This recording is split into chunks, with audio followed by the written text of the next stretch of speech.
Good morning, everybody. Oops, that's a bit loud.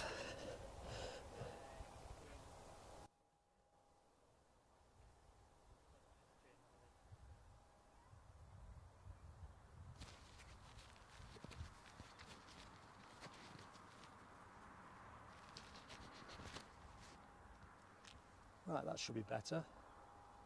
Right, fired it up early as we've got the Emirates triple of finals. So, Alibi 58, Ken Alloway, good morning to you both.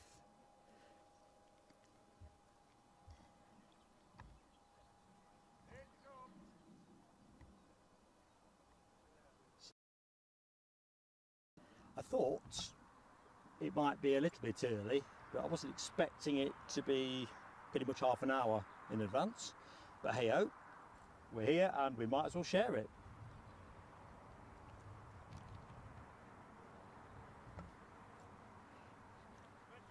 Anyway, how are you both?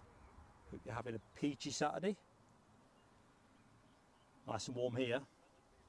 But the sun's broken through a little bit more than I was expecting. But yeah, gorgeous.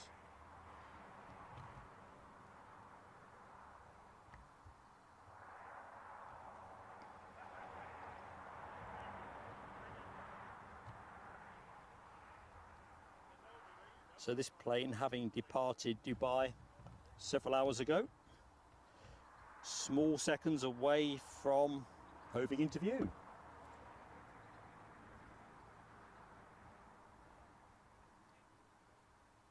I notice that Eddie's not here at the minute. He'll be along in a bit. He's helping me out by taking Mrs. Plain Sailing Aviation out to get the groceries. Anyway, here we go, folks.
Nice long track. Struggling to catch my own sound in my headphones, that's better. One headphone on, one off. Tracking to the back of the bus.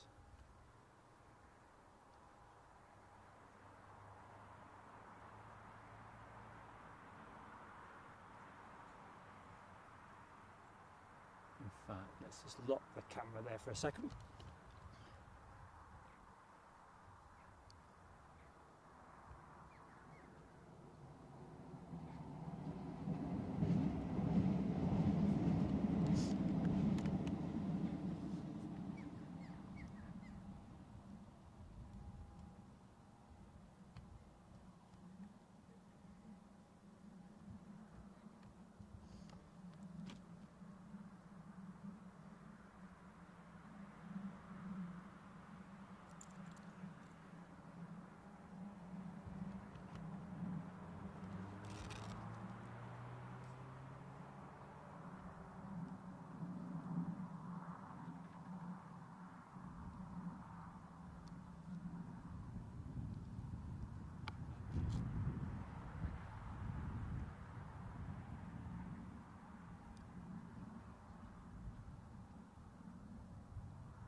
So, back in the chat, Audrey McDonald. How goes it? Did Foxy enjoy her debut walk? So you'll have seen the 777, which obviously we're tracking with at the minute.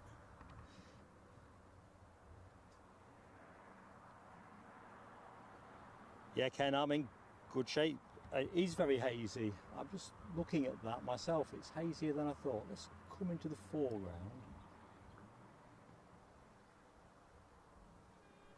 I would expect haze at the back. It's the peril of shooting down the runway here.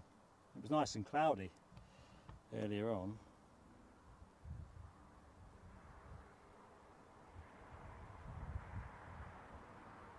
At least the upside is we are continuing with 07 ops, which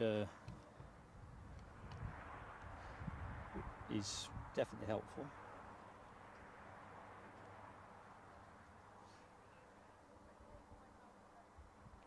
Audrey got the triple over the house. Nice one, Audrey. I was out at Seaton Sluice maybe months ago now. That little feature I put together for a show to show the 25 approach, runway 25. And it was just awesome.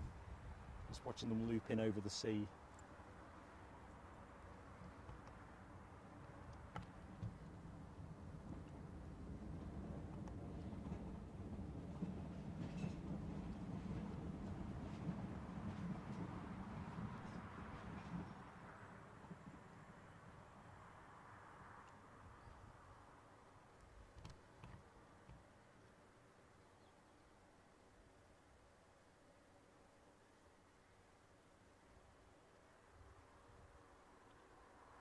Yeah, Alibi, can't speak for Ken, but it's definitely, you categorise it as clammy here. You know those little black bugs that you get that seem to want to be in your face.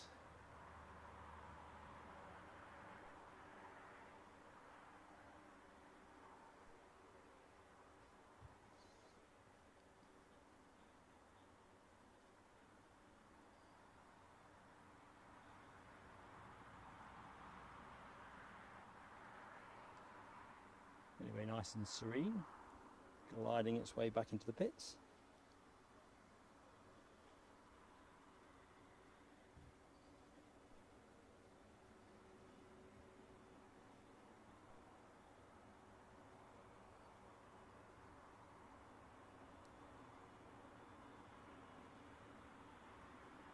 Tell you what, I think this is the earliest I've seen the triple for some time.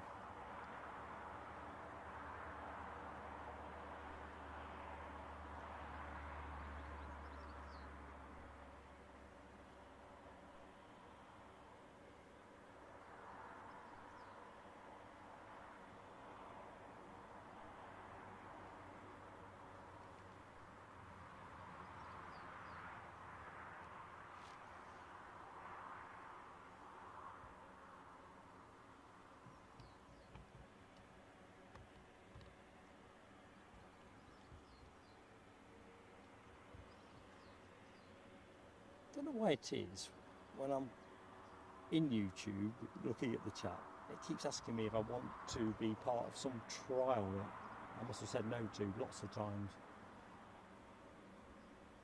You can't fault them for persistence.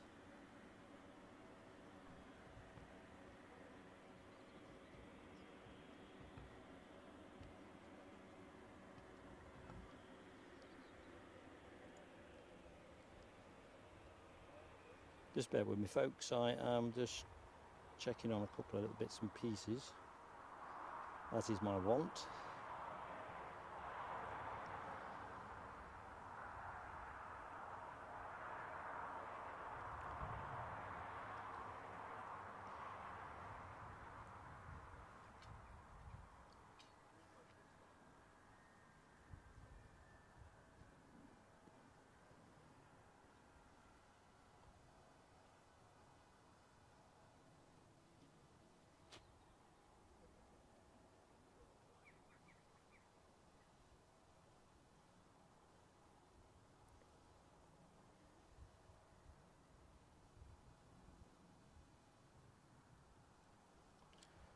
Good morning, Stephen Marchant. How you doing, buddy? And Foxy Audrey says it's grand. First walk went well and she loves being out. Took her to meet the groomer. You'll be appointing a stylist next for Foxy Audrey. She's certainly got media profile. And they certainly gelled. Foxy doing zoomies around the house and the garden. Nice one. You know what they say, you're only young once. I think my days of zooming around anywhere are sadly in the rearview mirror. Good stuff though. Ian Doan, good morning Ian. Hope Saturday is a good one for you. Not quite sure of the weather position for the UK generally. Alibi was saying up in Scotland, just outside Edinburgh, clammy. Pretty clammy around here, and I'm mindful that there's a lot of talk about thunderstorms. Shouldn't be a feature of today's show, not going to the Met Office, although to be fair I did message Eddie to say bring a brolly, twofold, keep the rain off me, and lightning conductor duties have to be done by somebody, or they'd probably get me to do it. I am the more expendable after all.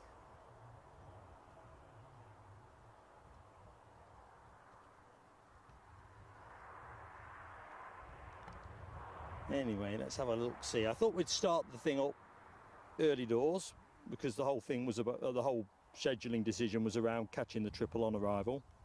So we've achieved that particular mission. I suppose continuity of action is always the primary concern. So let's have a look at butchers.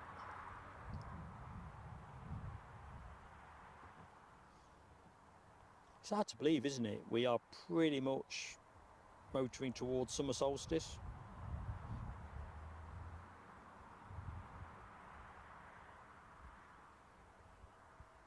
Well, me plunging on streaming for the triple hasn't necessarily worked out greatly for continuity of action. We'll open the show formally in a bit. I just want to check a couple of things at this end. Michelle Johnson. Good morning, Michelle. How is it down in Essex?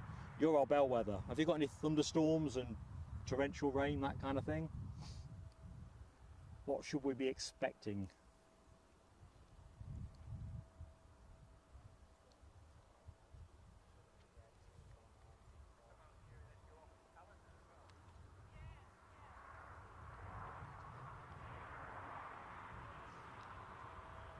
I'll be honest with you, Ian. I was terrified about getting it wrong. You know, I usually have to go with your hunch, don't you?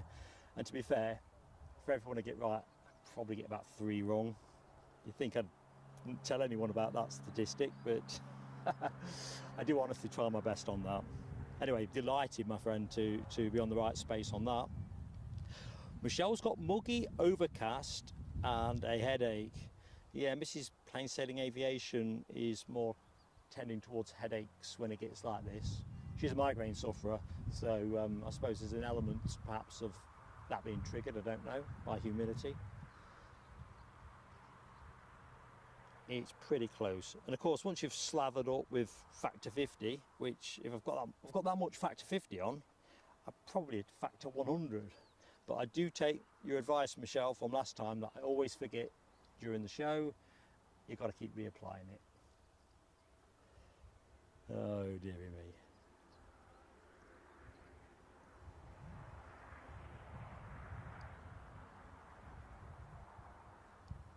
Stephen's 12 weeks away from Tenerife. Can't wait. I bet you can't wait. I've been Tenerife for years, but trust me, I am envious of you.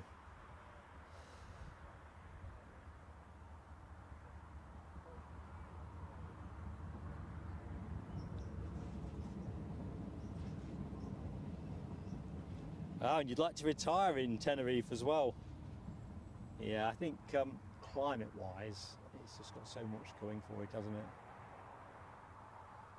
it? Years ago, when Mrs. Plain Sailing and I were considering retirement and what it might look like, we did think that we'd quite like to retire Spain, somewhere, you know, along the Costas or so forth.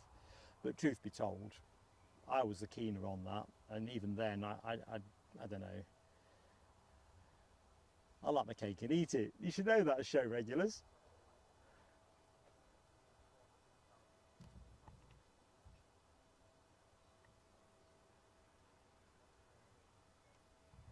Right, just excuse me for a second, folks. I'm just having a quick look in the box. Something I want to have a look-see.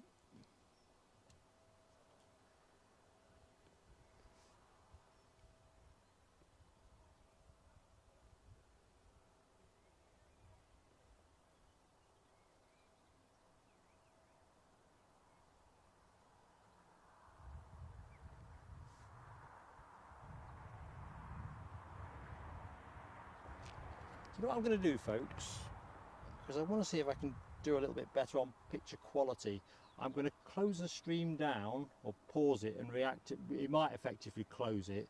So I'm going to reopen it back at the planned time of 12:05. Sorry about that, but I'm just not sure if I can squeeze a little bit more out of it. So you've got a chance to put a quick brew on. You're missing no action here at all, but as we're going to be set fair for the afternoon, if I can squeak anything else out of it, I'll try and do that. So I'm going to try for pausing first, but if it disappears, I'll just reinstate the thumbnail.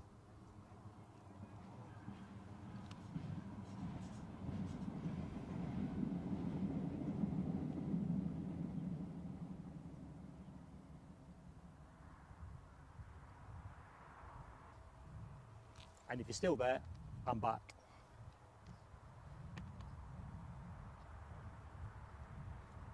So let's just see.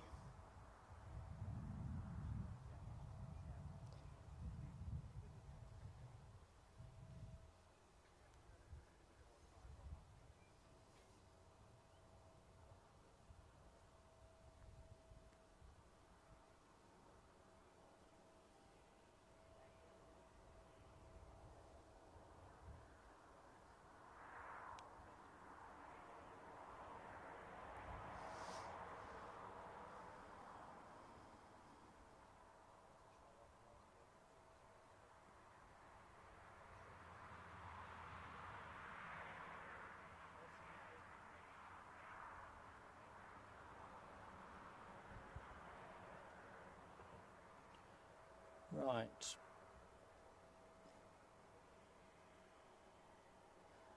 Just shout up in the chat if you can hear me, folks. I get paranoid about these things. I think the thing I've changed won't make any difference, but I did spot there was the ability to just push something on a bit further.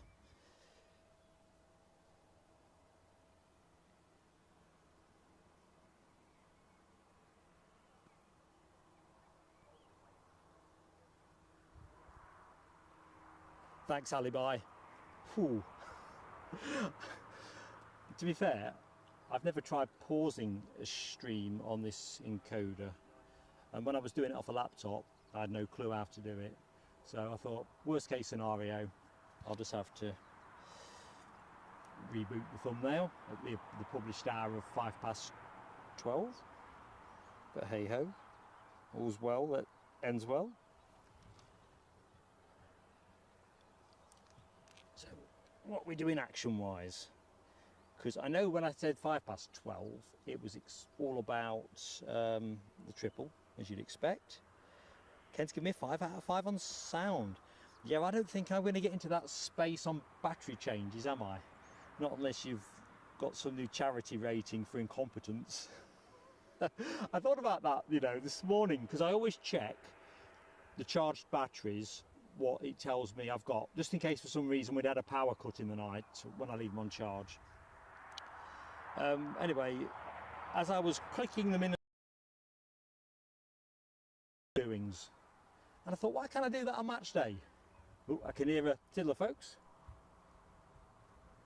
Let's have a bit of Dickie Davis tribute. Turbo prop somewhere. No rush.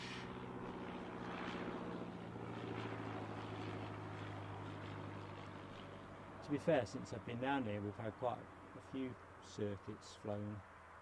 It's just a grand day, isn't it?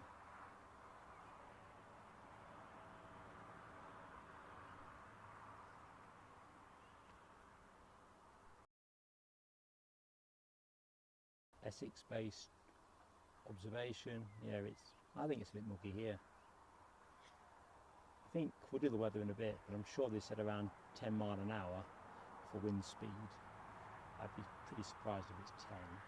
Not that 10's going to blow your hat off. We'll look at the windsock in a jiff.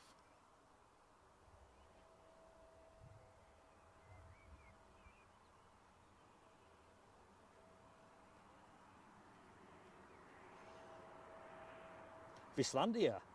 Hello, how are you, my friend? AccuWeather says fog in Edinburgh early this morning, but has been 90% cloud cover throughout. Well, at this end, definitely. And looking at those emojis, Michelle Jolling, Ken Alloway, good stuff. Aha, Ken, you've got me on the blind side with this, as Eddie will speak to you when he arrives. He was working the emoji lab late last night, so I have no clue what he's come up with. Literally came round my house this morning with the young un, and then took Mrs. to town. He never said anything about emojis, you know, in terms of what he may have finished. And to be fair, I was quite looking forward to seeing what materialised on the day. Because, you know, how it is with a young one in the house and stuff, he might have not done half what he thought he were going to do. Ah, well done, Eddie.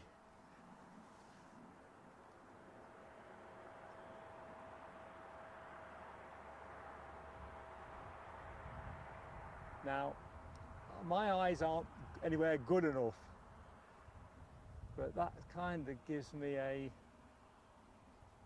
Scotland's finest type of vibe. But okay, might be wrong. In my box of tricks, I haven't got a magnifying glass, and as you know, I'm a little bit short-sighted, even with my specs on. Hey up, Mark at North Sky. How you doing, buddy? Josh Scott, good morning to you, Josh. Hope you are both well. What are you doing with yourself, Mark at North Sky, now that have got their feet up?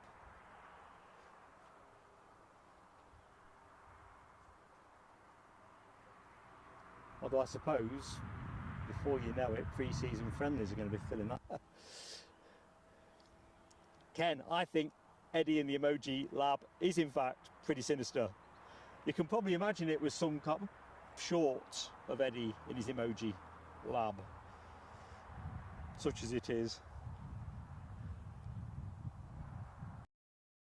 Ah, well, Michelle, you know where to get your ear trumpet now. Ken Alloway is the purveyor of ear trumpets for those of us who need them. Oh, lagging, says Michelle. Tell you what, I'm just going to tweak things down again. You're going to hear a momentary pause. Now I know how to pause it. And you should be back again. So if someone could just say, yeah, you're back, Mark.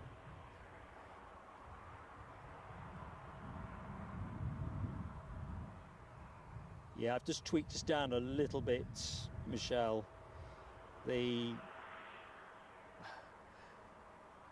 got oodles of bandwidth.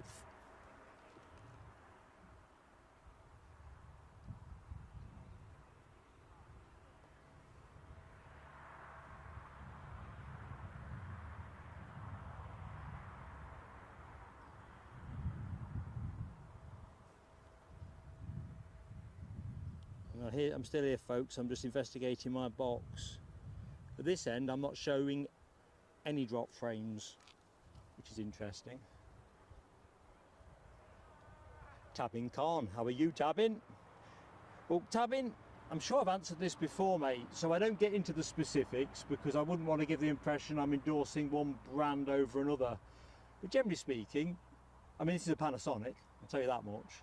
But I think between Panasonic and Sony, they're as good a jumping off points as you could have in either direction. The best thing you could do if you're looking to acquire one is take yourself down to a retailer's and talk through what you want to do with it and see where that takes you, because there is no question, I could have put it, everybody will probably dislike aspects of whichever bit of kit they've brought.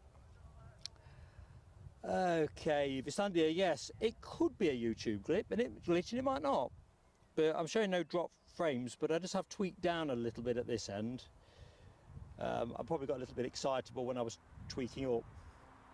Mark at North Sky is currently editing a video. And you got the job at the airport. Excellent, mate. That's Swissport, isn't it? Congratulations. When did you start?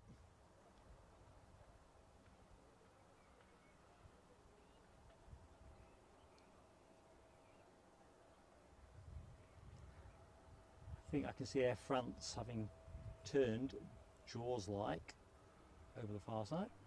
There we go. So we are looking good for a bit of action, folks. Nothing worse than opening to an operational desert. But I think it would have been unconscionable if I hadn't bought you the triple. Rab H, good afternoon, Rab. Grabbing lunch, that's a good thing to do, mate. I preempted my lunch just before I went on air because I thought, I know what'll happen, I'll forget. And you know that's believable, folks. Jamie's World. Welcome to Aviator class, my friend. Delighted to have you with us.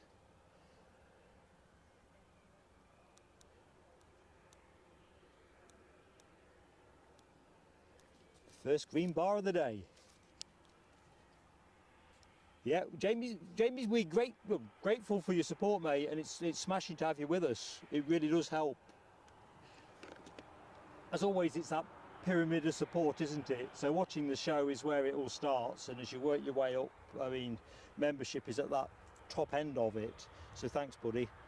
Everything we make, straight back in the show.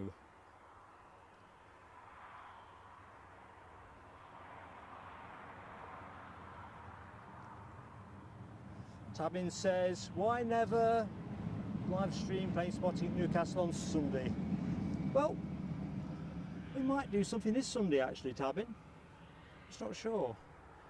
I was sitting in my little deck chair here down at the airport, just taking in the scenery, and the fact that the weather forecast might be a bit shaky, but it's lovely to be out and about, so we might do something tomorrow.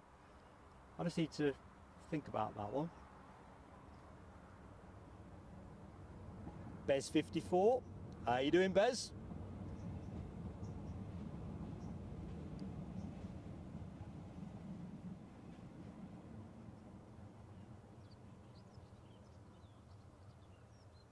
Mark at North Sky starts on Monday the 26th as an aircraft dispatcher. I'm going to be expecting some coded waves. You probably have to sign some clause that says you will never acknowledge the presence of live streamers or something. But I am made up for you, buddy. And it must be pretty exciting. I'm buzzing for you, I really am.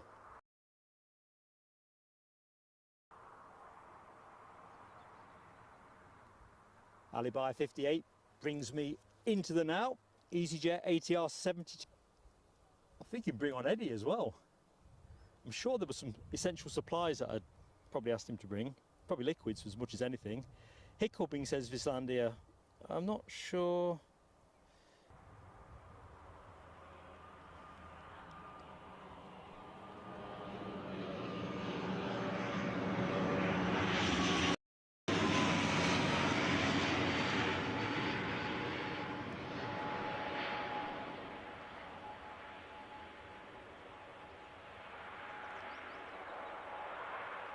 See, yeah, I can see I have dropped some frames this time.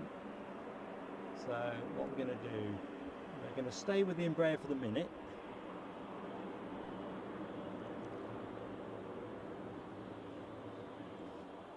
Hopefully I've got you back, folks.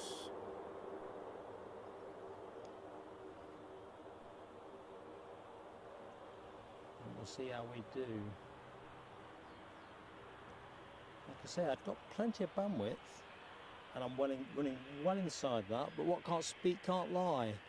So let's just keep a watching brief on that. It may settle down. If it doesn't, I'll just step things down a bit more. step it down to the point of resilience.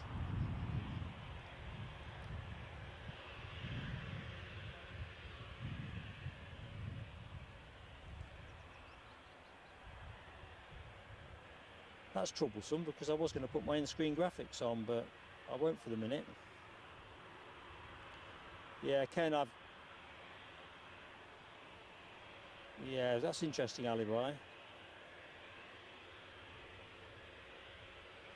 Well, I can definitely drop my bit rate a bit more, but I'm not sure at this end why I'd need to. In fact, let me do a little test on my phone, because you can't run it off the box once you... Oh, plane starts moving the minute I reach for the phone. Don't worry, Michelle, we will work our way through it. If we have to, I'll reboot it on a lower latency. So I've got a plan B, because I did imagine that it might be an interesting day condition-wise. Might be.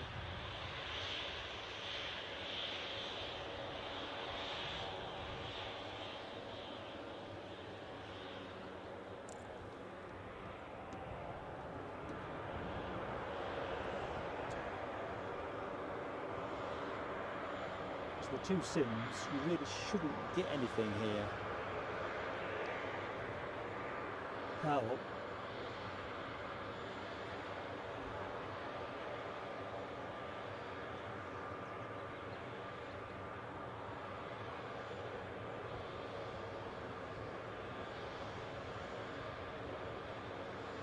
Jamie's World, I could put my arm on his shoulder. He's set up about 10 feet away.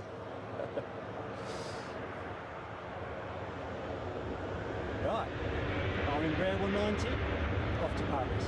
Thank you, Ken. Very stylish it is too.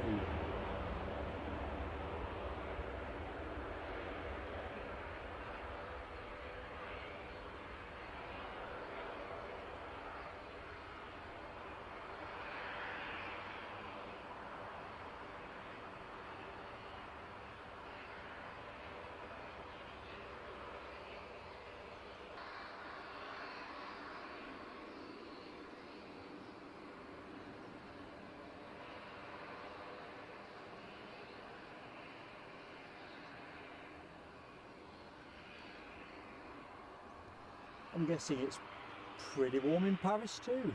Seems to be pretty warm everywhere at the minute.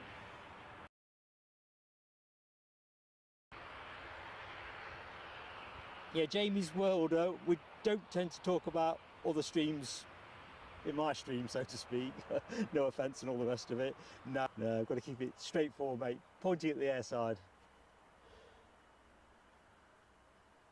You get to see me later as a really poor quality compensation.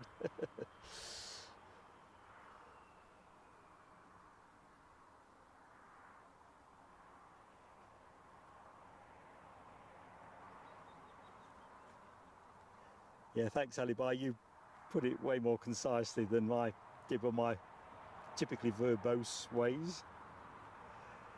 Okay, let's have a little look, see what should be happening.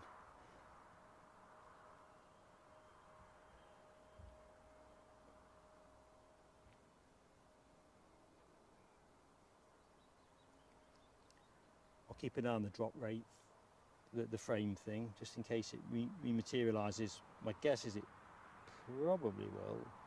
It's just a case of what triggers it. If you remember correctly, on the Edinburgh stream midweek, we got some stuttering right at the back of the show for no good reason.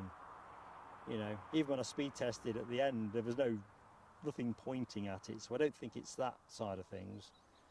It's something atmospheric. Or environmental even, potentially.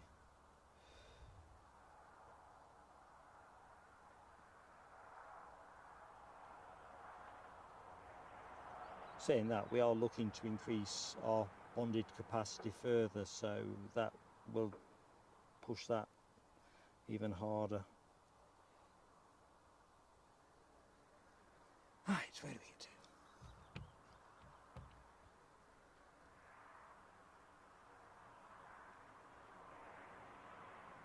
Okay, Michelle's getting glitching still. I've not seen any more dropped frames at this end, so I don't think we'd be dropping anything here, so I'm not going to touch it at the minute. Watching brief, if other people are experiencing that at this minute, then I'll have a look, because plan B is always to go for a full reboot. We could have a poor connection, it is possible. Jamie asks, what time's the Emirates leave? Usually at 1:45. Although, I'm going to stick my neck out a bit. I think it has a tendency to going out a little bit late rather than early. So we'll see on that one. I think there's quite a bit going on at the airport this afternoon. Jet 2 tend to dominate the mid-afternoon action, but they've got their own ground ops team that's in-house, so really shouldn't be an issue. In terms of a doubling of service or a 380, well, the 380 won't land on a 2,334 metre runway, so that's not going to happen. The doubling of service, I don't know, it'd be a nice thing if it happened. I've heard different conversations about that. I think Saudi is the one that us local enthusiasts are probably the more excited about. Those who've got association with Newcastle United probably enjoy the Saudi Arabian connection, but as just a straightforward avgeek, you love to see something else. So Stephen Marchant, yeah, I've just seen your comment, ties to the same thing.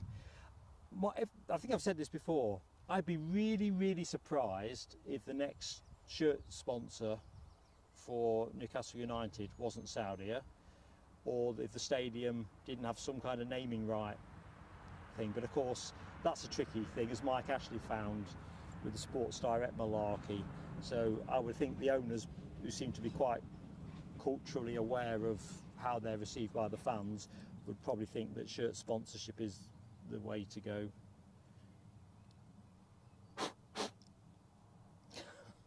Not one of those really unappealing bugs. I'm just going to go and find a bottle of water. Don't go away, folks.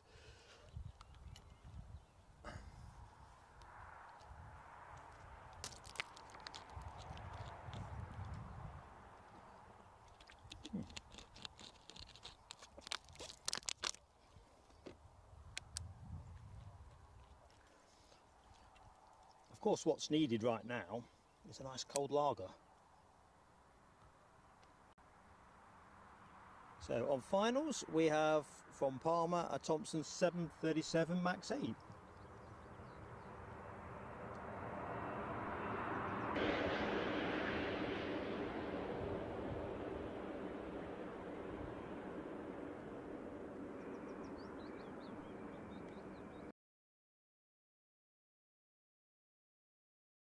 It will pack this plane away, and then I'll open the show formally.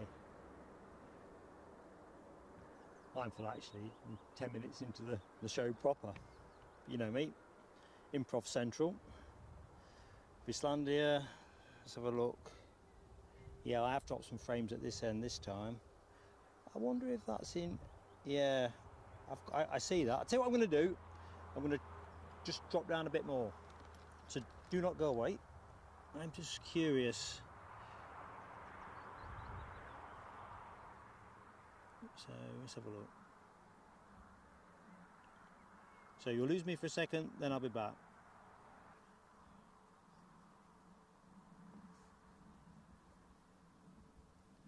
Right, should be back. Just gonna make a note of where we are at the minute on frames dropped.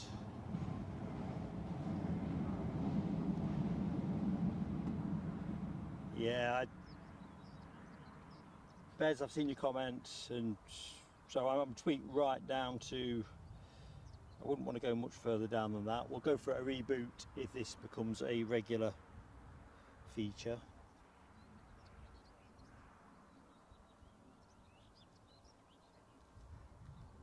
In fact, while we're just waiting for something to happen, I'm just going to do a quick further check on my phone.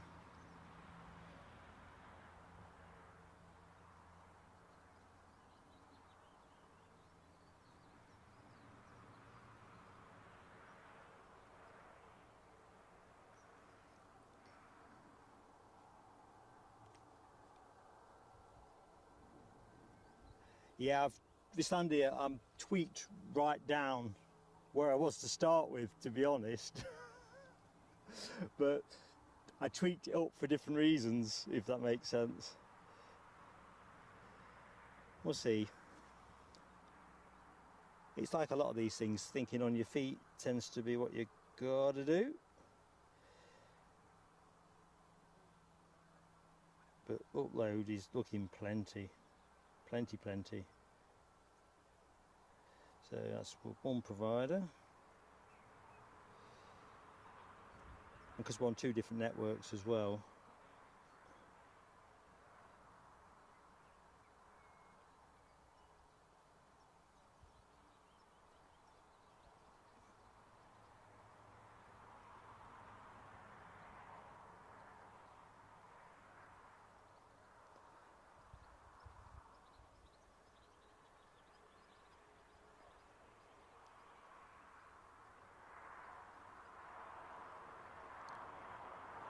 Right.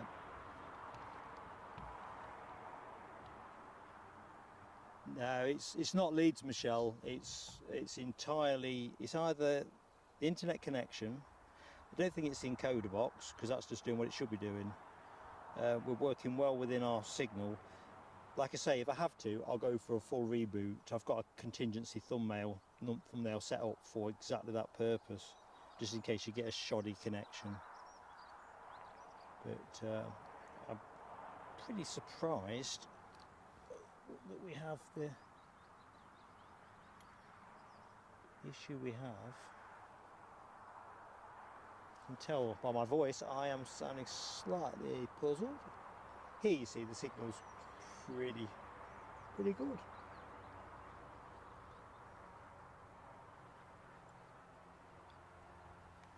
Right, let's do the show proper, because I'm going to just drive on past, aren't I, knowing me. I'll keep a weather eye on the frames thing. So, good afternoon everyone. Everybody that I've met in the chat already, we've already said hi. But a very warm welcome to Plain Sailing Aviation's live stream from Newcastle International Airport this afternoon. For those of you who don't know me, I'm Mark, your host, and we'll be with you till around 4 o'clock, technology and weather permitting. So all good. Hope you've all had a good Saturday so far, and you know, hopefully not too many of you are having to work. Eddie will be on co-commentary with me today, which will be a nice change of pace. Not yet trackside, as he's helping me out with something else, but he's looking forward to hanging out with you all. Weather very decent, and it seems the consensus is it's certainly warm everywhere else, different degrees of mugginess. And well, whereas a couple of nights of rain wouldn't be amiss for those of us who prefer to not have to water the garden and the allotment. Not so fussed about it raining in the daytime, but we don't want any of those hosepipe bans. I think I saw something on the newspaper review saying there's a couple of regions facing that already. So the weather, a very nice 20 degrees, peaking at 21 by 1 o'clock. Yeah, 20 degrees, peaking at 21. Mostly cloudy, and to be fair, it was a bit blue when I opened up, but the cloud is increasing all the while. Less than 5% chance of rain. I think the bigger risk is possibly a flash shower. Wind speed 10 mile an hour, 8.7 knots. Gusts at up to 15 mile an hour, 13 knots. Not really getting any of that. Let's have a look at the windsock. I don't know. Could be. What do you think, folks? Is that tickling 15 mile an hour? So, from show's official opening at 12:05, there is a total of 41 movements, the split being 24 arrivals, 17 departures. Nice range of airlines on show: Emirates, British Airways, KLM, Scotland's finest in the shape of Loganair, Ryanair, easyJet, Chewy and Jet2. So plenty to show. I've also got a couple of extra features I want to show during the course of the show. So yesterday morning, early doors, I was down at the airport filming the arrival of the FedEx 737. I'm just checking that I've still got you all. Brilliant. the 737 freighter, and I've got a little feature to show you basically what's the other side of the hedge. So there's a more elevated position, probably about, I don't know, half a mile in yay direction. Beautifully misty when I arrived, in fact foggy if anything. So I filmed that. It's only a 45-second clip, hoping you're going to enjoy that. And through Ken's industry, we've also got some fabulous pictures that he's taken up at Prestwick and Glasgow. So we're going to drop those into a couple of lulls in play, which are kind of inevitable at Newcastle at some point of the show.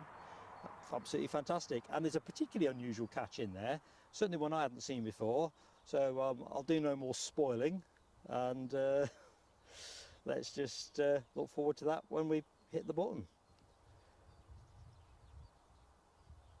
Let's get me back in the chat.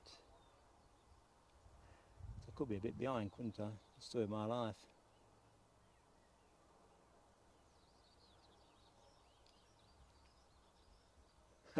Ken, there's always time for Norman Collier. Always time. So Rab took his bike in the car to Lubnag. Lubnag? I can't have said that right. 8 degrees at 6 AM. By noon it was 26.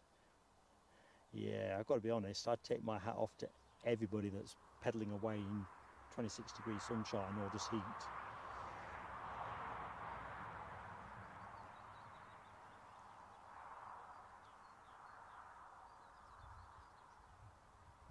Yeah, just looking at Michelle's comment about the internet. The other thing probably of interest, there's quite a lot of people down here compared to usual, and of course people are generally using their phones. Why not? So there could be an element of extra drawdown, I don't know. Anyway, we'll see.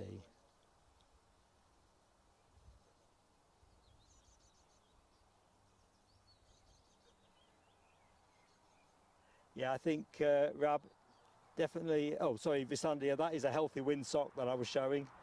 It's short sleeves weather around here, no question.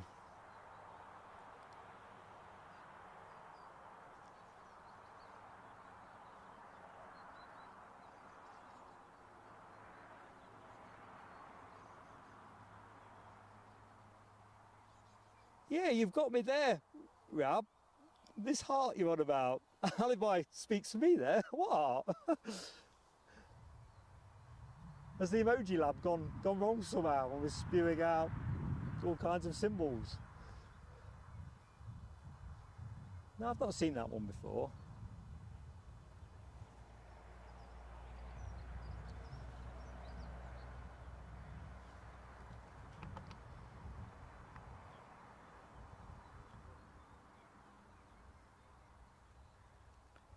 So what's likely to happen next? I think we are going to have another little turboprop. We have G-Kart. I always think go-kart when I see that, which is a Piper PA28, just about to enter into finals. So we'll keep a watching brief on that one. Yeah, G-Kart, I like that one.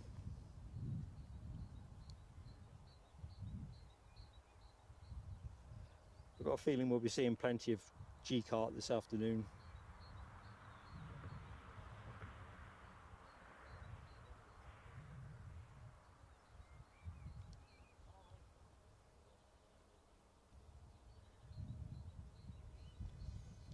I mean, it is eerily quiet down here.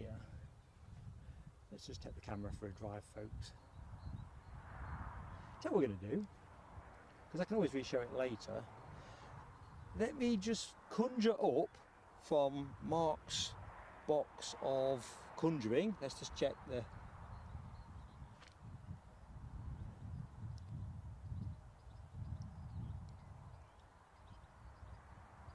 Yeah, I think we're all there. So I'm just going to route into Mark's box of tricks. Once I've just put the sound on to audio follows video, until audio follows. G-Kart's in, folks.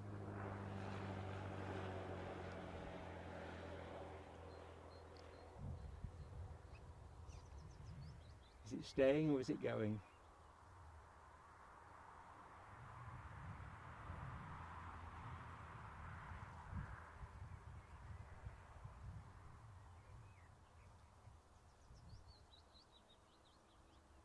Well, we've got that answer.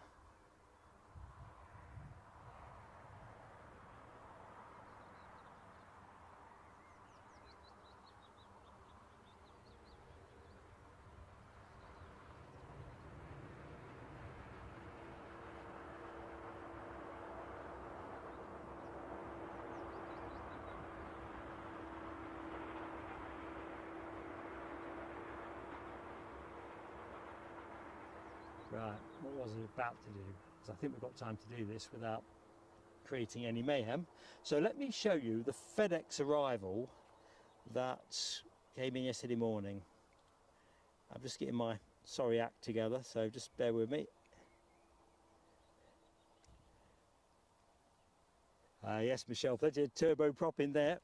Right, let's have a look. So audio follows video needs to be off because you just want to hear the action. Add video source.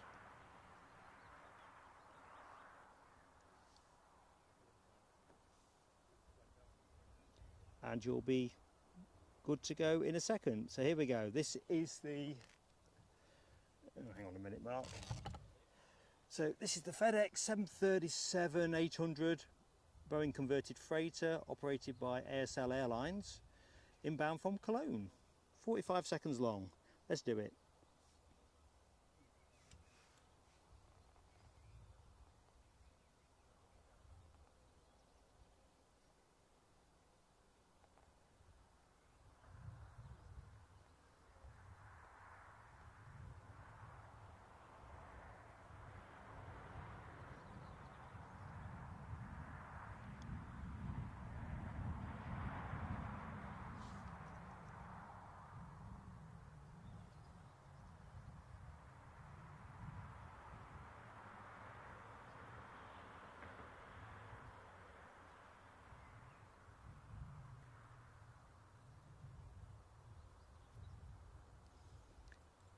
And you should be back with me. Enjoy that, folks. I got absolutely dazzled, as you'll have seen there. Got full 2 eyes of full-on sun, but it was just gorgeous.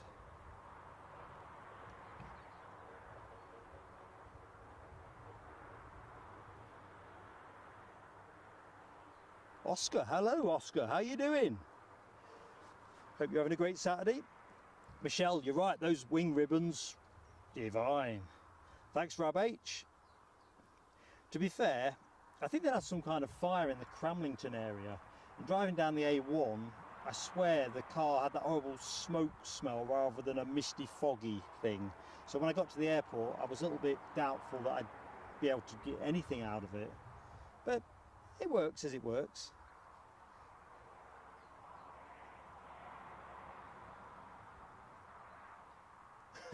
Belly shot indeed, Ken.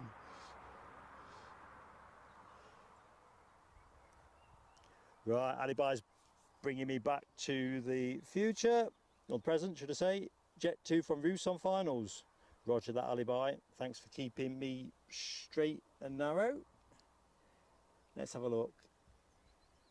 As you know, with operating 07, you kind of have to anticipate when it's going to come over the hedge line, otherwise you spend too much time filming hedges. Not that that's not exciting, but I think it's a little bit too niche for plain sailing aviation.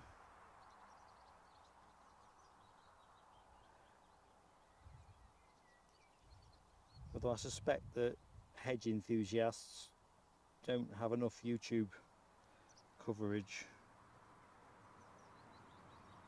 So we'll see. So our incoming 737 is, oh Mark, fat finger touches the wrong bit of the screen. Come on, here we go.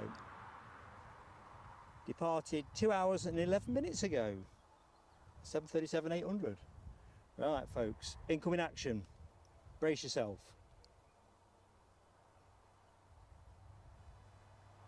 Grab H talks about 18 degrees at Knock Hill. Perfect temp, yeah. Oscar says field fire. I think that's where my money would be at, Oscar. To be honest, it smelled like someone had been burning old socks or sack bags. But it got really, really foggy. Smoky, misty, whichever.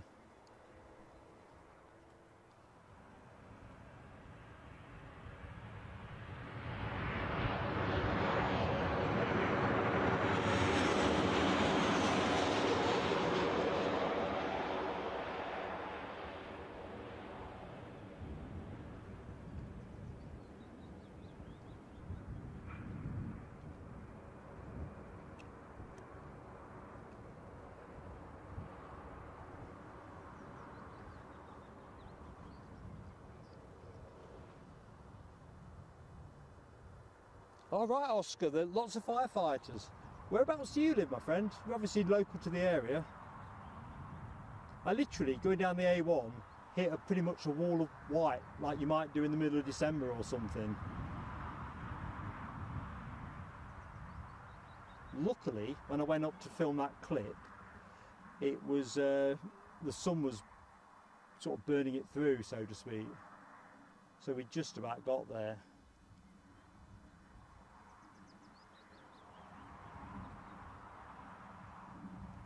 I think the extra elevation probably helped quite a bit.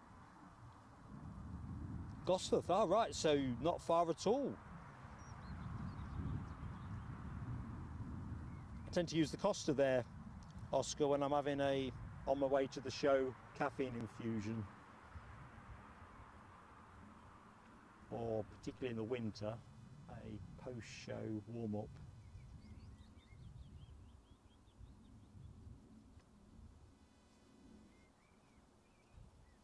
So that must have been a hell of a fire. Mind you, the grass is pretty dry, isn't it?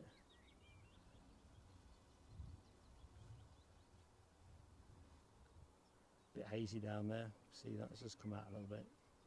Pointing, focusing on haze. Dopey Gorp, how you doing, muck up? Hope all is good with you. Michelle, how have you managed to kick yourself out of the chat? Do you want to kick yourself back in? Or nudge yourself back in? Mind you, to be fair, I do that on this tablet all the time. I think when we stepped away from using a laptop to broadcast with, that had some advantages, but I way prefer using the laptop to using an Android device to stay in the chat. I might as well stay the right side of this bush waiting for the 737 to come into view. Yeah, where's your spanner? Don't pick up. You've been properly dressed on parade. Oh, I wonder if I can just about reach my snacks. Sorry folks, it feels like, oh, just the thing I was after. Didn't know I got that either.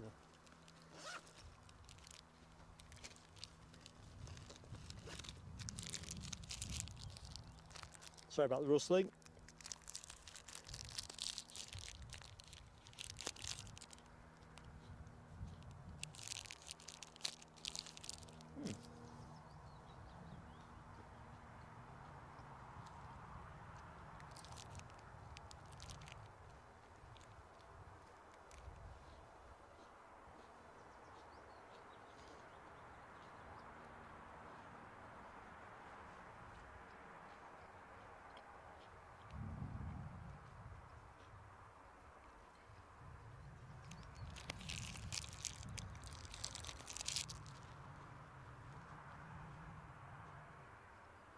So,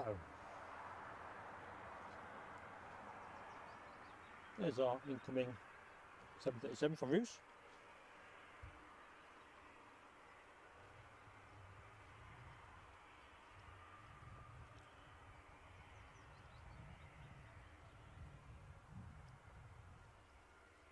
I've realised that would have been a torturous experience for you all, because I'm double mic'd, aren't I? Good news is, I don't think I'm going to need to reach for anything else for the foreseeable. Although if Eddie shows up with a Magnum, in fact, he can work the camera while I set about it.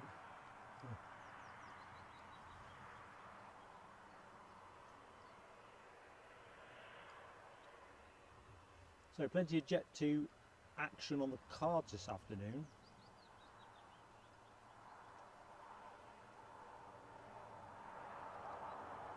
So I think they feature quite strongly between 2 and 4, depending on how the timetable's running. As everybody busts a gut to get somewhere nice, hot and sunny. Not that it's not pleasantly warm here, but you can't whack having a swimming pool on hand, can you? Sadly, plain sailing aviation towers doesn't have that. No swimming pool. Well, I think we're going to get a paddling pool because we look after the young Eddie's daughter in the week, and she's only 12 months, but I think she'll love a good splasherama in a paddling pool. Ooh, Aussies 63 for 2. Excellent.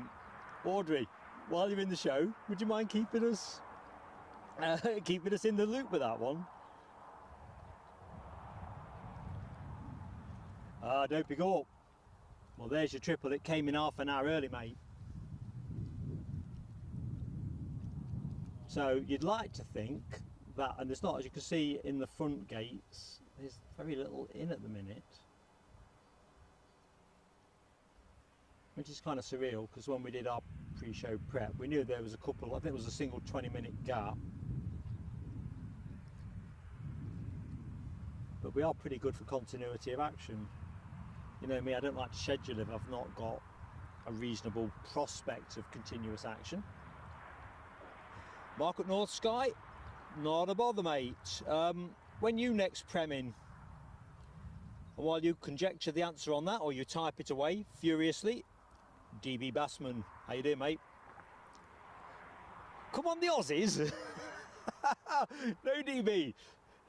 Oh man, that's another thing on my bucket list, a Ashes test in Australia. Probably the MCG, I'm thinking. Whether I do it, whether I don't, I don't know. My bucket list is already oversubscribed v budget, but that's the beauty of dreaming. Anyway, I'm enjoying the cricket as it stands for now. One thing I do know is the Aussies are never dead and buried for long. Oh, right. Excellent, Audrey. Married to grievous bodily harmison. Oh, I can remember him in his heyday. I think it was the 2005 Ashes series.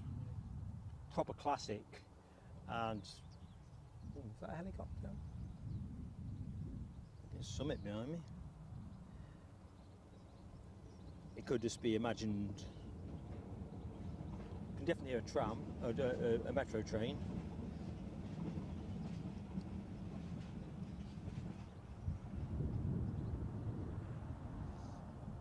Yeah, it's chopper, I can hear.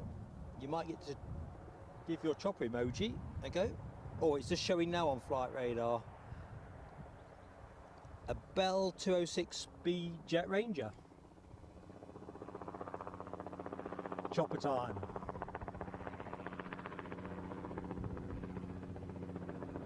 Oop.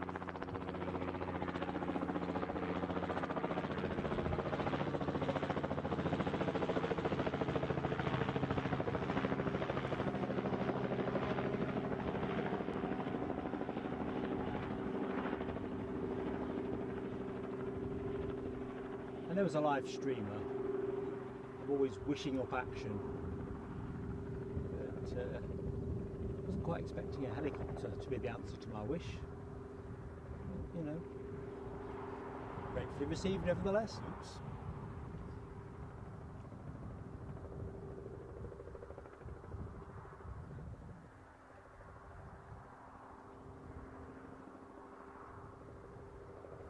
Just tidying up the loose ends on working out when I'll next be returning to Aberdeen, folks. So the plan is for a return in June, but might need to flex that into early July. Equally, June could still be doable. Just got a couple of bits to move around. Helicopter Central. I know choppers aren't everybody's cup of tea, but I don't think well, most people I think would say Aberdeen was a good mix of everything really. Obviously heavies were a little bit conspicuous by their absence.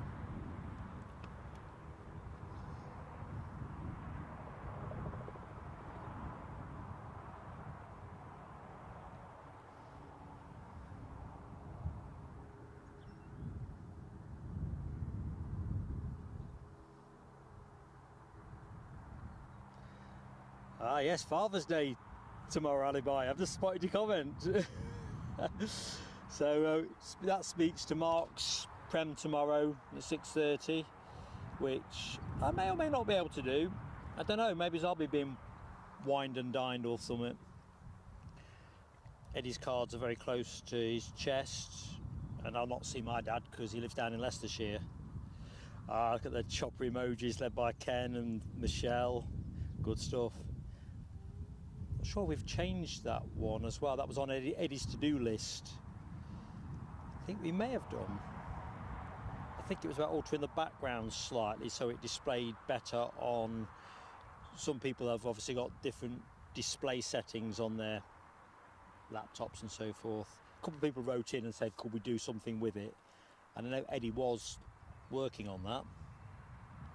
Yeah, Rab, 4 days to the solstice. What's that about, mate? What is that about, really? Summer, I don't know. I mean, there's plenty of summer left, isn't there? Summer is not finished in June. But I have discovered since I moved to the northeast, as much as I love it here, summer doesn't seem to run as long as it used to do in Leicestershire. Whether that's a global warming thing or something, I don't know.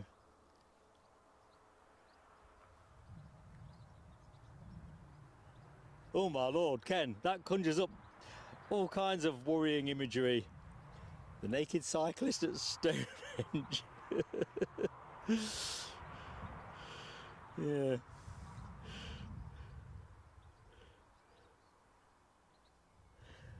Anyway, while we're just shooting the breeze, let's just chuck this one out there for you. Obviously, those of you who've seen my recent community post will have seen, I must have commented on Melody R's super sticker with the pom-poms, which kind of hark back to a previous stream and the Tony Basil hit Mickey, and that I could do with some pom-poms to do a bit of a routine with. Anyway, by the by, I was curious, because I do like nostalgia, as I think most of you will know that. I couldn't quite be sure when Mickey was released. I'd got it in my head as 1982. Seems it was 1981. But while I was looking up that, two things really.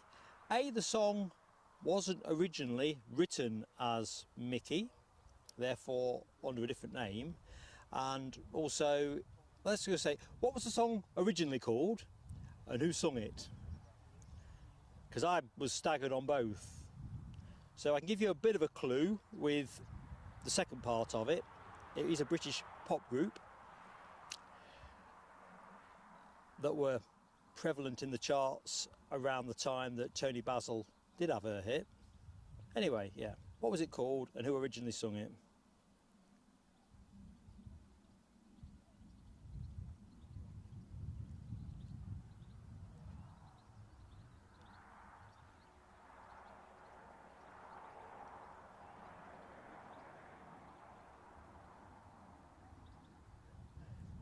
Michelle, Ken naked. Don't worry, we will not be streaming that.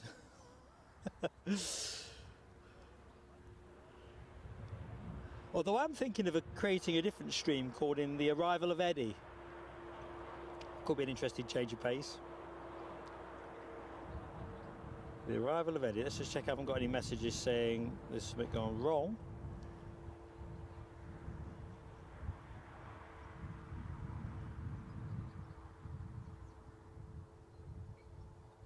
can hear something way, way, way above me.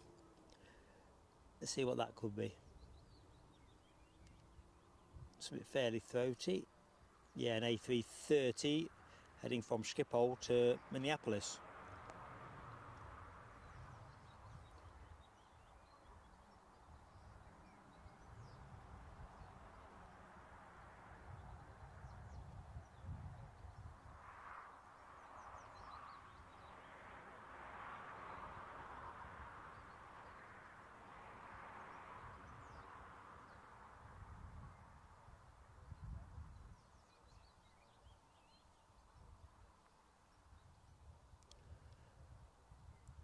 Okay, so back to the show proper.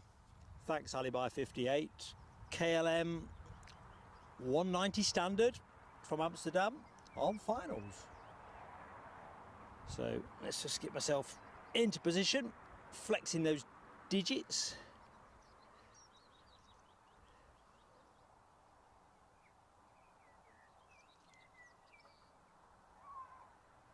Right, I should be able to see it pretty quickly.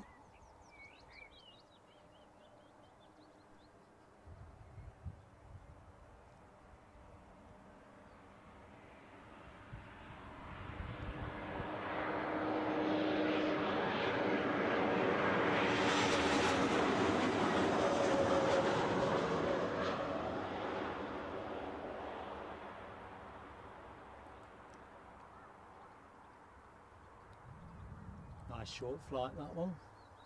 Best part of somewhere between 50 minutes and an hour.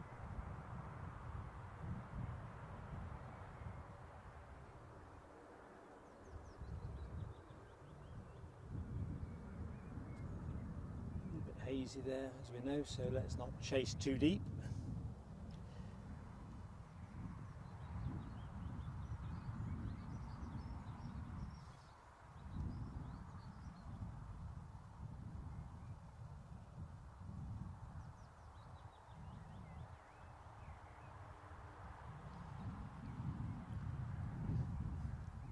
So it looks, what does it look? Looks very much that Jet 2 are shortly to grace us with an incoming 737 from Mahon, Menorca.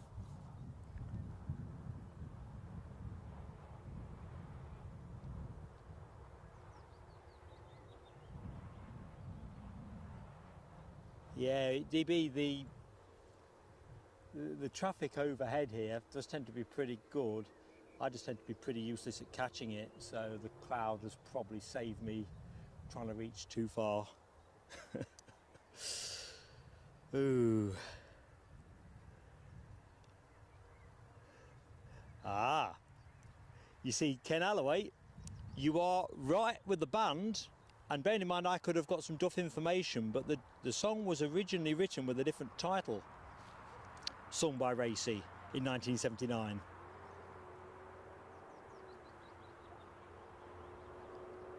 But yes, Racy's spot on.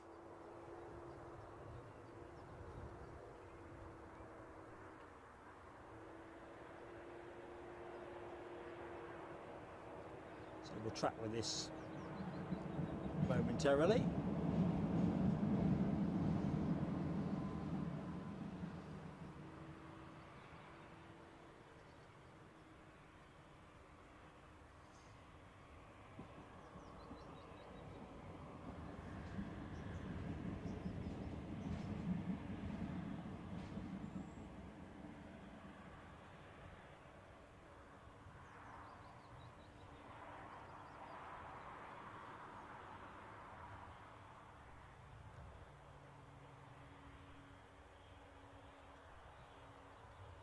Every day a smiley day with KLM. Well, unless you're delayed.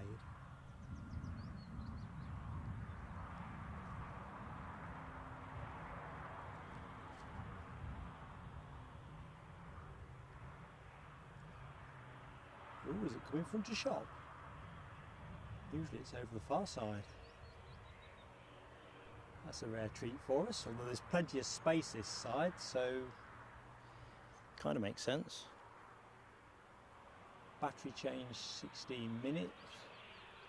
think I'll let it run down a little bit more and put Ken and Alibi on standby.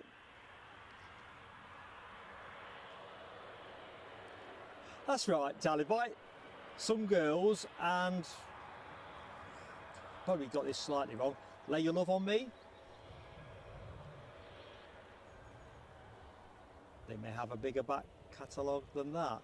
Let's just see if the guess on the song name has moved anywhere.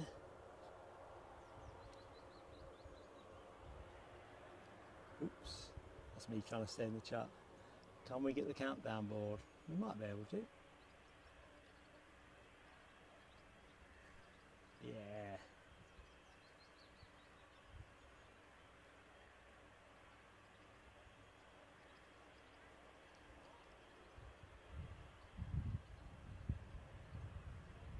So let's get back to the chat. So I don't think I've seen any further guesses on that. So anyway, Kitty, not Mickey. The song was originally written as. What that sounded like, I don't know. It's on my to-do list. I'm going to Spotify it when I get back, because I'm not sure it'll be quite as catchy as Tony Basil's version. But then again, Racy tended to write pretty catchy pop songs, so who knows? DB Bassman, I'm wondering how Scotland will cope with the Wonder Kid Haaland as well.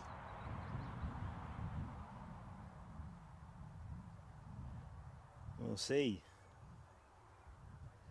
Dopey Gorp, we did Leeds a couple of weeks ago. Didn't work out particularly well. You pretty much have to stand in, well, not pretty much, to get the perspectives, you actually have to stand amongst the headstones, which did give you a bit more elevated view. I restrained my efforts to filming at the cemetery wall. Just couldn't bring myself to stand amongst the stones. So, not saying I'd never do Leeds again, but it wasn't one that. There we go. Here's our Mahon plane.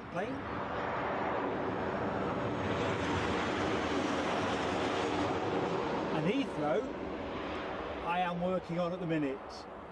So I know I've had that in my pending tray for a bit. I've got a couple of little loose ends I need to tidy up, which is why I've not been able to confirm the exact date of the Aberdeen stream.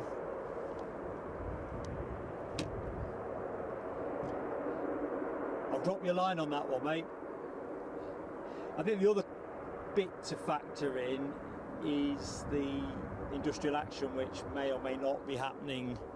I know Unite called off the most recent dates because there's been an improvement pay offer that they want to ballot, and it might solve the whole thing, hopefully. But if it doesn't, I think there's a lot of summer dates which might be an issue, because the first thing they'll do is look to cancel flights, and certainly my travel plans are weighted towards flying down there.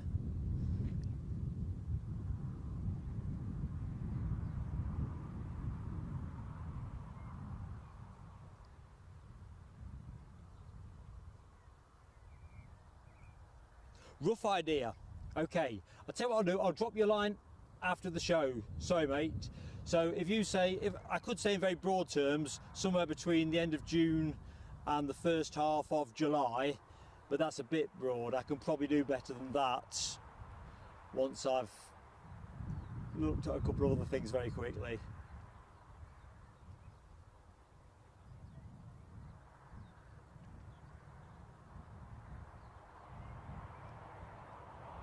I've got a couple of perennial loose ends I need to tie off.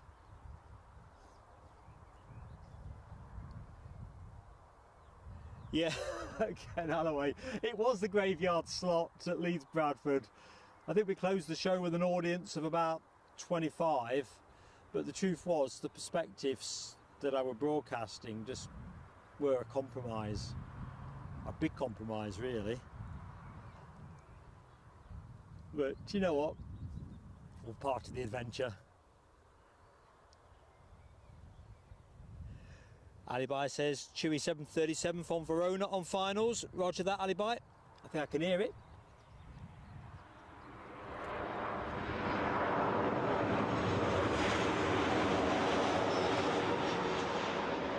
just as Alibi foretold, it materialised. Top work, Alibi.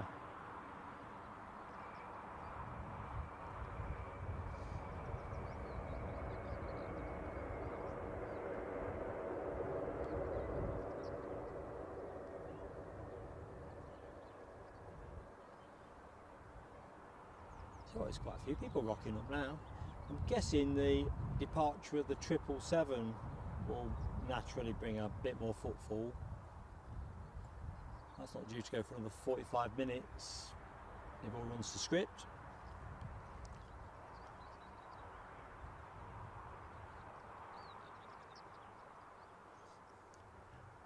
Ken, Alibi is all over that flight radar. He could well be running it.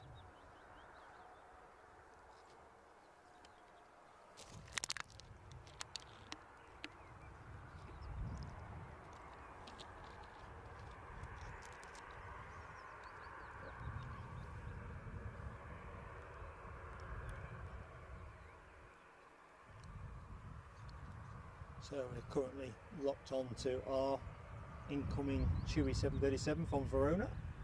I think we'll pull off towards the Mahon 737. Be a slightly better shot, not quite as hazy chasing it down the back end of the bus. But yeah, racy with Kitty rather than Mickey.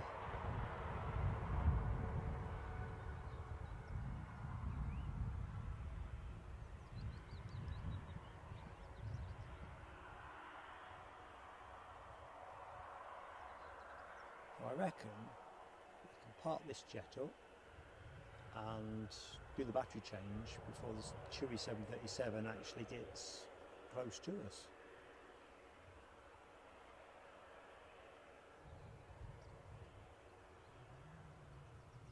So welcome to anybody that has just joined the show.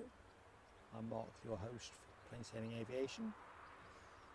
Eddie should be joining us shortly. I think he's going for that Rudy airline videos look where he kind of rocks up a bit later with a coffee, possibly. Right, battery change. So you know the drill. The screen will go blank and then it'll come back. Right, 5, 4, 3, 2, 1. Don't go away.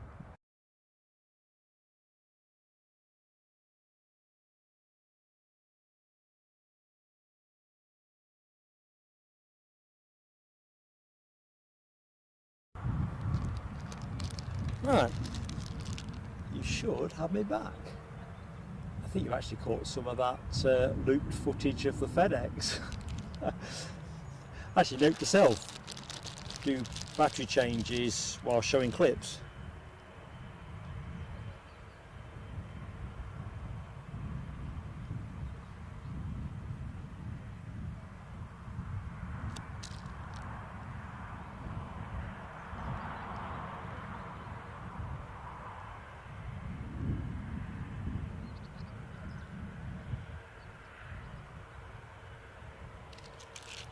So going back to DB's observation with the split skimmeter winglets, no, it's not a max. Although I don't think that mod is restricted to maxes. I might be wrong with that. More a standard feature.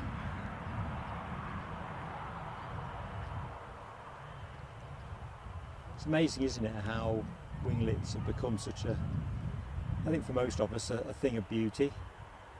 I'll be really candid, when they first started putting winglets on, I didn't like them.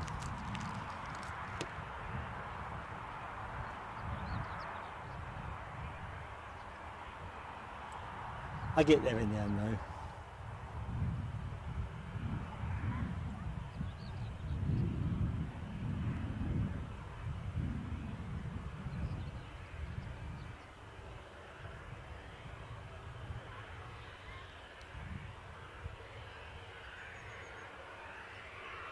Ah, that's a classic song, isn't it? It's a message to you, Rudy. Howling. The specials. God, I love the specials. Ooh. Got a little turboprop coming in.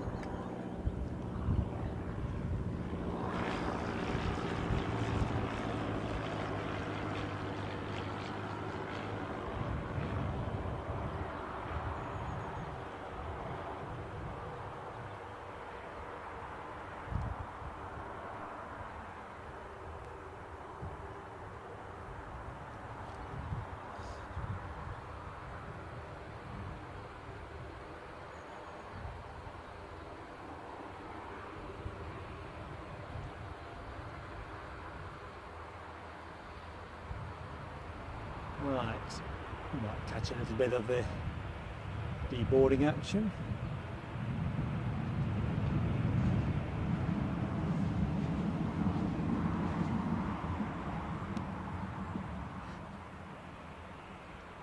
Yeah, with you, Ken. A great band, the Specials. Definitely rest in peace, Terry Hall. Ah, Rab's got his internet back. Excellent, Rab. Yeah, those were the days, the Specials. Special AKA.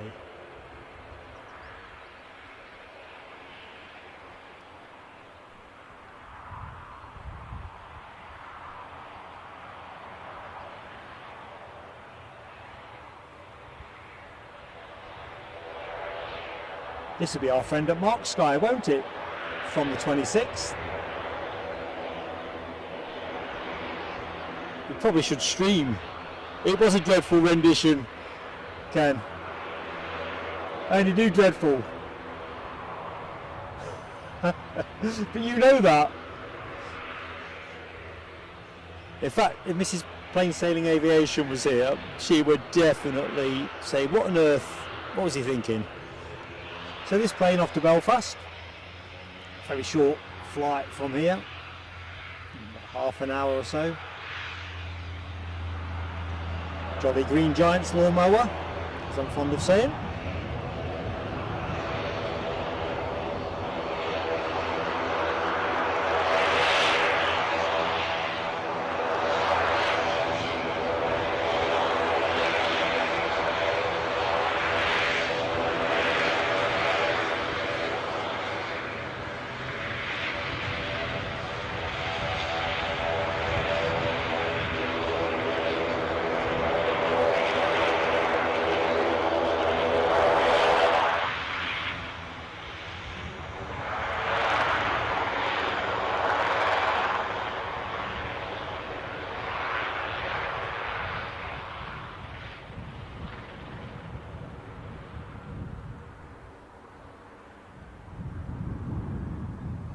Oh, that's a nice draft.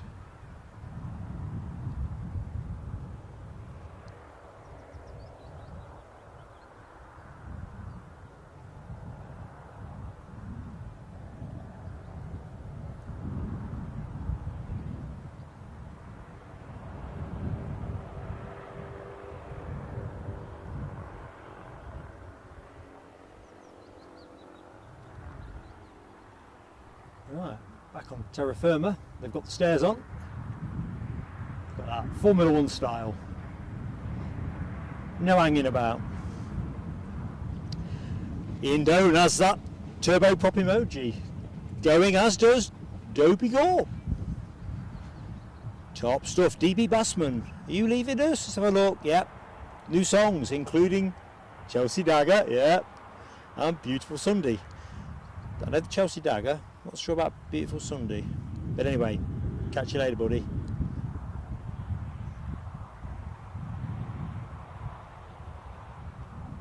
I think the air bridge is attached to the 777, Jamie. Short answer.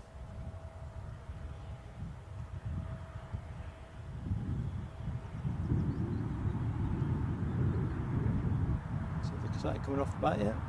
Not yet. There's going to be a case of service staff through the back.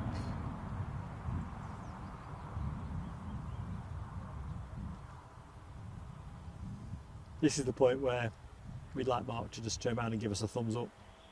Fairly sure his employers will take a dim view. Anisi, good afternoon. Anisi, how you doing, mate? Oh, Michelle got the King's fly past. Listen, we're never going to compete with that, as much as I think that would be a really good thing.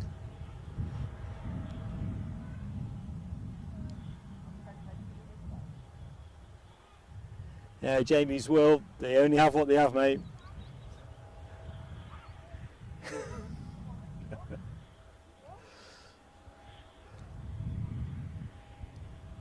I'll probably be long off the scene by the time they have 2 or 3 more of those. Who knows though?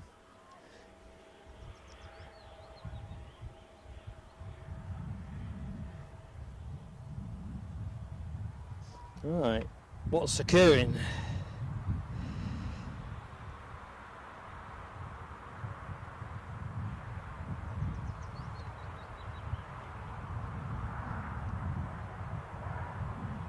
So, British Airways, well, what's interesting, it's a Salzburg arrival, an Embraer 190 long range.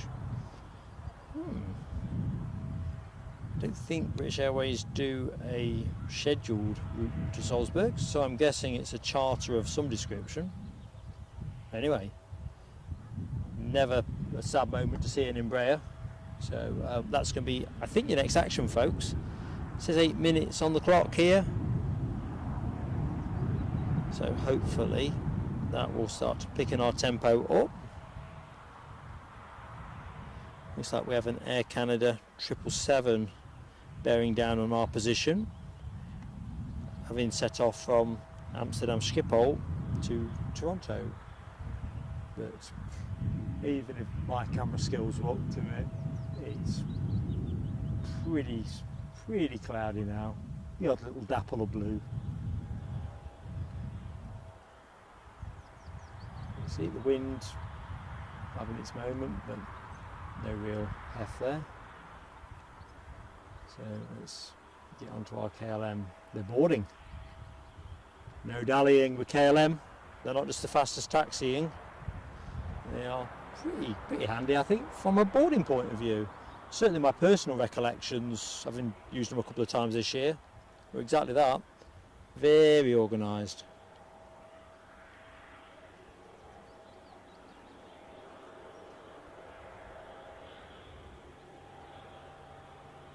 No red arrows, Michelle. Is that because they took a different route to the party? I can't imagine the King's fly past would be light of red arrows. I mean, what do they normally do? Red arrows, some Spitfires, and then see what else the RAF can conjure up. I think it'd be quite nice if they got the fly past to do a bit more of a national circuit, if you like. So obviously London would be the centre of it, I get that, but then perhaps share the wealth a bit further afield. Show us what our tax dollars are buying, stuff like that.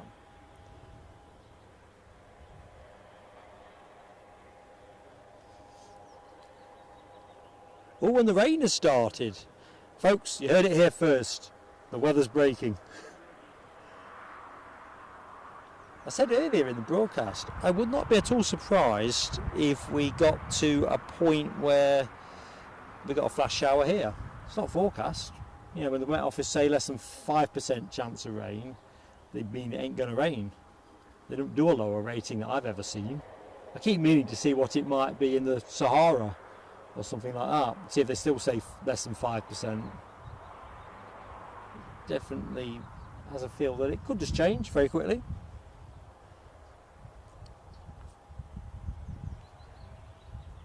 Ah, rain earlier in Manchester. That's interesting, doping up. I kind of thought the weather change would come in from the east-ish and sweep across the country.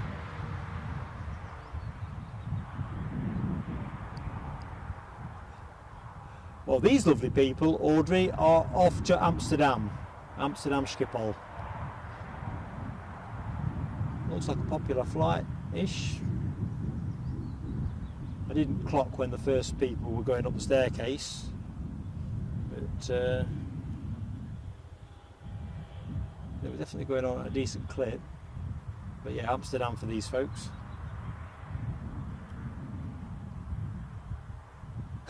Rab H. I was too diplomatic to put that to doping up.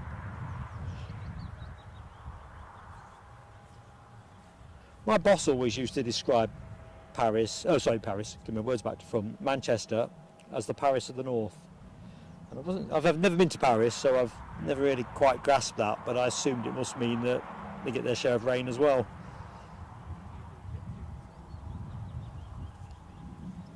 Well, it's pretty lively overhead. Having a good old growl above my head.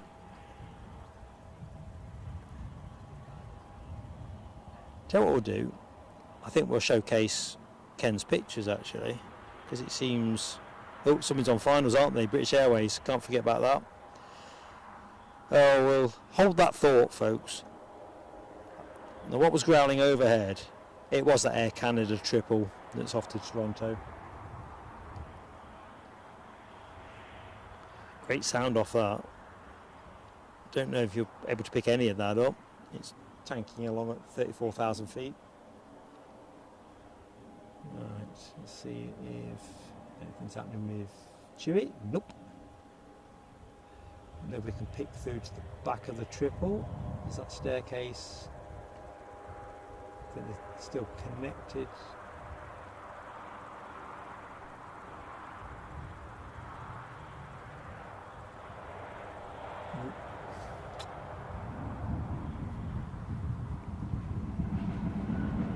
That's just the early warning sound of a train. But the next action will be our British Airways Embraer 190 long range inbound from Salzburg.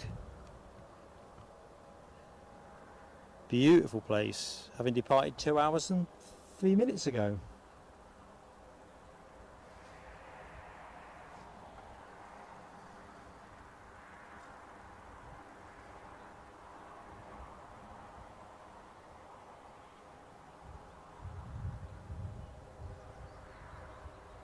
As it's taking a last minute deviation.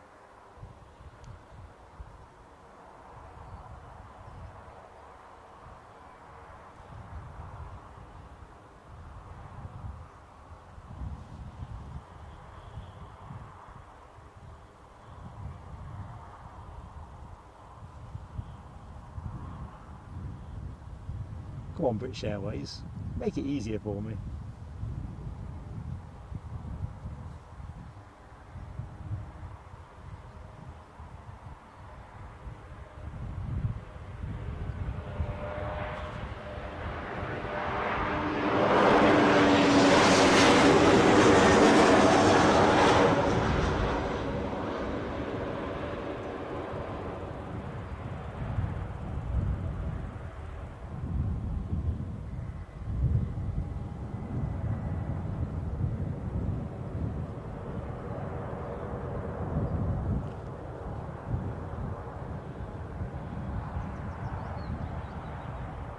Nice refreshing draft coming this way. No smell of aviation off the back of it, sadly.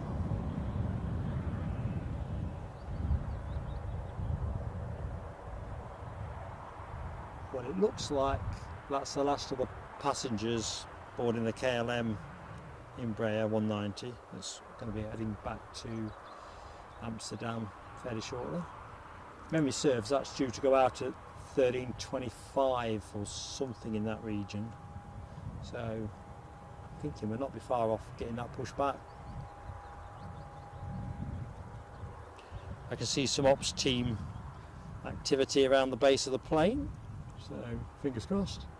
Let's have that for a bit whilst British Airways meander their way back to the ranch.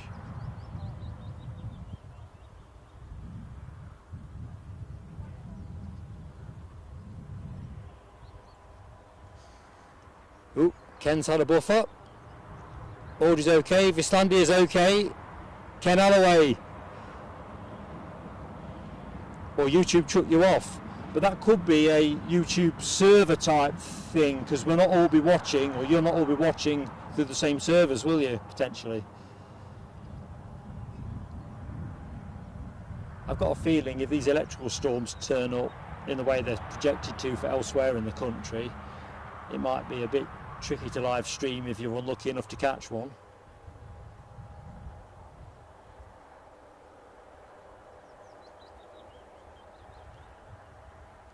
I'm going to say I'd be gutted if it looked like I'm dialed down to next move for me would be a reboot.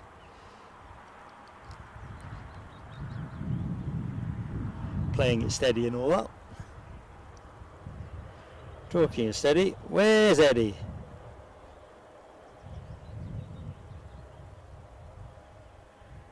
No message. Don't worry, I'm not going to sing that song again.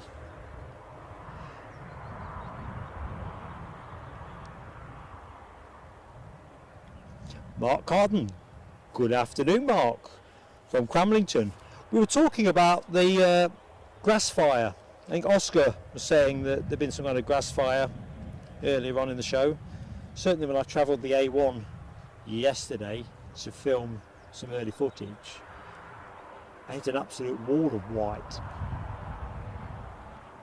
And it had that kind of, didn't smell misty. So, sounds like it's all happening in your part of the world.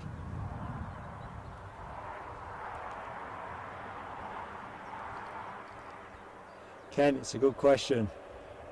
Eddie, send me a message if you are listening to the show.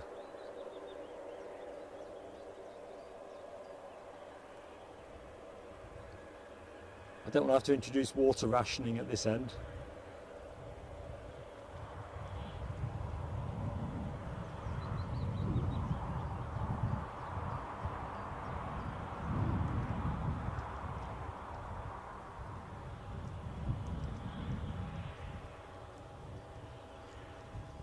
Mind you, I wouldn't mind betting the A1 will be pretty sticky. Nice weather. Folks want to get out and do stuff, don't they? Whether it's get to the beach or B&Qs to buy something for the garden or stuff for the barbecue. As the saying goes, you've got to make hay while the sun shines. Oh, this is interesting, isn't it? British Airways are going to the back of the bus. They normally are at gate 3, but that's their scheduled Heathrow service.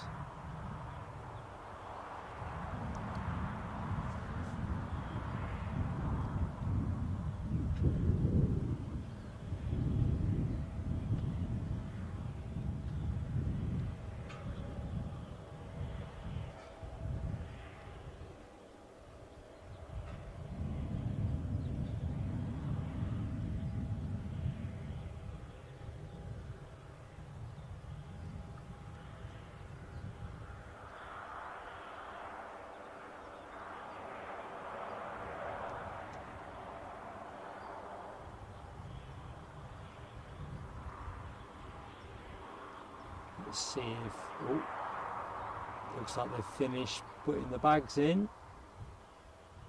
Stairs are withdrawn, folks. This is where it's at. Don't know if it's transponding yet. All right, thank you, Mark Carden. I did intimate I thought it was probably a charter. Part of Chewy Holidays. Hadn't appreciated that. Nice one, mate. Top intel.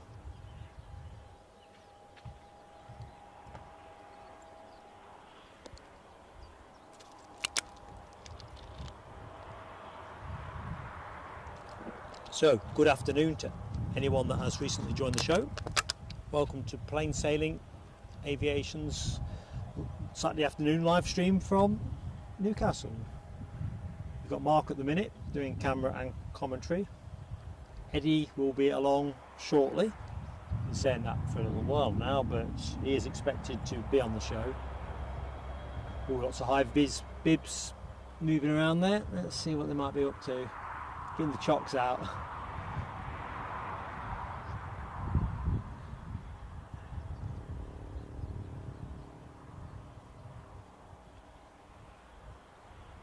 Mark from North Sky, if you're watching any of this later, mate, you're going to have biceps like Popeye after 6 months here.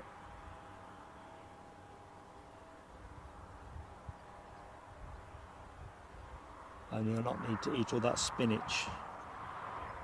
In Nicholson, Good afternoon, Ian. Hope you're having a good Saturday.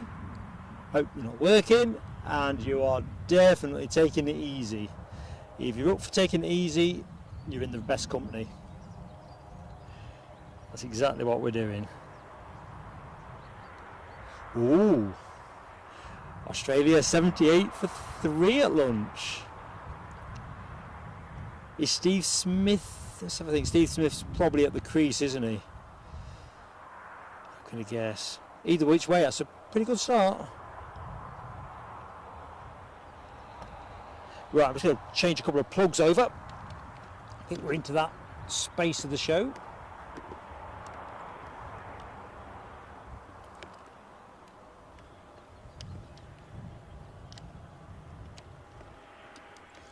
Well, no, I didn't do.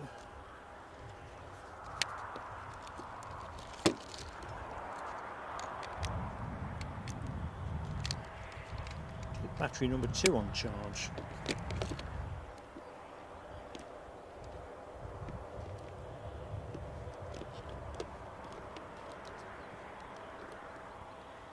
Let's right that wrong.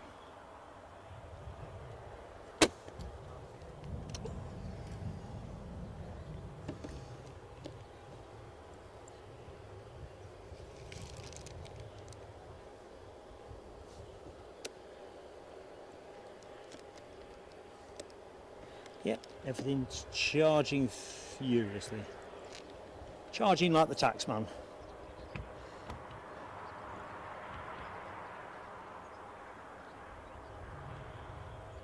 Yeah, Ken, Steve Smith is exactly that, isn't he?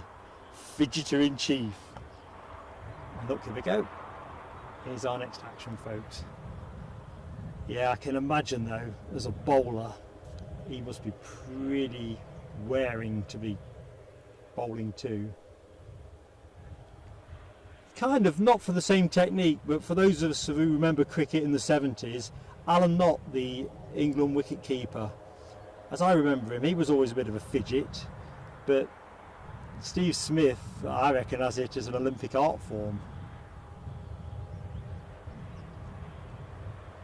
I think a lot of elite sports people do have their own superstitious routines, don't they? Be it lucky underpants or putting the left boot on before the right boot or stuff like that.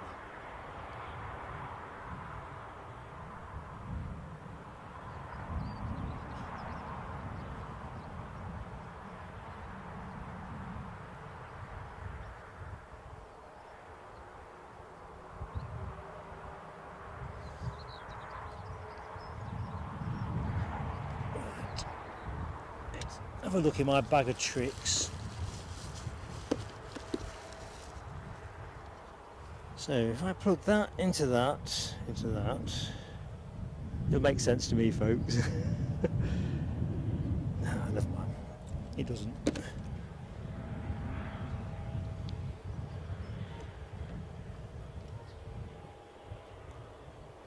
I'm just trying to work out how to better balance my power needs.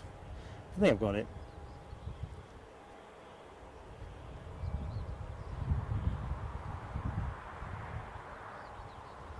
Well, there's a little diamond DA62 doing lots of nice little shapes on flight radar south of Newcastle and up by the coast.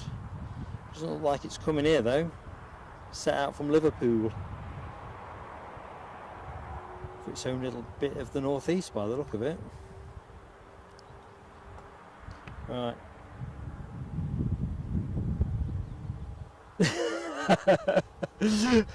Very dry alibi 58. Yeah, I think I'll be scratching my head a bit there.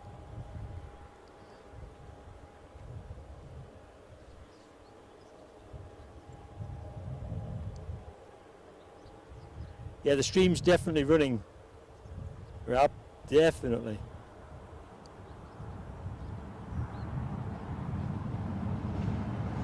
What's interesting, Audrey?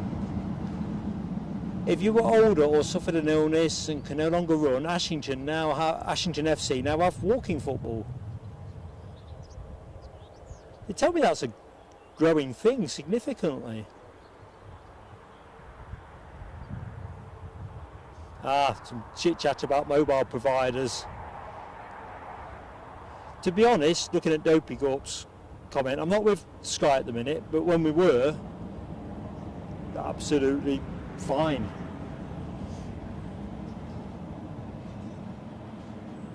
I think sometimes it depends whether they are doing any upgrade work in the area as well.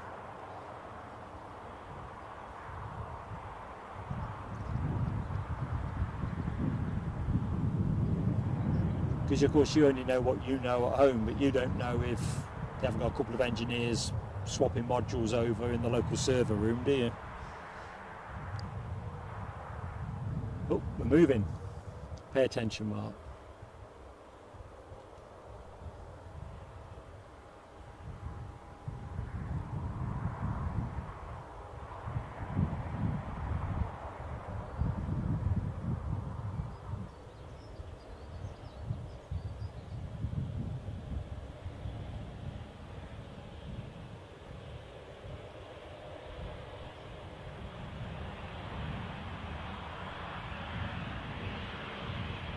So our sequence of 07 days continues. This is fantastic for this kind of proximity. Holding for what reason?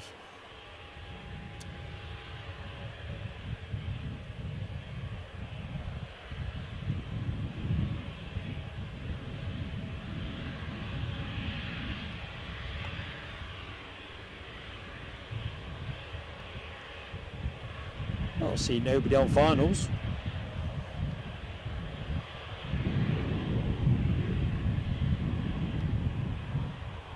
Grab, the only thing I'm going to say, mate, is don't touch it with a hammer. Well, rubber hammer perhaps.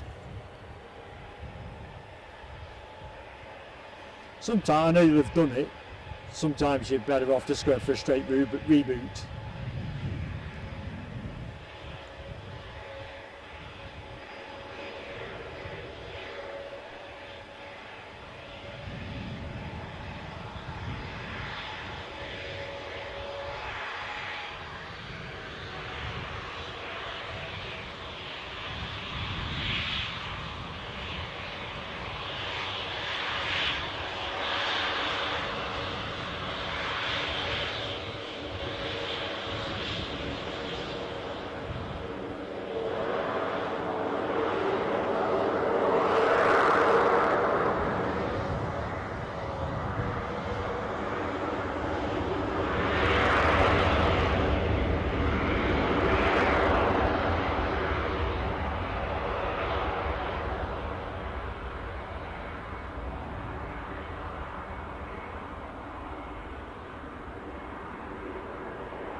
Nice and early.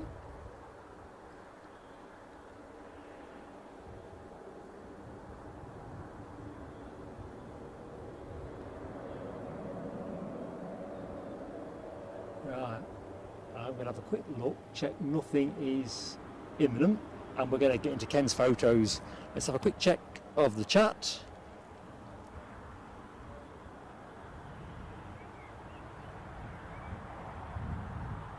Right, all good. So, come on tablet, do not fail me now. Nothing on finals or close to finals. You can tell it sounds slightly doubtful. Sounds too good to be true. So, let's get into the photos.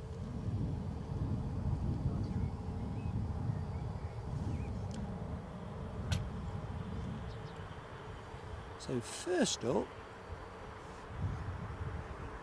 we have Mr. Patmore, pictured by Ken at Glasgow Airport on the 16th of May. The other half of the Mrs. Patmore, Mr. Patmore plane marriage, if you will. Mrs. Patmore we've seen at Newcastle a few times. I think they both look like they could do with a bit of a repaint, to be honest. Apparently named after a couple who won a most romantic couple competition back in 2016 with Chewy. So the plane you're looking at, Golf Tango Uniform India Hotel, a 7878 Dreamliner, was delivered back in October 2017. I can't think why me and Mrs. Plain Sailing Aviation never chucked our story into the hat. Hey ho. Okay, so that is that. And then these are a couple of corkers. So this is Prestwick, DHL. And where are we here? 757-200 converted freighter, registered Bravo, Mike Romeo Bravo, which had arrived from East Midlands Airport and apparently spent several hours at Prestwick doing circuits, touches and goes and so forth, before returning to East Mids. The plane started its career with British Airways all the way back in February 1998, the year I got married. Its original name with BA was Bothwell Castle, and I'll be honest folks, no idea where that is, so if anyone knows, do let me know in the chat. Converted to a freighter in September 2003. So a couple of shots we've got to share. Nice overhead here. Oh, yeah, overhead. And moving on.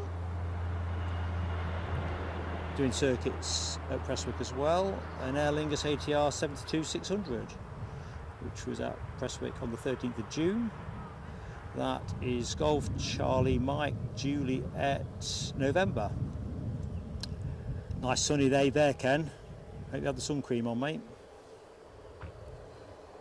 And this is the ones that really caught me, because I love something new. I'm a sucker for something new. Check this out. I've gone slightly out of sequence with this, I've just realised, but let's just roll with it. It's the same plane. So, a Sky Taxi, a Polish registered freight haulier. First time I've seen one of these, and in correspondence with Ken, I made the observation, when I look at the tail fin, it kind of looks like a lizard to me. I'm not sure it is a lizard, I'm sure it's something more abstract than that. I couldn't Google my way to that information.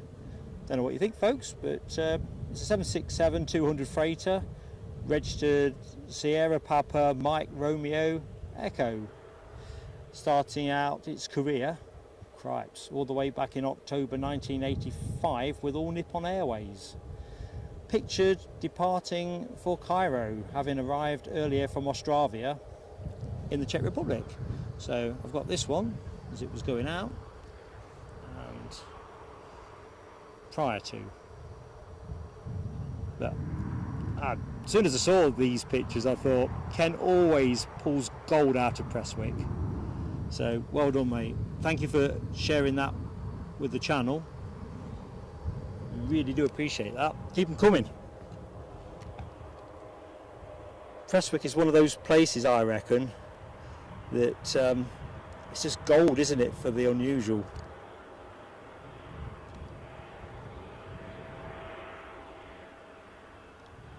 Right.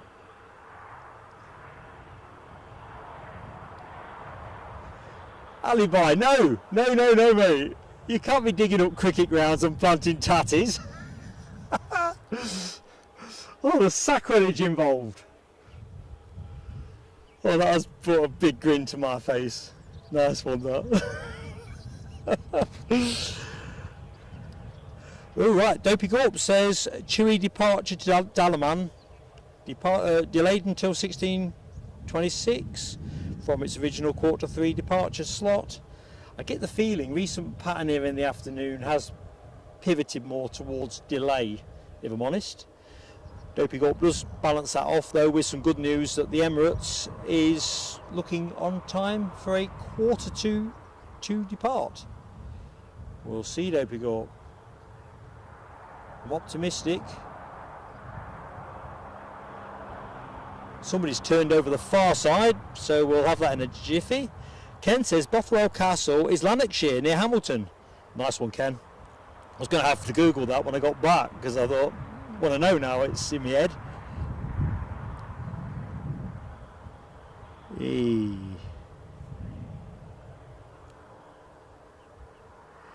Bez54 says, looks like a gecko. Oh, hang on a minute. Eddie's in the house.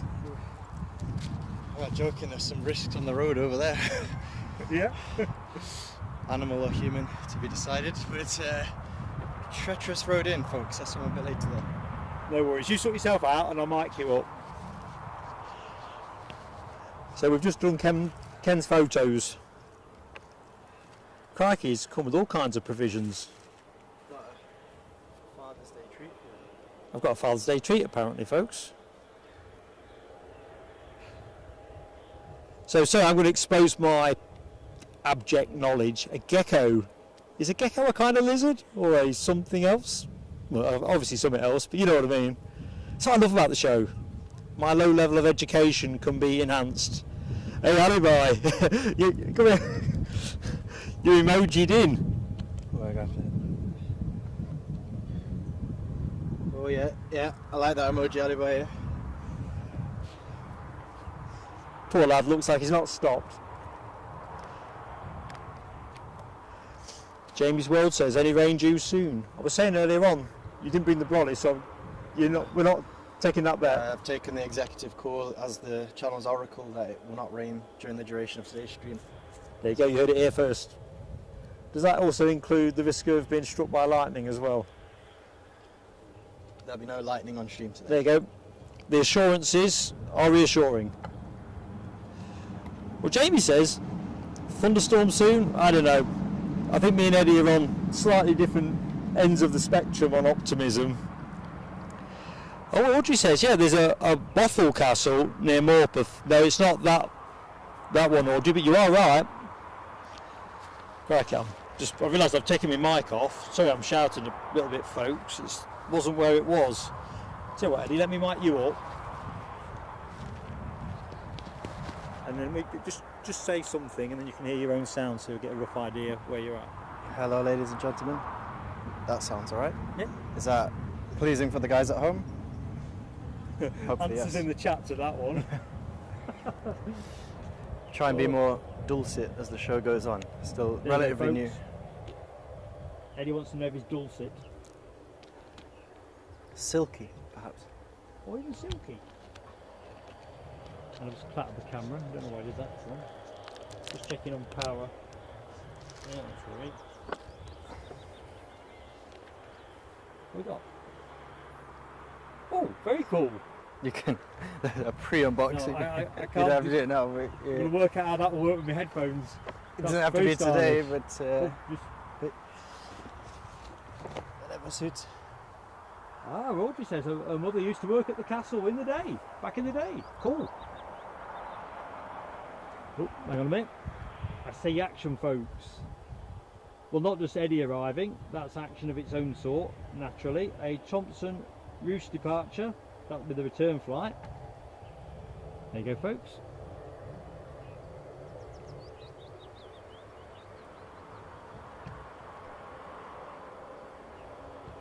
Got plenty of liquids. Yep. 4 o'clock, Dopey Gulp, is where we'll finish, give or take a tweak. I mean, obviously, if there was incoming action 5 past or something, you know me, I'm a sucker for an extra plane, but 4 o'clock is about where we think we're going to bring it to a close.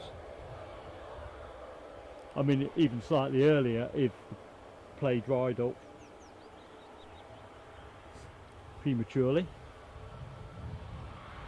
So on screen currently we're looking at the TUI Boeing 737 MAX 8 taxiing out towards the runway before its departure to Reus in the northeast of Spain. Simon Kirby, are you listening? If he's either in the Lurkers Lounge, is Simon, or he's in the basement with Dr. Dre. I want to see if I can bring him out with some classic Spanish tourist board banter, like a sort of some kind of animal charmer, but bringing out fellow East Midlanders. Well, Simon, you missed. And of course the registration, one of my favourites from the TUI fleet, it's G-TUM. That's spelt G-TUMB.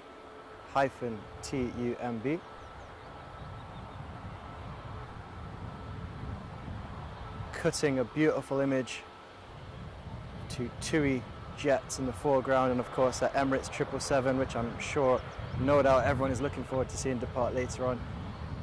Still undergoing its final boarding procedures, I'd imagine, or perhaps safety procedures on board now. I think the passengers are on. In fact, let's see if we can see. I think the jet bridge has been withdrawn. Let's just have a look. It's hard to work it out. Oh, the door's shut, I think. No, it's not. The trouble is, you're just looking at a postage stamp. It's probably easier to view at home. The sounds you're hopefully picking up now as well, if you're not got our tab open currently, is the TUI as it's powering towards the runway now. Departure imminent. Good stuff, Eddie.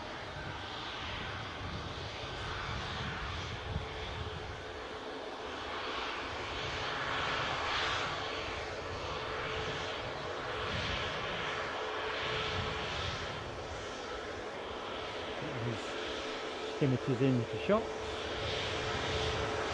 737 MAX 8. What a beauty. I love that colour. I love that vibrance that the TUI livery brings to the airfield, contrasting with the green fields that Newcastle Airport provides us.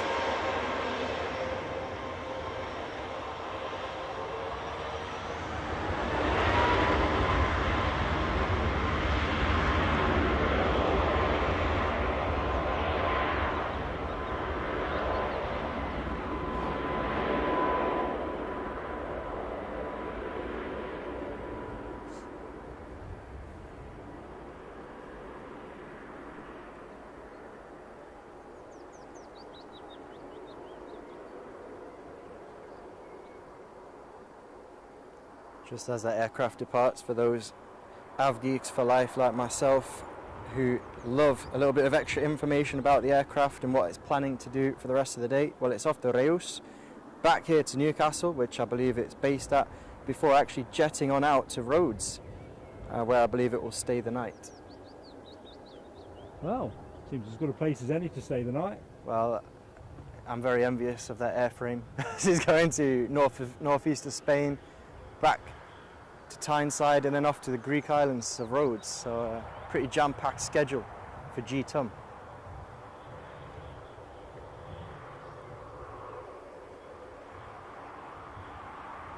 Jamie's World. That sounds highly improbable, mate.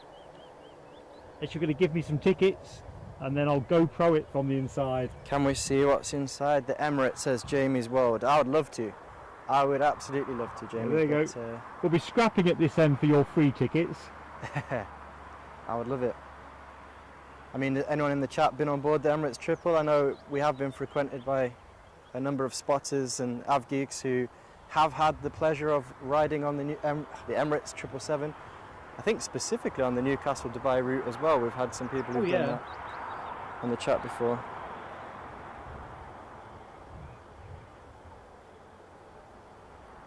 Love a bit of extra detail. Jamie's World chipping in again, saying that's the Emirates Boeing 777, 200 long range. It's interesting because I think the most frequent 777 that visits Newcastle, unless I'm mistaken, is the 777-300. Whenever I'm sort of on flight radar, it tends to be the 777-300. And today we're treated with the 200 series, so a little bit of variation. Well, it looks like the triple has pushed back broadly on time. Look at that. White fuselage, golden letters blazoned on the aircraft. Stunning. Just looking forward to when we start to see the new livery, the revised Emirates livery, turning up. I know, I think of a couple of other airports around the country I've been treated to that early sighting. We're still waiting here at Newcastle, so for those or anyone who's got any inside influence with logistics at Emirates Airlines, if you could have a word, send a couple our way, we'd love it. Yeah. Just to brighten up this old av geeks day. I'm just saying as well, on the drive in I was of course listening to the stream. As an avid aviation enthusiast, I do enjoy to watch and listen to the stream when I'm not on it myself. And the brilliant Airways coming in from Salzburg. Bit of an interesting aircraft movement here today. Definitely. I'm just looking at Ken's comments. He's done the triple from Glasgow to Dubai back in 2009 for a special birthday holiday. Classy Ken, nice touch that, mate. I'm taking it from a trip review point of view. You had a great time. See, Ken's getting in early, trying to give me aviation enthusiast envy. A few weeks back, didn't we have a follower who was watching from Tenerife? They live in Tenerife, or was it Gran Canaria? We had Tenerife, I think. The Tenerife. Was that Nicola? Nicola, exactly that. Nicola was joining us a few Carter. weeks. Hi, Nicola, if you're in the lounge. Exactly that. Ken's first sim of aviation envy for me today. I'd love to go on that 777, as I've said a few minutes back. Rob H is straight in there. He said, is it Ken's 80th, that special birthday? Oh. Come on, Oh, Rab. dear. I don't know, Ken's been pretty ruthless to your dad, you know, over the years. Well, over this year. Get it right, Mark. He's not shy of handing a telescope to Eddie where it's due as well, I'd have to say. To be fair, Ken's having a dog of a day with YouTube, and Rab's having internet connection issues. We had a bit of a stodgy start at the show. I've had to dial everything right down.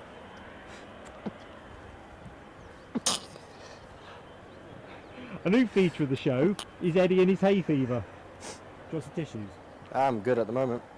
Well, tell you what. All Have medicated. this pack for Ron. I bought extra tissues because I figured that the amount of grass that's in seed down here, and for those of you that have hay fever. See, Ken's, just sorry to interject there, Mark. Ken's got back in the chat. He said 90th actually, Rab. Now, I don't know. Can I take Ken at face value? It's very hard on YouTube with the comments on this side. I mean, you should never really out someone's age. I don't know. Is that genuine, Ken? Or are you having us on? You never know, do you? You never know. You never know. I think that's Ken being very dry. My instinct says so, but that said, you know, rule nothing out. That's my approach. I haven't heard he's not 90. There you go, Ken. So we're just going to say that's the burden of proof at plain sailing aviation. everything's in play until it's discounted. Okay. You slay me. So, on screen currently the Emirates 777, 200 series variety today, treated to a slight variation in aircraft type. Tug's just pulling away. Let's just pull back a little bit. Did I catch you earlier saying Mark from North Sky is he going to be working there? Yeah, he's got a job with Swissport. Oh, amazing. Starts on the 26th of June. Congratulations from Eddie to Mark. If you rewatch this part of the stream, if not, I'm sure we'll drop you a message later on so to convey my congratulations, because that pretty cool job. I must admit I've considered at different points in my own kind of professional career, obviously being an avid aviation enthusiast, anything involving aircraft always got a bit of extra pull. Ken's in there with the music. Young at heart. I can't get the notes. I know the song. So the landing lights now are illuminated on the Emirates 777. Registration A6 EWB. Okay. We're moving, aren't we? Definitely. Again, for those who like a little bit of extra intel on the aircraft, I believe, from my human eye, a winglet-free aircraft, interestingly. You don't see that too often these days in modern aircraft fleet. I can confirm you are quite right. Winglet-free. Try and say that later on tonight. Winglet-free. Winglet free. It is obviously in Newcastle currently. Arrived from Dubai earlier this morning, but before that was in Tel Aviv. Quite an interesting use of such a long-range aircraft. I'm not sure on the exact distance between Tel Aviv and Dubai, but I would have to say, just going from my basic Google Maps knowledge of scanning about, I'd have to say it's relatively short distance for such a long-range aircraft. let's have a look and see where this aircraft will head out to next, if we can get that information. Eddie's on the case, folks. Always love a little bit of AvGeek detail. So it's heading back out to Dubai, and that's as far as flight radar is going to let me see. So where that aircraft goes next, if you are interested, well, you'll have to keep tabs under your own efforts after the stream. So that's registration A6EWB.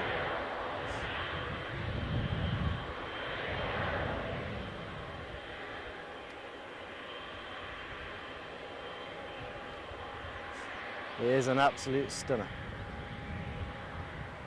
I think drawing quite a crowd of local aviation enthusiasts as well. We've got a few photographers taking photos of the beautiful, to be honest, airframe. It's a cracking day for plane spotting. Pure and simple. That is, Mark, as long as you got the factor 30, because I think... I'm factor 50 up. Are you factor up? Oh yes, that was part of my delay. I had to layer on the sun cream. Good man. I probably need re-waterproofing in a bit.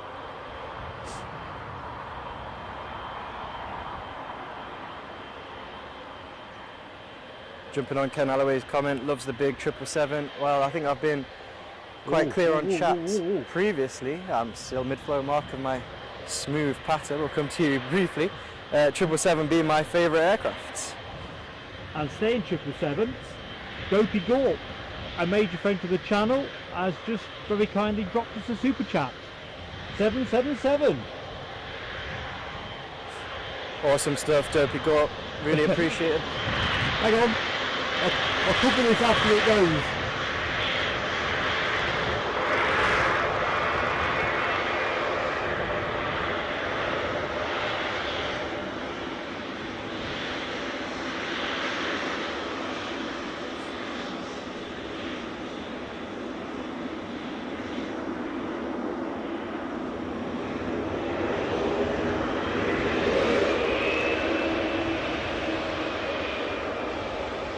Got us on another tab. Now's the time to flick back as this beauty is about to depart. Enjoy the noise, folks.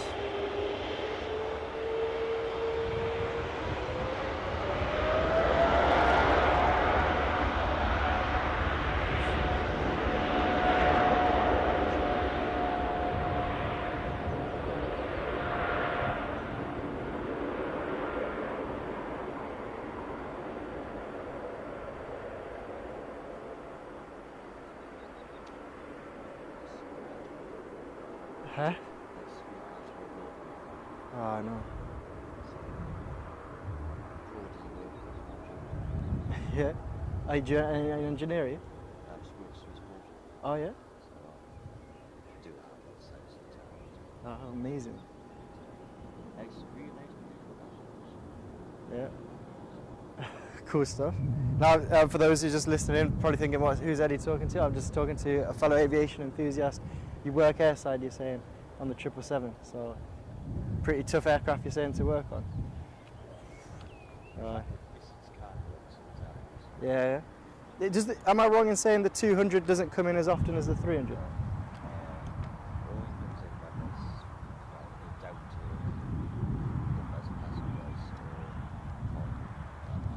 Awesome.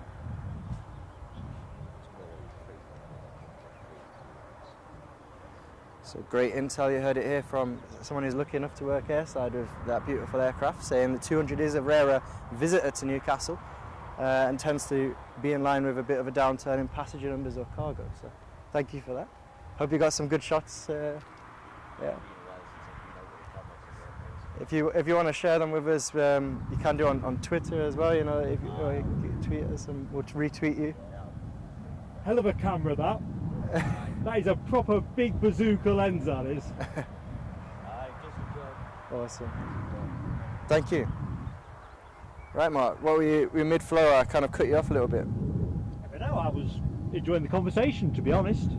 Oh, I know what it was. It was Dopey Gorp, who very kindly dropped the super chat and then caught me off guard with it. If it had been orange and blue, we'd have probably missed it. Ooh. Well, that brings us on to Father's Day. Did I get Mark the model of the 777 Orange Pride? No, because he did not catch it. That was the rule. That was the negotiation. Anyway, let's get back into the chat. Well, I also want to talk about the chat, Mark, because it looks like I've done the trick. Simon Kirby has heard his name. Curbs. He's in. Whether he was listening or whether we've just got this East Midlander connection, even though, yes, unfortunately, he is a Nottingham Forest fan rather than a Leicester City fan. Maybe we just have that. Free zone. We're focusing on the cricket. Focus on the cricket. But he is back in the chat, so delighted to see you here, Simon. He says, you've been talking about me. Yeah. Sorry. Yeah, so good stuff. Excellent. Right, anyway, catching up with the chats.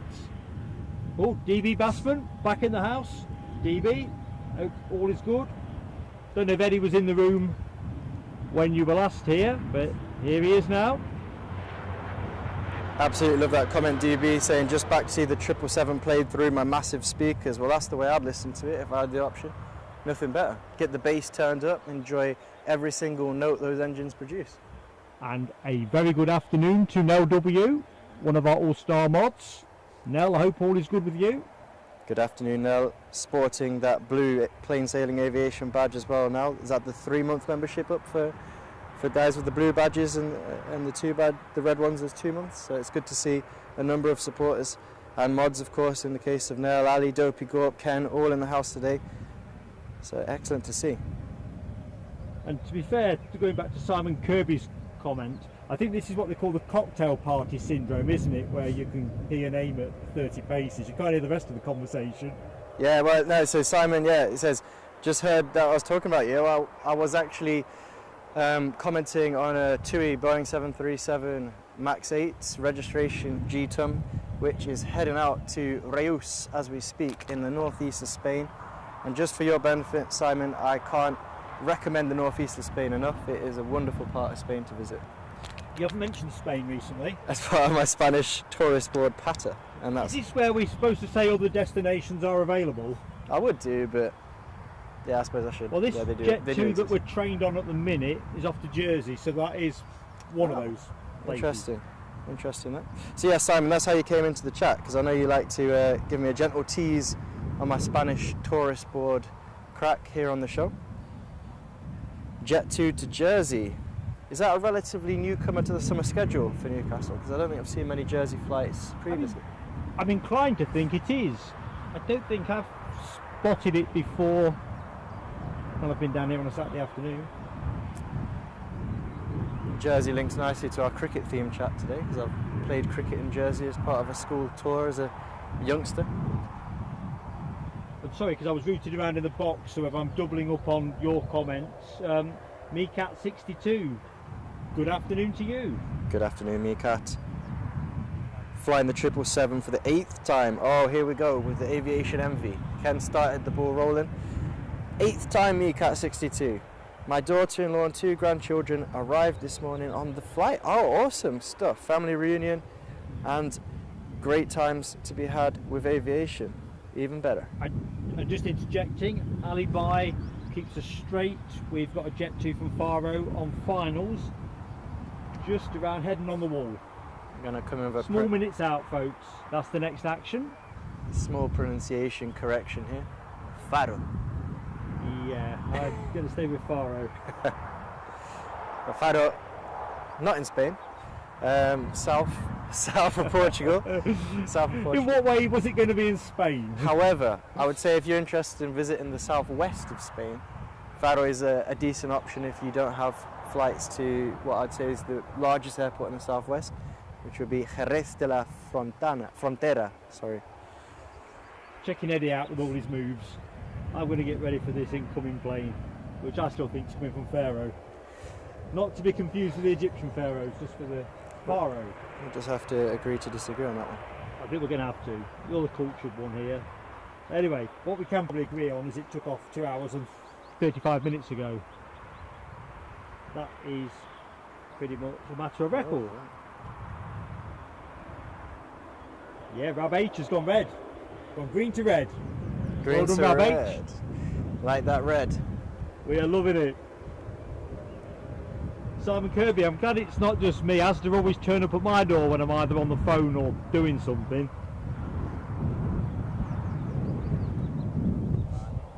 I mean, don't get me wrong, if they're coming in early, I never complain too much really, but it's just the way it goes, isn't it? They turn up.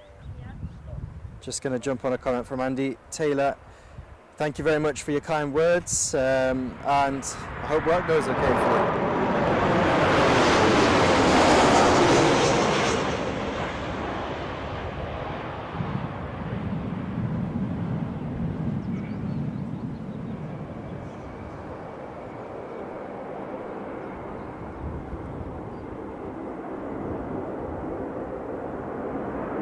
So on the basis of one in, one out, as this one rolls out, it looks like the Jersey bound plane is on the roll.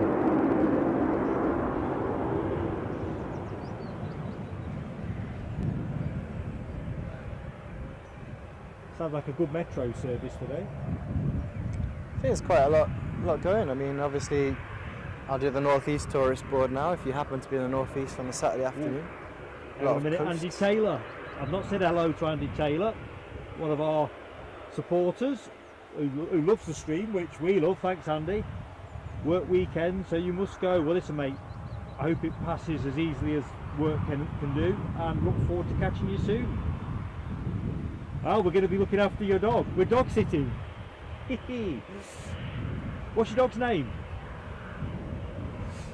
So the aircraft on screen at the moment is the Boeing 737. There isn't one on screen at the moment.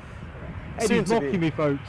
Aircraft soon to be on screen is the Boeing 737-8 as it's weaving its way through the taxiways towards the active runway. Registration GJZBC.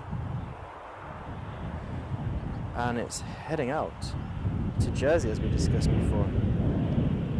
You know, I felt a little spit of rain there, pretty sure. Nah. Yeah. It wasn't rain, what was it? I think lots of liquids when you're near an airport, the potential risk of this. Alright. No, I'm sure it's a spot of rain or temperature. Interestingly, very interestingly, flight radar indicates that this aircraft is going to, unless I'm on the wrong one, is going to Jersey. Yeah, I called Jersey. Yeah, but I guess I'm saying on recent flights, I'll say it's recent flights before this air flight, it's been to Mahon in the Balearic Isles earlier today. It's been there and back. And now it's heading out to Jersey before heading back to Newcastle and heading off to Palma de Mallorca this evening. Nice one. Thanks, Eddie.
And away she goes into the slightly overcast sky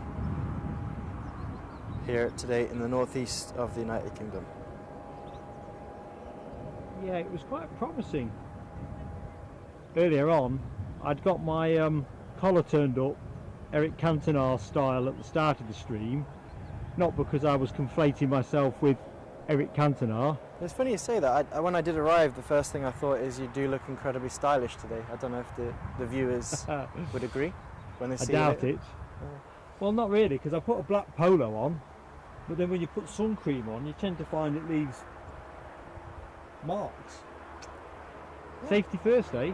Safety first always. Are we watching the Jet 2 taxiing along, having recently arrived from Faro? Hang on, I'm just catching in Grab H's comments. I think that liquid I was on about, he says he hopes it wasn't Jet A1.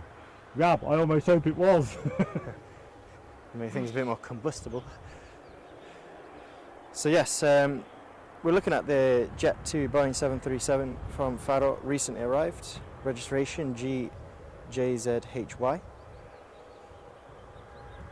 Dig a bit deeper, as I often like to do. Oh, that's interesting. So this aircraft has also been to one of our other favourite plane spotting locations. We've got incoming.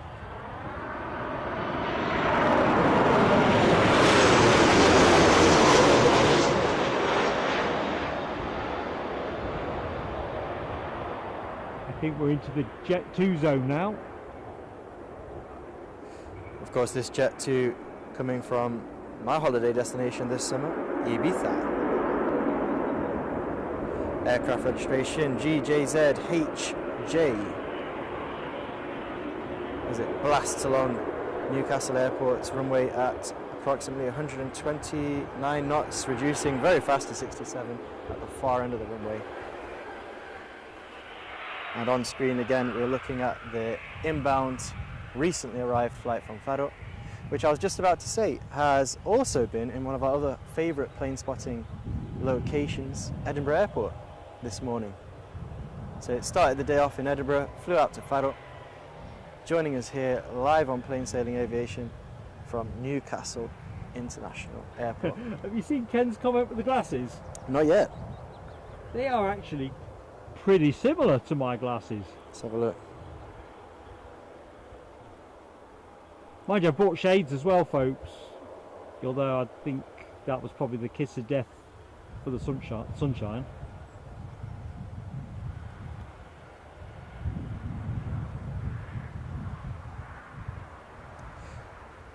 Yeah, those glasses would look, they are quite similar. Well, the main thing is, good shout from Alibi 58, Alibi's Jet 2. just warned us we've got an incoming 737 from Malaga. Exactly so. We're on it, Alibi. Raring to go. Simon Kirby. Oh dear. Oh, they're all laying it in thick and heavy on Ken today. I think Ken can look after himself. Of course. Mind you, takes everybody off me.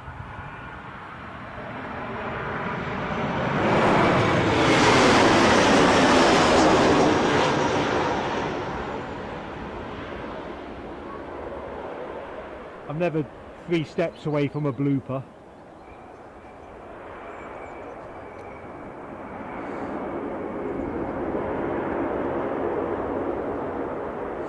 So that aircraft arrived from Malaga again, no surprises. Jet 2 Boeing 737. We talked on the last stream, or the last stream I was here, about, was it Jet 2 have purchased recently an Airbus aircraft? I think it was Jet 2. The A321. The A321, so we'll look forward to seeing whether we'll get some of that action here at some point. But for now we're looking at a 737, the Jet 2 procession now ongoing on the airfield. Yeah, the 321 would be a nice change of pace, no question. Both aircraft currently on taxi to stand in the Jet 2 silver and red livery. Can I call it the classic livery, Mark? What do you think? I think you can call it the classic livery, Eddie. I guess I want to know what the chat thinks as well. Is this, how would you refer to this if you had to describe it to another aviation enthusiast? I think the other livery is easier because you just call it the Jet 2 Holidays livery. This one, how would you explain it? Would you just go for the colour scheme as I've just done, the silver and the red? Or would you just say the classic Jet 2 livery? See if there's any thoughts on that.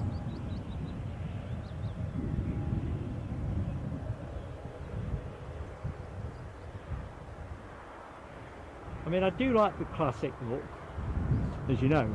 But I do think they're overdue a livery refresh, no question. I think for me, the Jet 2,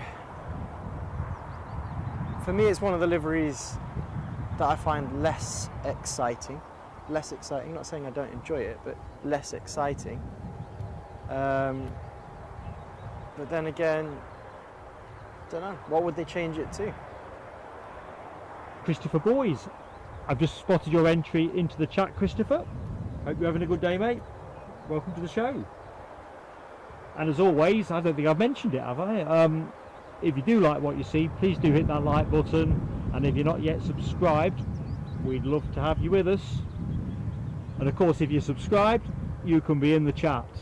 So what's not to like, hopefully. All yours, Eddie. I just want to echo that. Good afternoon, Christopher Boyce. Nice to see you.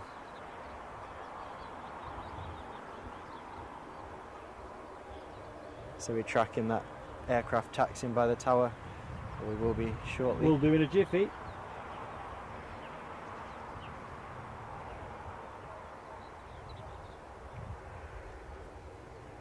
Right, let's have it now. Quick refresher, or new to those who may have recently joined, we've got registration GJZBI, recent arrival from Malaga International Airport in the south of Spain. I can personally vouch for Malaga as a perfect destination to rewind and relax. Can you really, Eddie? Yeah, yes I can. Interestingly, this aircraft has, in the short term, been to Tenerife yesterday. Obviously that's a bit of a longer flight, it's a less busy flight schedule, and we'll be heading out. I'm sure the terminal is full of excited passengers because that aircraft will be heading out to the beautiful island of Lanzarote later on today. Would you like to get on that flight, Mark? Yeah. There isn't anywhere that I've seen today that I wouldn't like to be going. Lanzarote. I've never actually been to Lanzarote, but certainly thinking of those passengers getting all excited, probably enjoying a few last minute purchases in the duty free is making me feel slightly envious. Not an uncommon feature when I join the stream live. Yeah, I think that's the thing about being down at the airport, isn't it? You know, seeing folks are going off to enjoy themselves for the most part. Not all travel is. Alibi is alerting us to a Loganair inbound. Thanks, Alibi. Loganair Embraer ERJ 145 EU from Newquay. You've been to Newquay, haven't you, Mark? Many moons ago. I think I've told that story in the chat before. Good trip. Yeah, but got absolutely hammered with my friends. Fell asleep on the beach. Oh, woke dear. up with very bad sunburn. That's the. So that was that day two. So after that, not so much of the sunbathing. So I guess you weren't, as always, as refined and cultured as you are today. Been a journey. Scotland's finest emoji is splashing in the chat for those members who... Yeah, I was saying at the start, I hadn't realised you'd hit the live button on that Sure. in the emoji lab. Definitely. Thank you, Ken.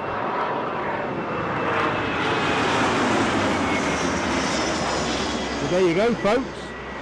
Chance to use the new emoji, Scotland's finest.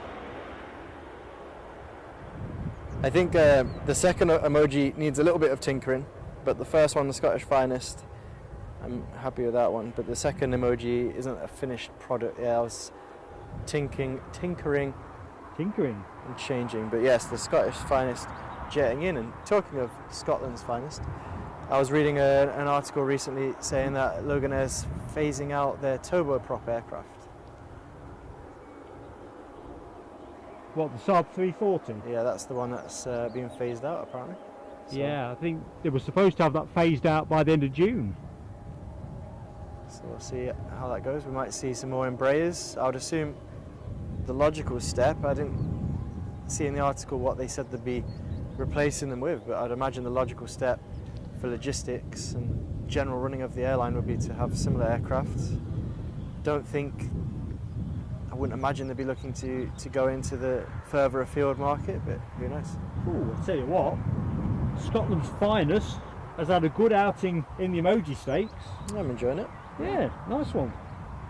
I mean, folks, let us know what you think. You know, I mean, at the end of the day, that looks quite nice. I was struggling to make it out earlier without my glasses on. Yeah, no, Ken's just following up on what I was saying before about the second emoji that needs a bit of work. Yeah, I was just playing with the colours of the font to try and make it more readable, and obviously I'm aware some of our audience like to watch YouTube on, I think it's called, is it called blackout mode? Something like this, where it's like the dark backgrounds. So I was just playing with it, and then when I uploaded it on YouTube, obviously it has the opposite effect on the white screen, which is what I'm looking at right now. So yeah, the second one's not ready to go. Scotland's finest. Use at your will, guys. Okay, next action, thanks Alibi 58, is a Jet2 737 from Alicante, which is on finals. Cheers Alibi. That having departed 2 hours and 34 minutes ago. 2 hours and 34. Quite a nifty ride back in. Melody R, good afternoon Melody. Just spotted you in the chat. Hope all is going well. Right, Alicante, here we come.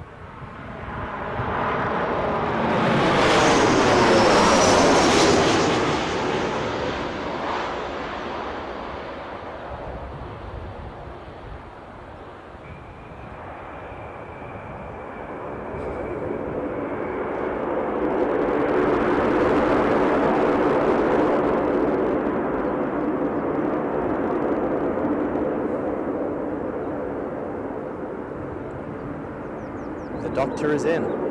Aircraft registration GDRTO. Dr. Toe. The Doctor is indeed in. I think I've seen Dr. Toe a few times at Newcastle. I think back in our pre-live streaming days, a couple of times I remember captioning a couple of landings and takeoffs from Dr. Toe. Feel free to check out some of those videos from our earlier days as a channel. Aviation highlights from, it would be last year largely, wouldn't it, before we went live streaming. This is our first videos from yesteryear. Videos from yesteryear, exactly. Literally. Let's see where Dr. Toe's been and where he's going.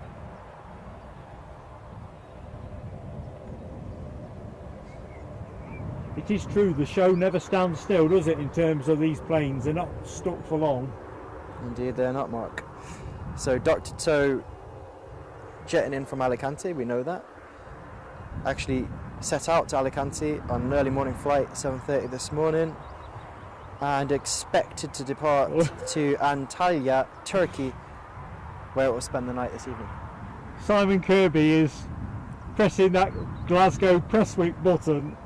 It's a bit like Nottingham East Midlands Airport, I think, Simon, in terms of I suppose the feelings it can arouse in some. I'm not a fan of Nottingham East Midlands Airport. See, there you go. For me it's just East Midlands.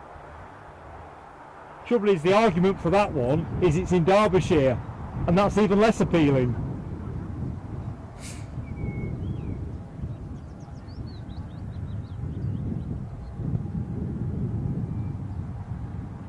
But you see, I fell into that Glasgow press week controversy, if you will, a few streams back.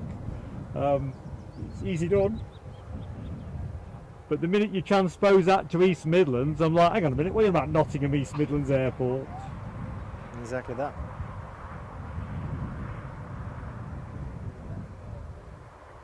Yeah, I remember when they branded that. I don't know what year that was, when it was announced as Nottingham East Midlands, and obviously, you know, I love aviation, football, as well as high up there on my interest list.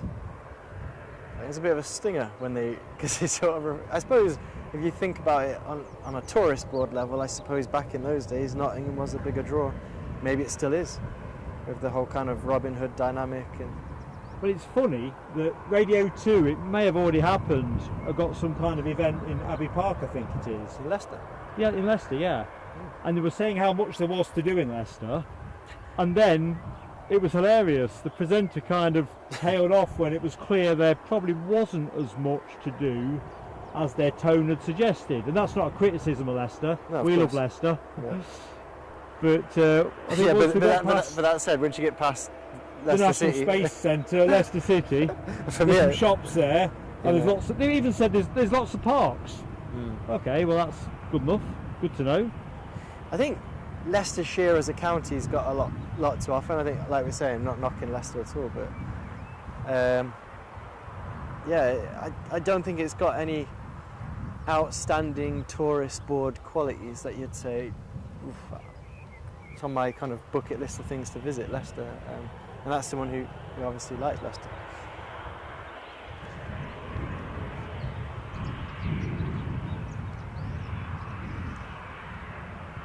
Oh, good afternoon, Danny LUFC.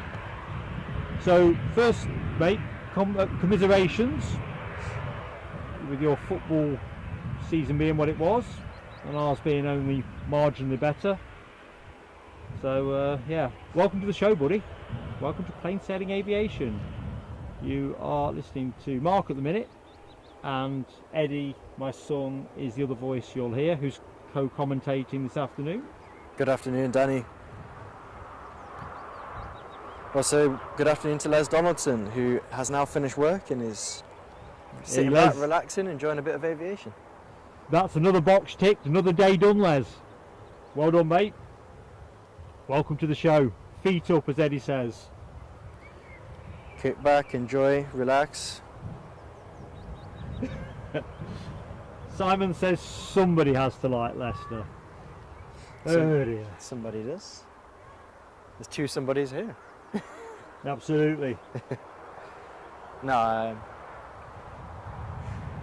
we'll have to take that one, I think. We've had years of being the dominant force in the East Midlands area, and we'll just have to take our places. Where's Derby at these days? Are they in the Championship, or are they in League One still? Still in League One. Alright, so we'll take our place at number 2. As far as I know, anyway. Simon says, like it that much, you moved. Yeah, no, I think both myself and Mark feel very at home here in the northeast. I think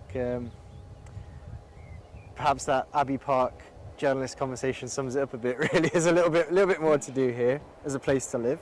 I tell you what, Danny LUFC, one good thing in Leicester, he says, and that's the road out. Ooh, God, it's harsh. all right. Let's get back to aviation. I see something pushing back. Too much controversy. On the other side of the terminal, Jet 2 in what I describe as classic livery. I don't Got it now. Jaws like in reverse. Jaws in reverse. Don't think we've had any takers on what other people would refer to it as. Perhaps I'm being overly pedantic, needing a name, needing a label for that livery. Yeah, they've all got names, haven't they? You know, when they get pitched by the ad agency.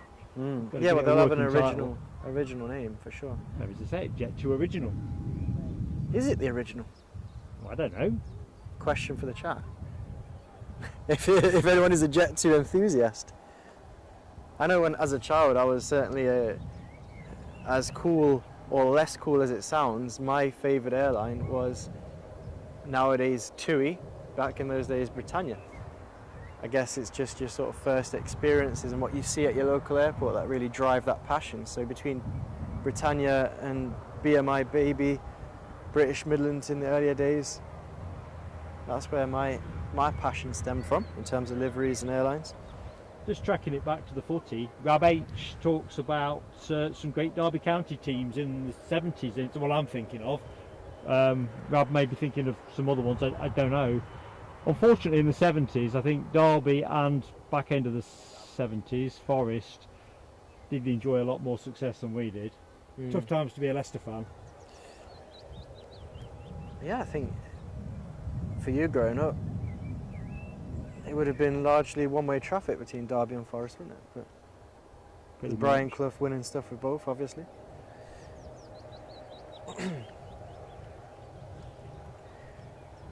And obviously one of the sore spots I have about it is when we could sing, we've got an inbound, I think, was that Metro? No, it's a train. When they're singing Champions of England, Forest fans of course can sing Champions of Europe. And they do so, they do that to a lot of clubs. Even some of the bigger hitters like Arsenal can't retort to that.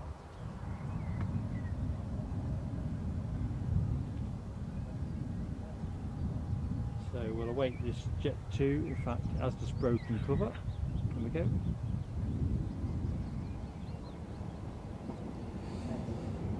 So this Jet 2 pushing back is heading to Zakynthos. See, I'm less good with the Greek names. Zakynthos, Wow. I'm going with it. You'd still have to be better than me. Rolling with it. As that is pushing back. Boeing 737-8 MG. Registration GJZBK. Where we're heading to. Is it going to stay out there? I'd imagine it would be returning.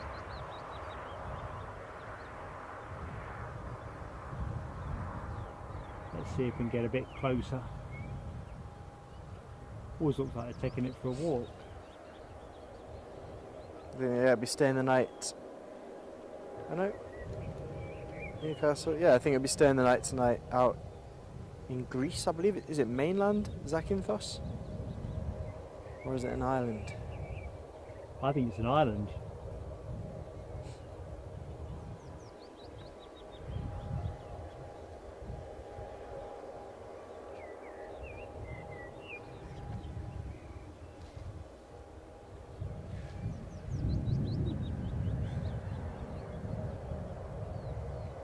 Anyway, that looks to be our next departure.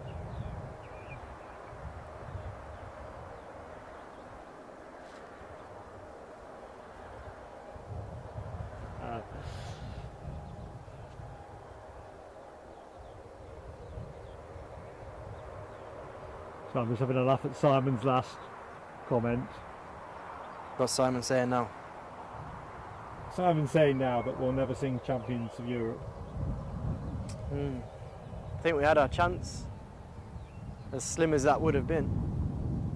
Yeah.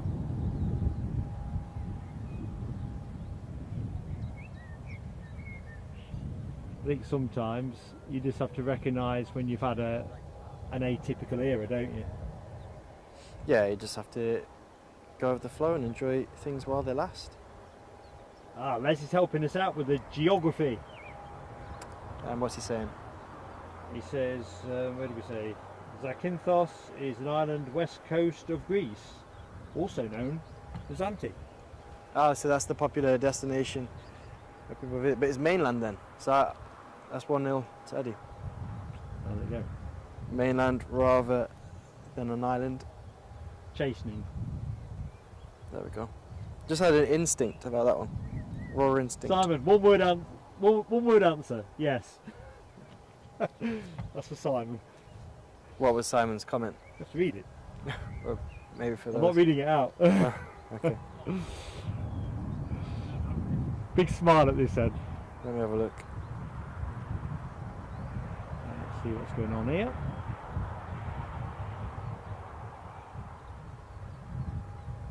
Hang on. Ken's saying it's an island.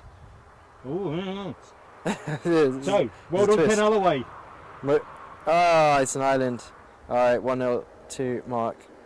Well, I'm going to take an assist on that because I was walking away with the defeat there till Ken It's salvaged an, it. yeah, but you were misleading. You didn't read out Les Donaldson's comment properly. It's an I thought you were reading it on your phone. island on the west coast of Greece. But I thought you were reading it on your phone. I'm just enjoying a bit of aviation spying on flight radar and enjoying learning about where these aircraft have been going from. Ooh, Alibi says most beautiful island he's ever seen is Zante. I'll have to head out there.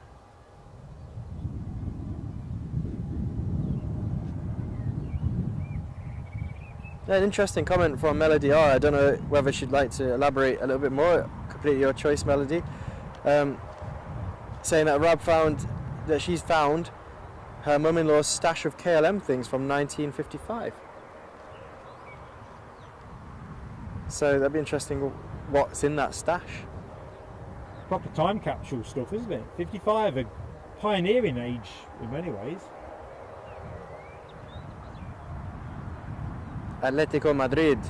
Simon, you should watch the return leg, and I don't think you would have seen. I challenge you to find a time where Simeone's Atletico Madrid have looked more chastened in the last 10 minutes of the game. So yes, they technically edged us out. Yeah, they've got form for edging us out in previous forays into Europe, sadly. Usually at the first time of asking. Yeah, But I seriously would say, watch that if you can find it, if you've got the time, got the dedication, have a look.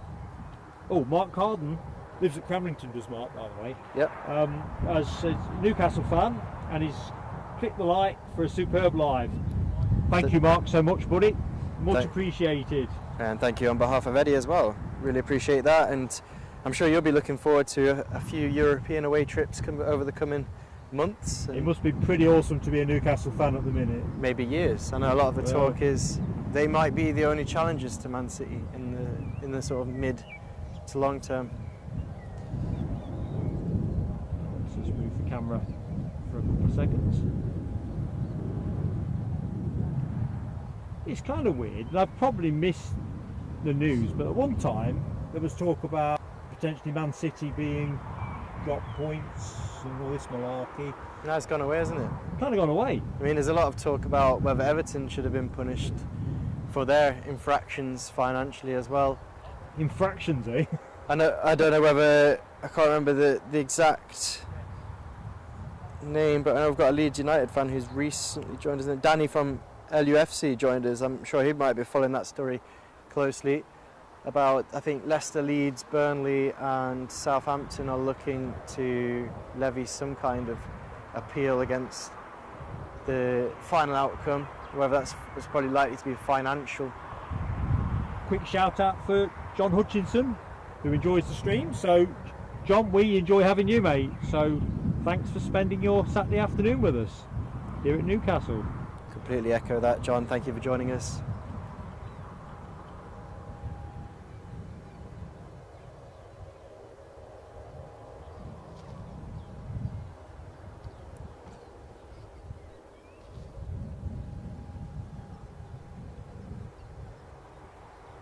So we've hit one of those pesky pauses. Always a perennial risk at a regional airport. Some big beasts flying our way. We've got a lofty 747 heading to Mexico City. Just going to go to the west of the airport. Lofty to Los Angeles. It's 340, that one, a rarity. Will probably overfly us in about 5 minutes time. I'm getting flashbacks from our last stream when one of the audience, one of the viewers was asking us about least favourite aircraft, and I was really struggling, and I ended up plumping for the 340. So a bit of a synergy there with last stream. Last time I was here with you, Mark. I think the only thing that spoils the aesthetic with the 340 for me, outside view of it, is the little Pifco engines on it. Yeah, I just don't know why. I mean, I was pressed for an answer. I don't have a least favourite aircraft in reality, but pressed for an answer, I went for the 340, and I think it is more of a product of my sort of generation of aviation enthusiasts. So sort of growing up, the long range aircraft, it was a split choice between the A340 and the Boeing 747. I think Virgin Atlantic tended to operate more 340s, and British Airways tended to, if I'm not wrong, operate more Boeing 747s. And I've got no particular reason to favour one or the other, but as a child, you just, much like a football team, what you become accustomed to seeing, what you have an affinity with, there's no real rhyme or reason to it. And the Boeing 747 in British Airways livery was my long-haul aircraft of choice growing up.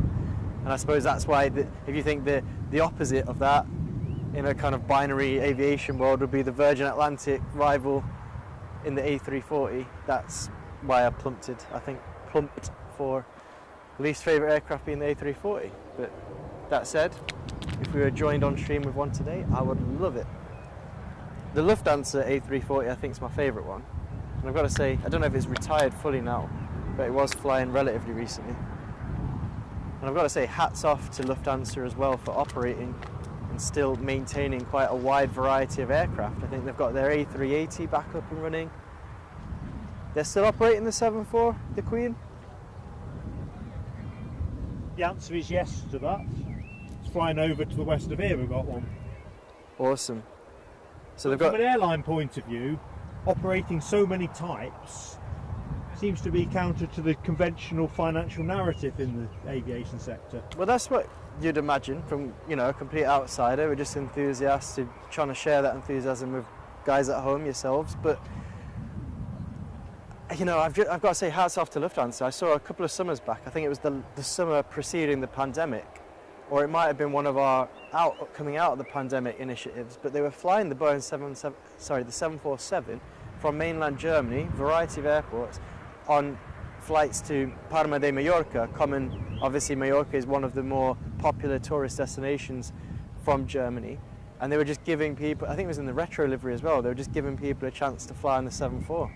I'd love it if, you know, and I understand why not, it's a business at the end of the day, but I think, you know, it'd be a nice touch if airlines like British Airways, I mean, they don't operate 74s anymore, but perhaps, I think they did when they introduced the A380, did British Airways not do some flights to Paris to try and give aviation fans, something rings a bell in my head now. That does ring a bell with me as well. Yeah, and I remember I had a look at it, but obviously it's quite hard to get seats on these flights. Obviously they're going to be in demand. Making sure you get the time off work, another challenge. Just looking in the chat, John Hutchinson off to Spain at Christmas with Ryanair or easyJet, saying no to dreary UK weather. Well, I'd second that. Spain. I know Simon Kirby will appreciate this, but lovely to go to the south of Spain around Christmas time. I would like to say all the destinations are always available at Christmas time, yeah, or indeed other times of the year. I think I like Christmas as in Christmas Day in the UK, but I think I do enjoy being in Spanish territory around sort of New Year's and stuff. If you're in the right kind of area, the climate, you do get a bit of a buzz when you return in January, and obviously it's a bit bleaker here. I suppose that free travel that you get from the Spanish tourist board. No, it's not true. Yeah. Thanks, Eddie. I just about to drop my bag of grapes.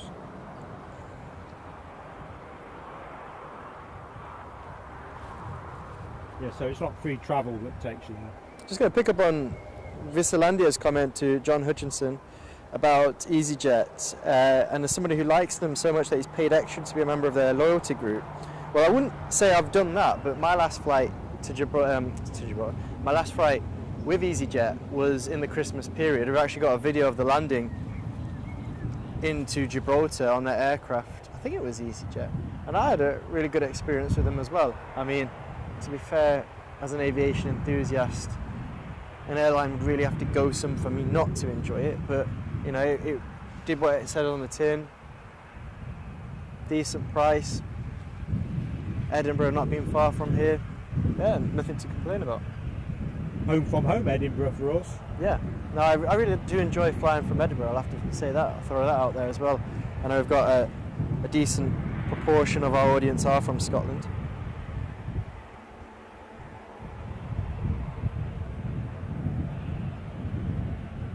So, Ken's asking, is it healthy eating that you're... I put the main mic off, Ken. I thought I was discreetly chomping my way through stuff. Thank you, Ken. I will suck the life out of these grapes individually. I thought now I'm less mic'd than I was, I've got a bit more freedom of manoeuvre. Clearly not. No airs and graces at plain sailing aviation.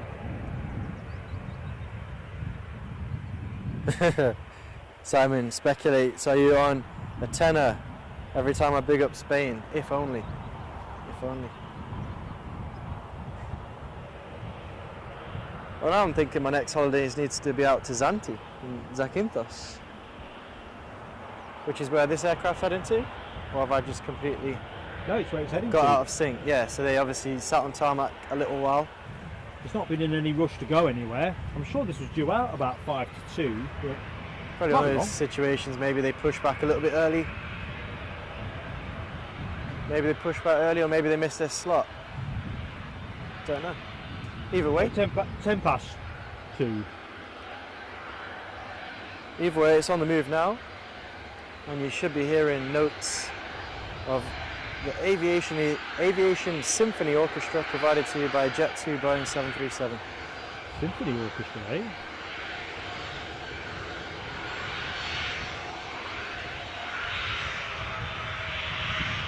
I'm just going to let us enjoy the spectacle before I reply to Simon Kirby's latest offering.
Graceful in her ascent into the sky. So yes, Simon Kirby speculates whether it's Mrs. Eddie that decides holiday destination. I'd love to say that's not true, but you've got me bang to rights there, Simon Kirby. Mrs. Eddie tends to call the shots on holiday destinations. To be fair, Mrs. Plain Sailing Aviation calls the shots. Otherwise we'd be travelling abroad a lot more than we do. Just have to bow down to greater wisdom sometimes. Greater wisdom, eh? You're probably right, to be fair. Audrey McDonald says her local football team, Ashington Football Club, have started walking football for older people or people who have suffered from ill health. What a great initiative that sounds, Audrey. It's great because I think it's quite.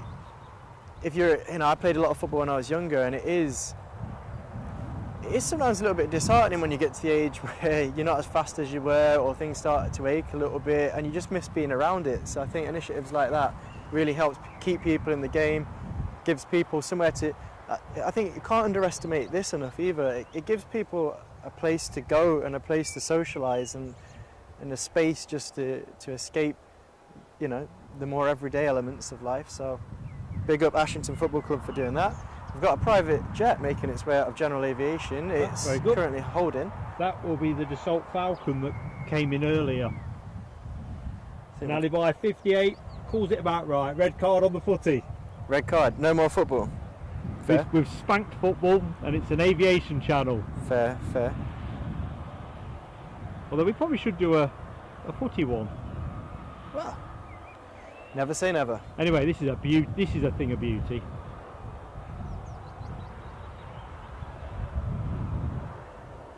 I think I'm going to shout this as my plane of the day already. I know it's easy to think the triples are pretty solid proposition. These Falcons are just exquisite. I like 777s. I'm just going to be controversial on a Newcastle stream and say, I've said before, I think it's the KLM 777 that's my favourite. But yeah, I don't think they've got one listed for this show. Come on, KLM. And if it was in orange and blue, there'd be no chance of it being filmed either. I mean, can you imagine? It'd become a Hollywood film if someone watched our channel and some KLM executive and said, we're going to send Mark the orange and blue livery for him to enjoy at Newcastle. And if you missed it in Newcastle, how would you feel? Hang on a minute. Cricket's in. Let's just have a look. Australia, 148 for 4. Excellent stuff. Is Steve Smith still at the crease? I know I fret about him. Come back to that one. The Dassault Falcon. Registration not available on Flight Radar. Really? Destination not available. Is it an NA or just not? NA. And it's currently at NA. Well, must be some high rollers. As the lights light up from left to right, left wing to right wing, as the Dassault Falcon taxis down towards us. It's almost reminiscent of a TriStar with that engine makeup on the back, isn't it? Obviously a smaller version. Yeah, yeah.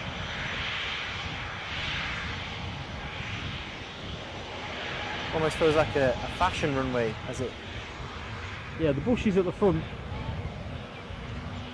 Not helpful, but great that, proximity. yeah, it shows us its beauty. Close up. Swept back winglets. Very snazzy lighting on that aircraft.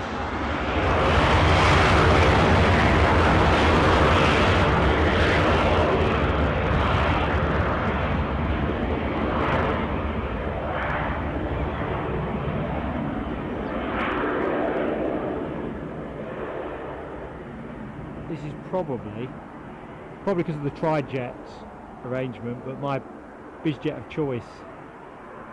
How could me bizjet of choice? I've even been on one, but you know what I mean.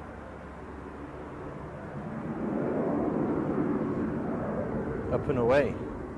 Bizjet of choice. I can't say.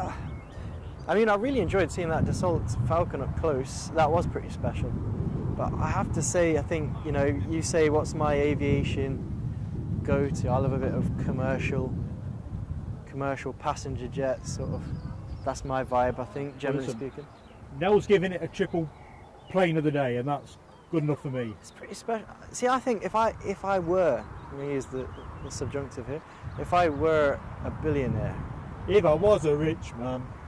Little. Go carry on. Along those lines, but a little less easier on the ears, hopefully, for the view. If I were a millionaire, I think I'd rather fly business on a commercial airline rather than go in the business jets. I don't know why. I think I'd go. Les is talking about a 61-year-old Delta employee arrested at Edinburgh yesterday for the JFK flights. 30 minutes before takeoff. Or what was it? Okay. Oh, like a member of the crew or a member of the maintenance? Doesn't say. Interesting details there. Simon Kirby saying, never say that's my vibe again, Eddie. Duly noted, Simon.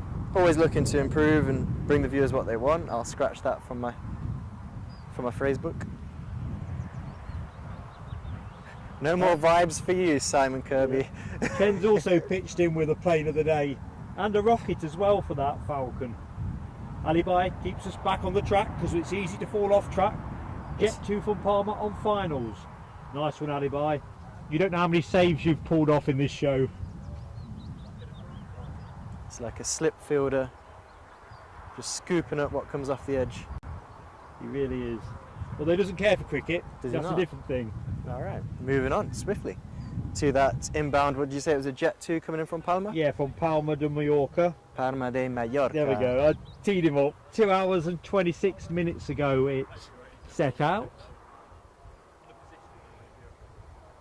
So we'll position ourselves at a state of high alert. Always. You breaking into song? Are you limbering up? No. Just to confirm.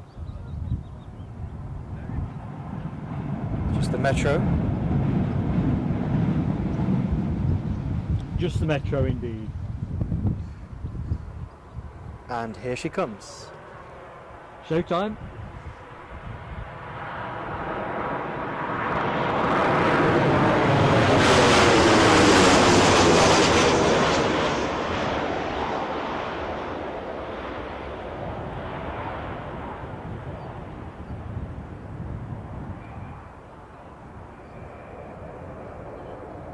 Always an awesome sensation when those aircraft fly so low over the hedge as they make their final approach into Newcastle.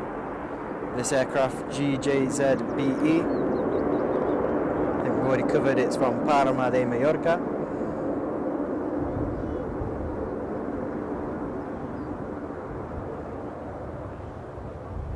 Tell you what, it must have dropped 2 or 3 degrees. A slight chill is now the prevailing wind here at Newcastle. All right, Audrey says Smith long gone. Big smile at this end, Audrey. Big smile. So this aircraft in from Palma de Mallorca, it's going to have a quick turnaround before heading on out to another Greek isle, the Greek Isle of Cyprus, heading to Paphos. PFO. PFO indeed.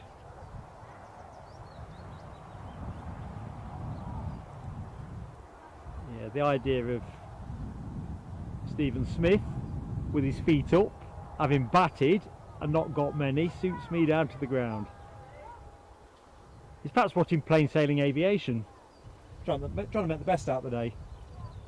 I think he'd be tuning out if he's hearing that the negative Australia vibes. He wouldn't want to be part. But we're obviously England supporters. But if we do have any Australian fans who are catching up on the show at another point, please don't be put off with the Ashes banter.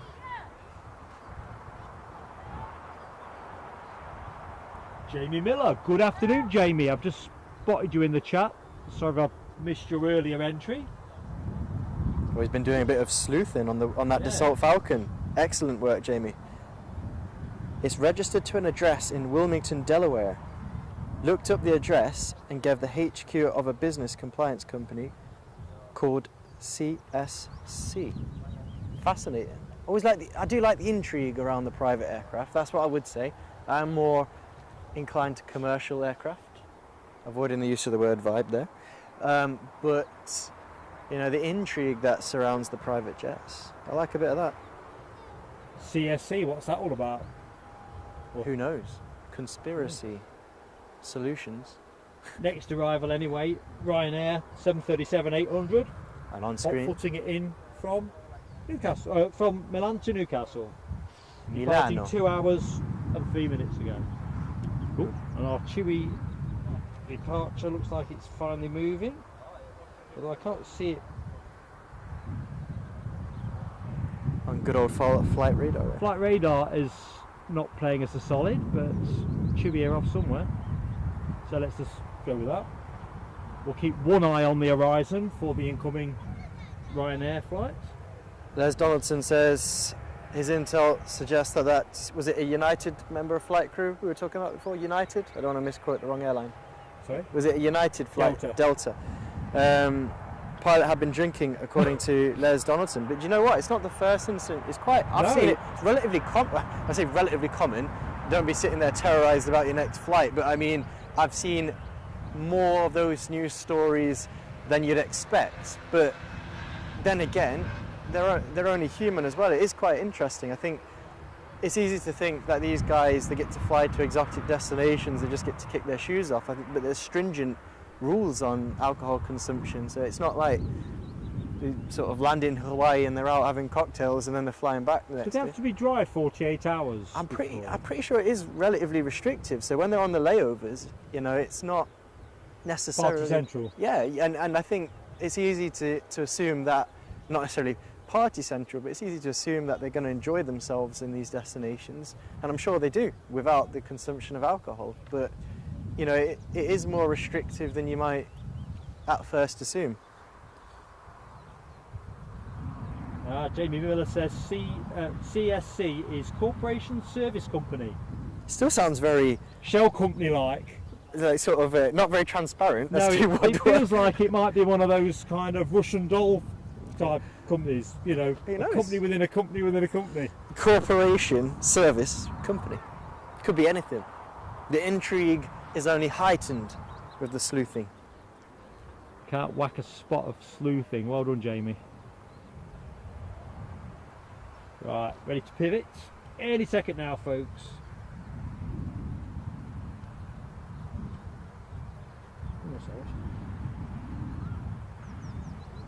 Yeah, it looks like the incoming Ryanair is only just at heading on the wall, so that will make it about 10 minutes out. Yeah, less than that, mate. I think probably about 5.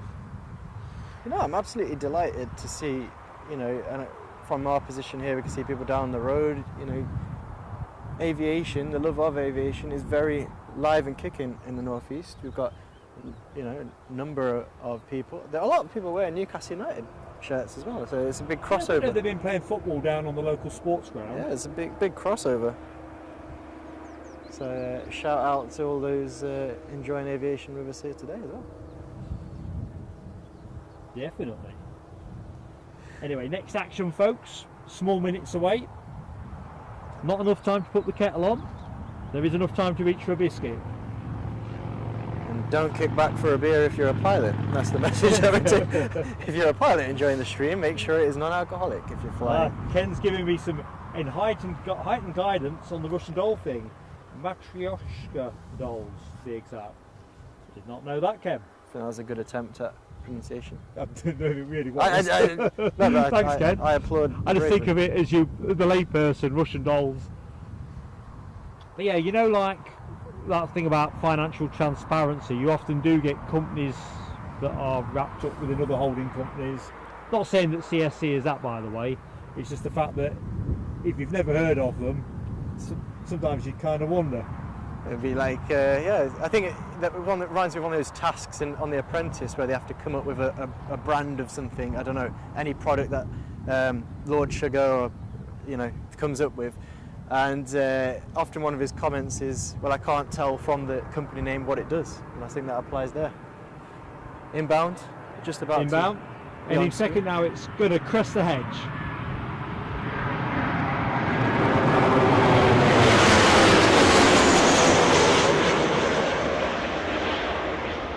Oh yeah. Oh yeah. Lovely bit of smoke kicked up on touchdown there as well. Hopefully some of that burning rubber smell reaches us here from our position. Always love a bit of that when I'm here in the field with Mark. He hasn't done so far.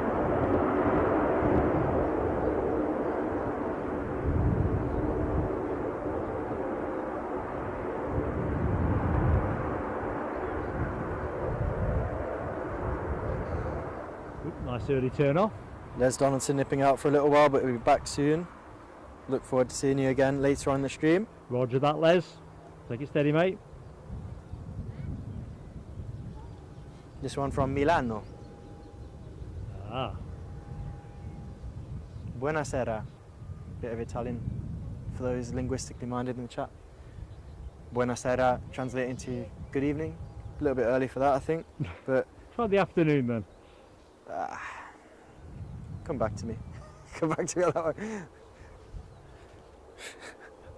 I think my own experience of Italy, I visited Rome a few years back, and all I remember saying is buonasera and grazie.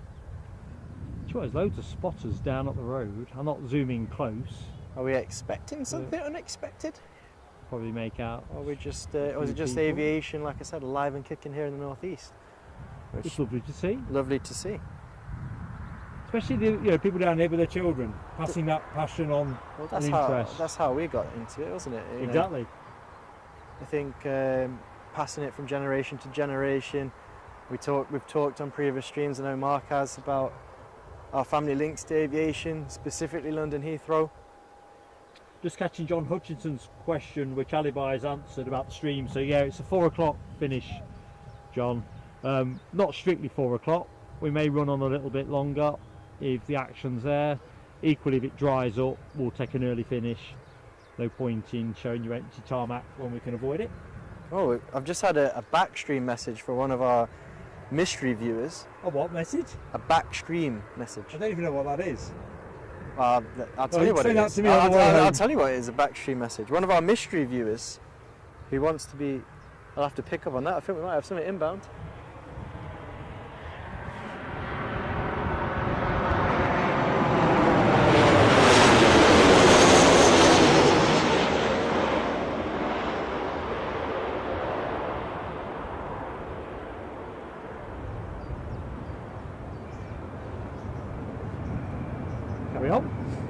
So one of our mystery viewers, who still currently lives in Leicestershire, has actually got in touch to let us know what there is to do in Leicester. And they seem to have taken a little bit of umbrage that we said there's not much going on. So just to correct, we've got Abbey, according to this mystery viewer, Abbey Pumping Station Museum. Yeah, no, that one next to the space station, National Space Centre. And you know what? We'll never know what the rest of that message said, as my personal device has now gone flat on battery, so apologies to that mystery viewer. I'll now go on to the backup plan B. So, but yeah, the Space Museum and give a birth, yeah. Yep, and other stuff let's just say this, there are stuff to do. So correction to our viewers in the East Midlands and Leicestershire. We love it. We like to visit, and hopefully we'll be visiting again soon. Yeah, but we are self-deprecating, aren't we? Yeah, Let's well, be fair about it. Yeah. You know, we love Leicester. We do. But it was really, the point of the story was not meant to be disparaging. It was the way that the person's voice was trailing off as they were trying to stand up why they said what they said. It's always good. You know what? I'm not one for this. Not one for this at all. I know, you know, different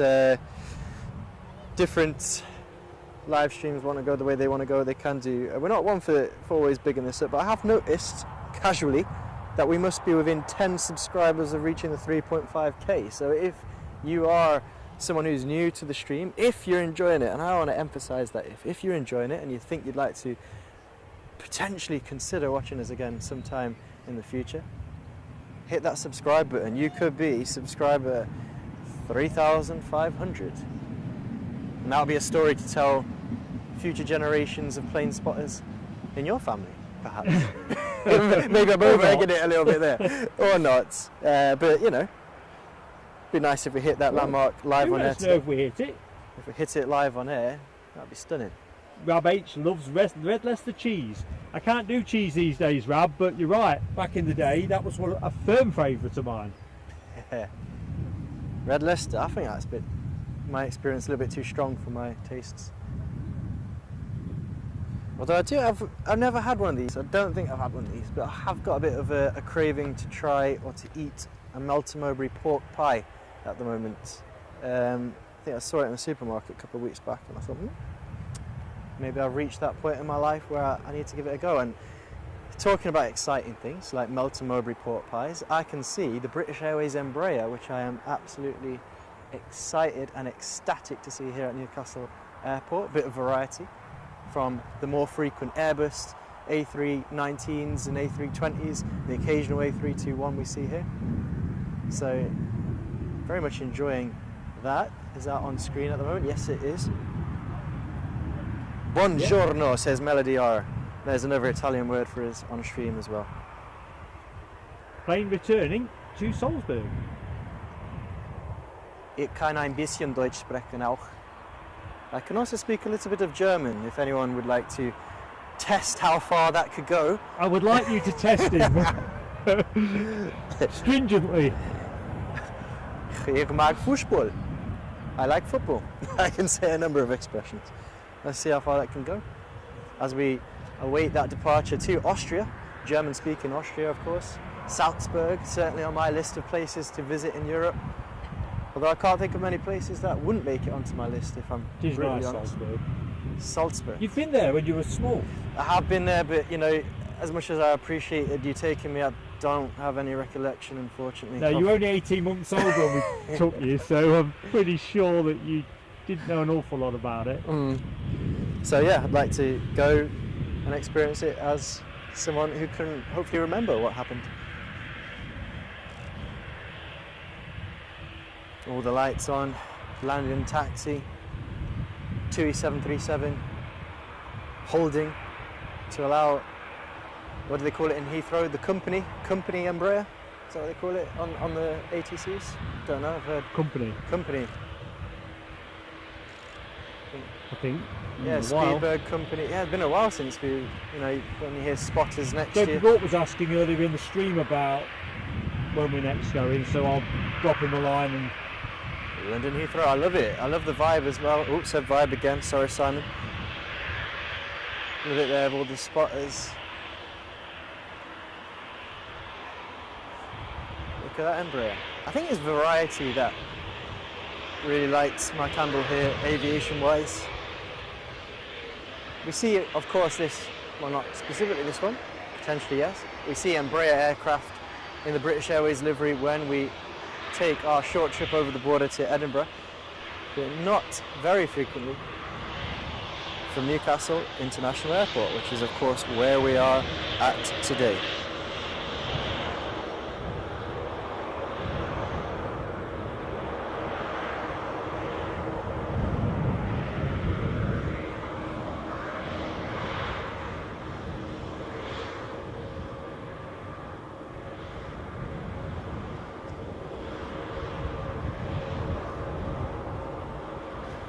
just before this departure, I have a chance to say good afternoon to Robin Harrison from a cloudy Morecambe, just home from work, time to chill. Exactly so, Robin. Enjoy this takeoff.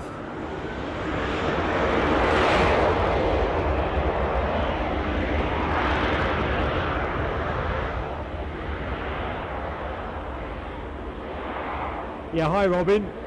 Hope you had a good day.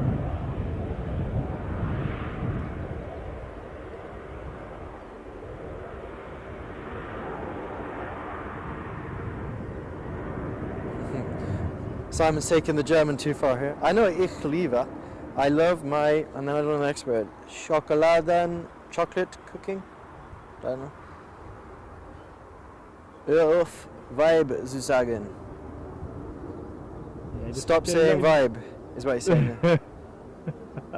Ich verstehe, Simon, I understand. No vibe, eh? I'll try to eliminate that from my vocabulary. Get back on the German language learning, perhaps. Chocolate cookie, suggests Visselandia. Potentially, I don't know if Kuchen is the word for cookie or not, but I know chocolada.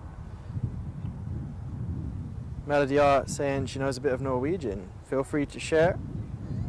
If you're going to share languages, guys, to keep everyone in the loop, just as I'm trying to do, just put the translation next to it as well, so everyone can enjoy our linguistic expertise as an aviation community.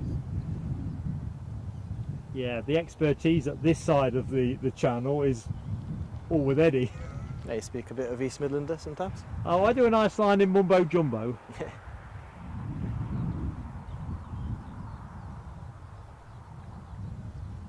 Looks like boarding is charging on. That might be towards the back end. Let's have a look. Not many more at the foot of the ladder, is there? No, still coming through in dribs and drabs. Is this our flight to Lanzarote? I'm not sure if I'm honest. Or Lanzarote? And the TUI is on tarmac.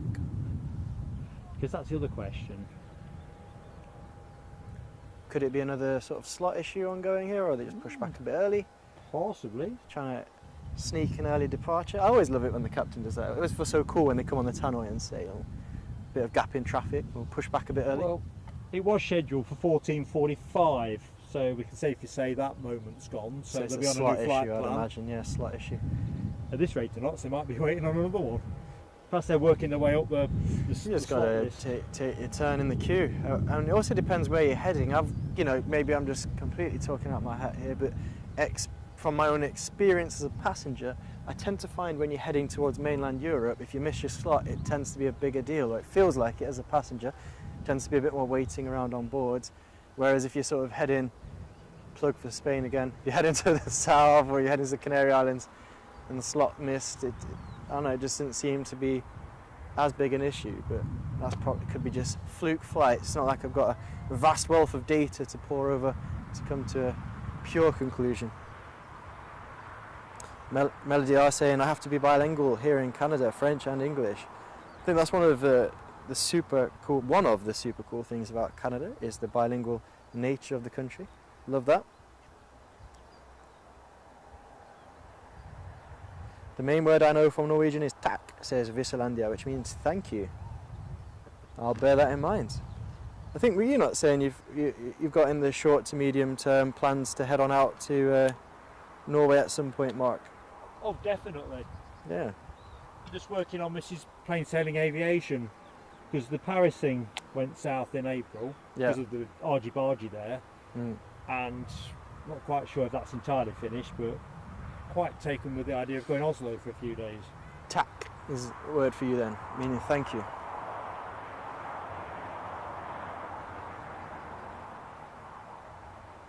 Alibi would like 4 cerveza, por favor. 4 beers for Alibi, Mark. You're going to rustle? 4 beers for Alibi? Yeah. Alibi, if I could, I would. To be honest, I'd get you all a round of drinks. Maybe one day, Alibi. Now you have to sing one day. Is it one day over the rainbow? Or is that somewhere over the rainbow? I'm not as I'm not as musically talented as our host, Mark. So have you ever heard such baloney? lyrically as well, I think He's very lyrical. Yeah, I'm the lyrical master, all right. The lyrics master Mark. Maybe we get emoji says lyrics master Mark. Right, here we go. Bislandia says to tell your mum, Eddie, my wife, Mrs. Plain Sailing Aviation, found Norway to be the cleanest of places. Plenty of English speakers. Oh, interesting, with American accents. Lovely country, love the country. Oh, lovely country, loved Oslo. Bislandia, I'm going to throw that into my pitch because I think we could do that, and I wanted to do that.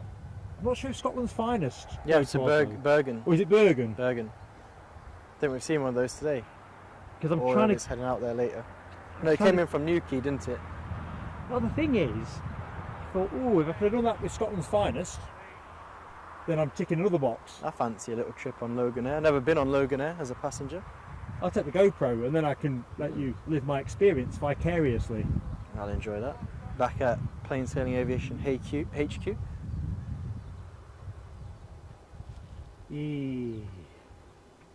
Right, there must be some planes, because that's what we do. We do planes.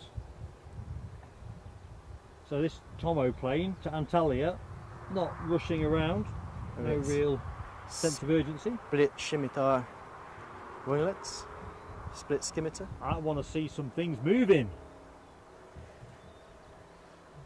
Tell you what.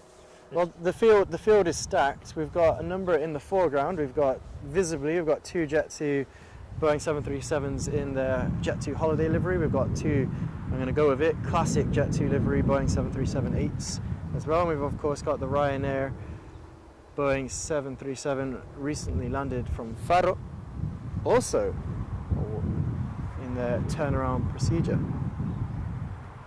Bases are loaded then? The bases are indeed loaded for a spectacular end to the show, hopefully. Yeah, so while we're on it, please do, if you have enjoyed the show so far, if you've enjoyed hearing Mark sing songs, and if you've not as well, can I just throw that out there, if you've not heard him enjoy. I must admit, I did murder. I heard some in the car on the way home, on the way here. Yeah. You really did? Yeah. No wonder your phone's flat. Yeah, I heard it, yeah. So he's busy taxing my data because he's trashed his own phone. Chortling at his old man on the way here. That's what Father's Day's for tomorrow, to thank you for everything you do. That aside, so just finish that thought. If you have liked or disliked his singing, please consider hitting the like button. For the aviation. Two possible states, but only one outcome. If you'd like to let us know in the chat as well whether you personally have enjoyed the musical experience or not. We're always looking for feedback. Okay, so looking at the forward look, in terms of arrivals, it is indeed Loganair to Bergen due in at 4 o'clock. Hopefully that will come a few minutes early. The 1610 Ryanair to Faro, whatever you... Faro. Okay, I said that wrong. Faro, there you go. Okay, 10 past, now 20 to 5. KLM we won't know yet, so that is what it is. So, bit spotty for the next 45 minutes, potentially. Well, it gives us a chance to jump in the chat, although I hear Tui spooling up. I think that might be on the move soon. That's our banker. But I've just heard Alibi say he suggested Plain Sailing Aviation away day to Barra from Glasgow sounds good. Yes, I'm definitely into that. Do they fly the otters out there? Yeah, they land. Twin otters. And they land on the beach, yeah. Yeah. I just want to describe the scene here. Mark was getting so excited by that suggestion, Alibi, that he's actually hit some of the equipment. I don't know if Alibi shared with me a YouTube short video of a golfing break there. Oh, yeah? They came in obviously on that plane. It's happened again. I'm wrecking the equipment. Alibi is visibly excited.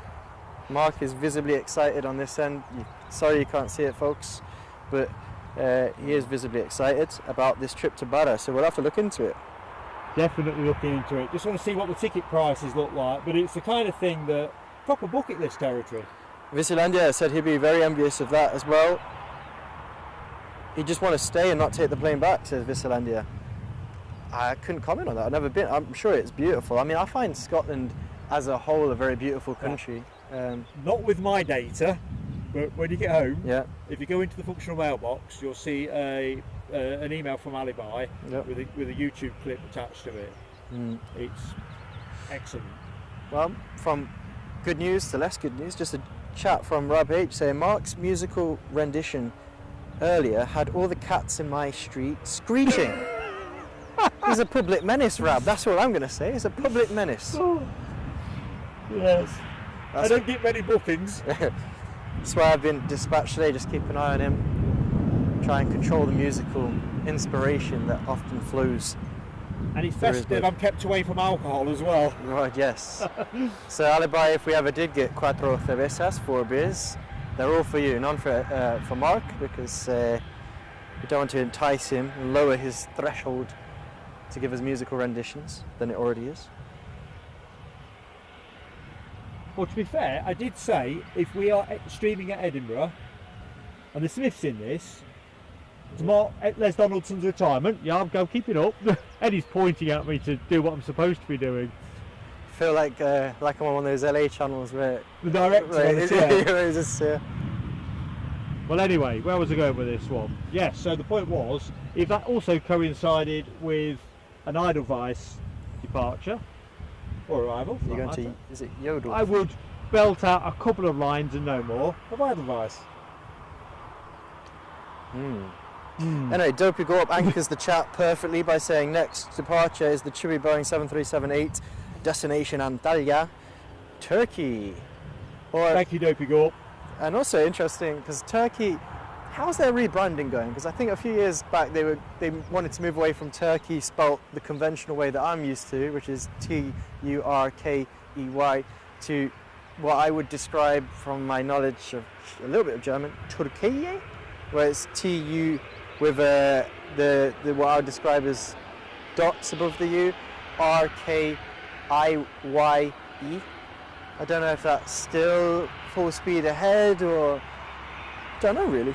I'm not overly knowledgeable about Turkey, but I know they went for a rebranding touristically. I don't know. A year or two back? No, it does seem to have gone quiet. Well, either way, this is where these lucky TUI passengers are heading to. For a bit of fun. In the sun. So, Ken's trying to get Edelweiss diverted away from Edinburgh. keep up the good work, Ken. You know, solid work as a mod, as always. And if you can avoid Mark singing, extra kudos. Oh, Simon Kirby's teed one up for you. Umlaut is the umlaut.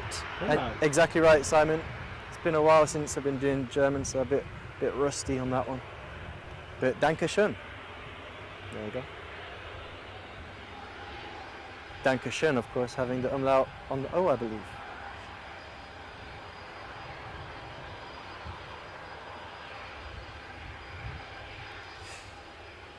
Oh, here comes some aviation noise.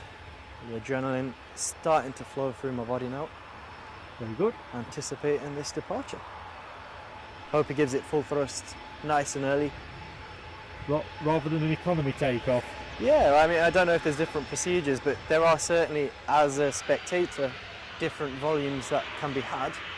I'm hoping he's going to give us a particularly loud one on this lovely Saturday evening from Newcastle.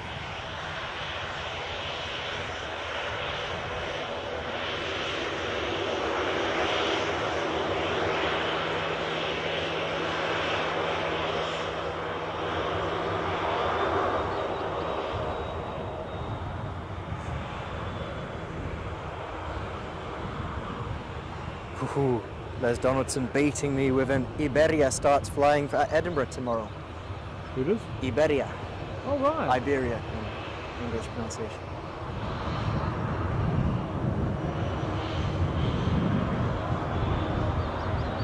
Here we go, folks. Enjoy.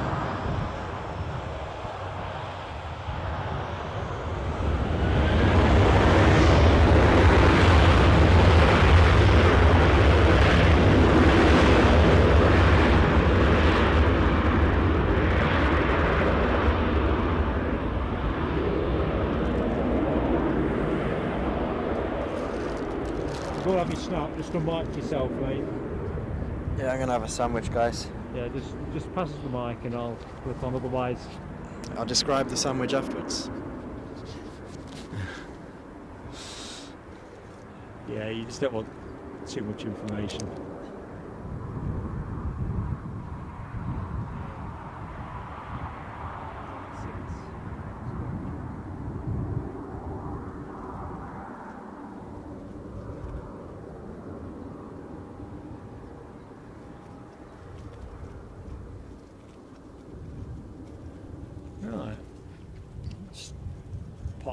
there. Mic myself up with Eddie's mic. Okay. See what's happening in the chat.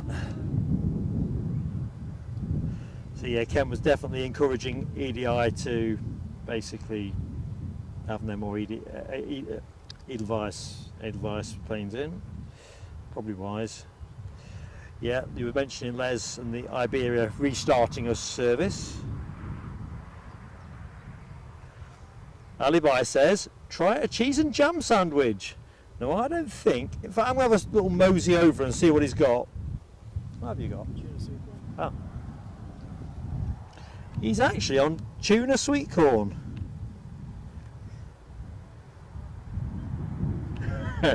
Ken says he's beginning to think Steve McLaren is on the mic with Mark. In which sense? I don't know if you caught that. In which sense? Says a pretty indignant looking Eddie. I left my brolly at home. That's the one thing. Yeah, but who's going to do lightning conducting? Anyway, I don't know.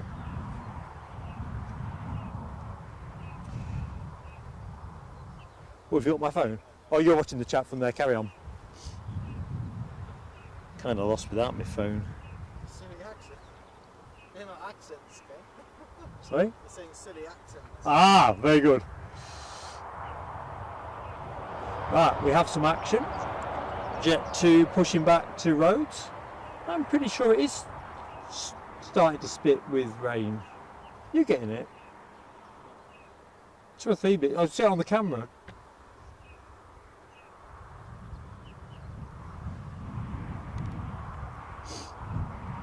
Oh dear.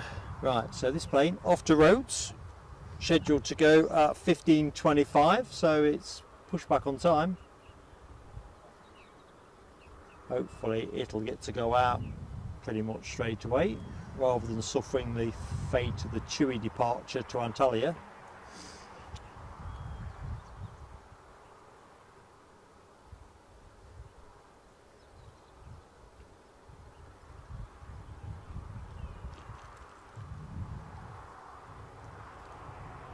Check all my power supplies. Got about a third left on the tablet, so we can go a bit past 4 if the action stands up. Encoder looks good enough. Let's have a look, I think.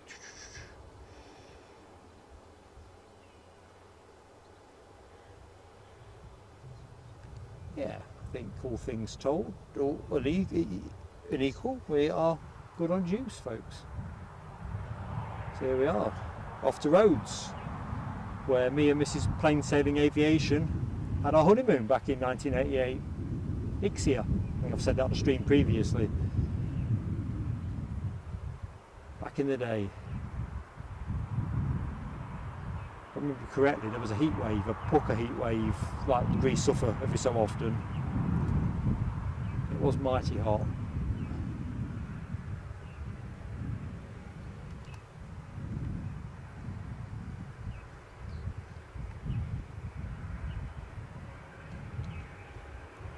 Audrey's back in the room. Hello, Audrey. Any news on the cricket? Battery died. Yes, it is that end of the show. For us, I was just saying in the chat, we're good for as long as we need. But as you get into the second half of things, I have to keep a little bit more of an eye on how things run down.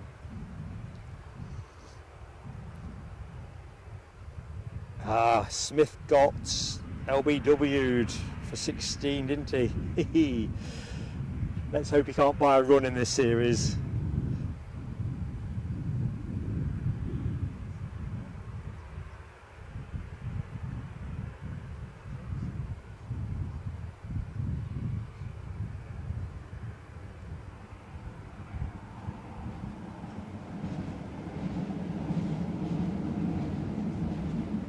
Yeah, I'm just looking at Alibi's comment. Miners taking cheese and jam underground to keep their mouths moist.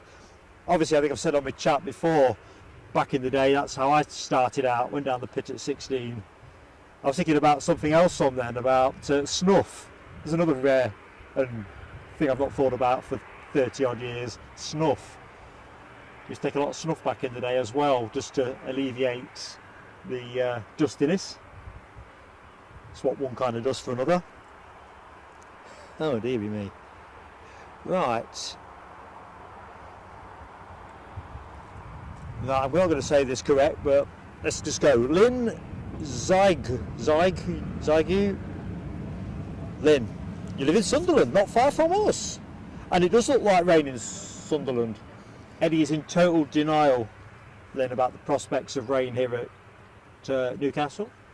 I don't think we get sustained rain, but I just wouldn't rule out a heavy shower somewhere. I think I fancy our odds now. I mean, let's just give you a quick pan as to what I think is probably more what's coming from Sunderland way on. So you can see the clouds are definitely a bit darker.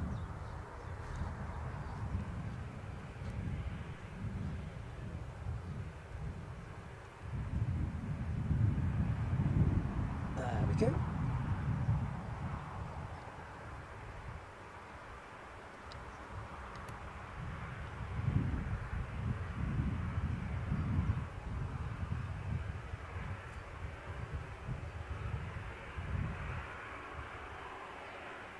Yeah, Rab, you're right about Smith, which is my fixation.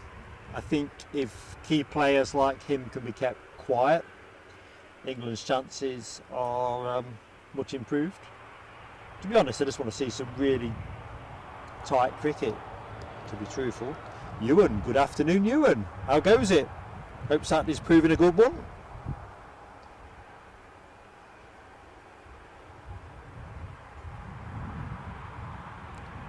That we're rolling. I thought this was going to make like the Kit Kat Pandas really. Wait until I was completely distracted before it made its break for the runway 07.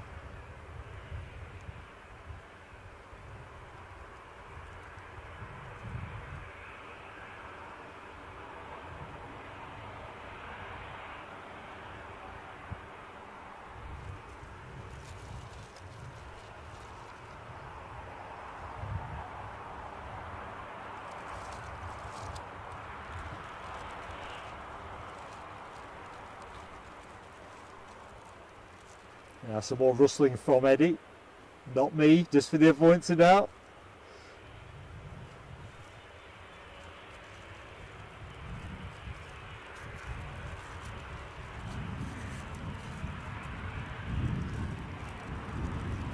Dopey Gorp says on the cricket, just going further up, 172 for 4.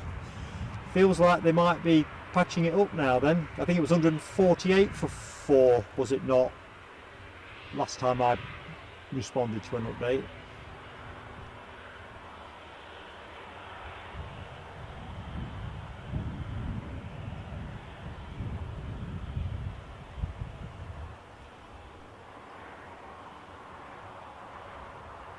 All those lucky folks on this plane looking forward to some Greek sunshine.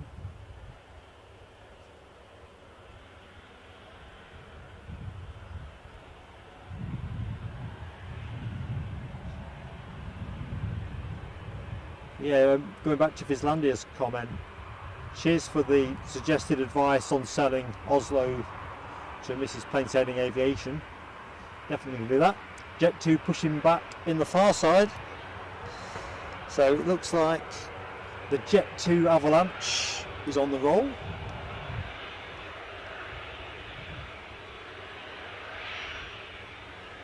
The other one I can see is Lanzarote bound.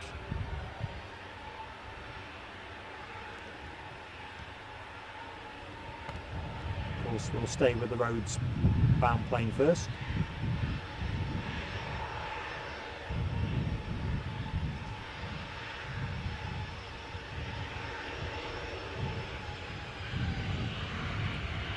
So folks, if you are enjoying the show, like what you see, not yet hit the like button, please do give us that support, helps us massively. And of course if you're not yet subscribed, we'd love to have you with us.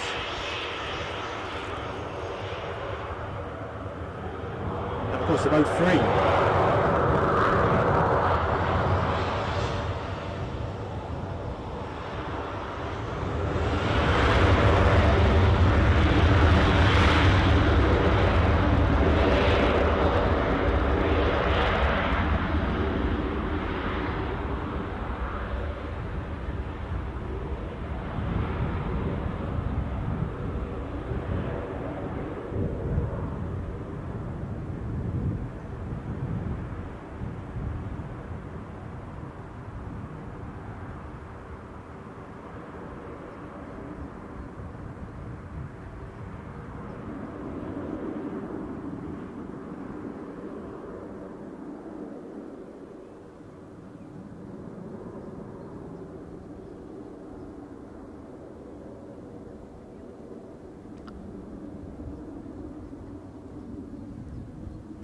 you want the mic, Eddie?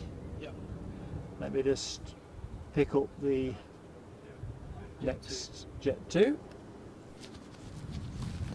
Thank you very much. So that'll be the Lanzarote bound 737 that you can see a bit of. Soon to see a lot more of.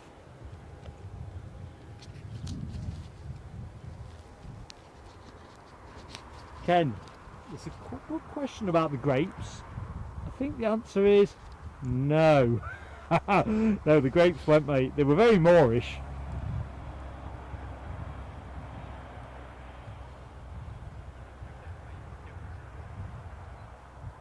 I'd probably be the worst hospital visitor in the world. I'd rock up, make some conversation with you and eat your fruit.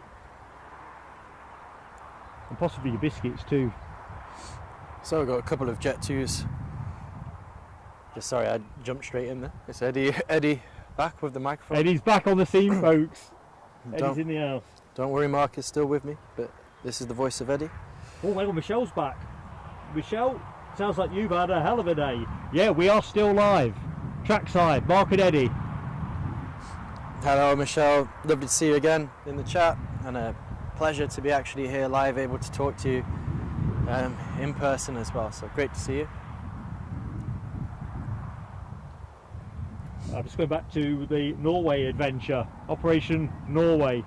Some sage advice from Audrey about how expensive it can be there. Take your own alcohol and snacks. Eating out you need alone. Well, these are the kind of things that put me off. Frugal old Mark.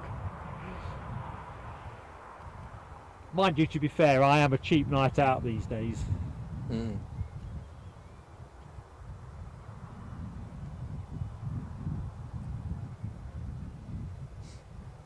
Ah, Audrey was in Sandefjord. Sandefjord. Sandefjord. Sandefjord? Are we on about Sandefjord, Newcastle, or are we on about in Norway? Fjord. Fjord. Yeah. In the 80s while the ship was in dry dock. Ah. You're gonna say obviously I'm not writing the chat right now. I'm just jumping into flight radar, so that would be where I've not quite picked that one up. But the spelling would be key on that one, I'm guessing, because that's why you're saying fjord. I'm guessing, Mark, because of there's a J there, is there? No, why? Why? Oh yeah, why? Okay. Yeah, because obviously it's Sandefjord area in Newcastle as well. That's what the confusion from Eddie's side of things. So we've got pinging on flight radar. We've got 3 aircraft currently. We are looking at Dr. Toe. That's the registration G-DRTO. Jet 2 Boeing 737, swept back winglets is what we're looking at. Currently on tug, being pushed back. Prior to its departure to Antalya in Turkey. And behind the terminal, not yet on your screens, but soon to be so, we've got a Jet 2 Boeing 737 in classic livery, just peeping out now, and will be on your screen very, very shortly. Heading to the beautiful island of Lanzarote. Audrey, you must have got some international travel in then back in the day. Here's the Lanzarote bound plane, just like that's zooming to the front of the line. Scheduled to go out at 3:30, so it's definitely not wanting to be incurring a new flight plan. There it comes. And then, as I look at it, even more so in the foreground, it's all go here now as we're cruising into the latter part of the show.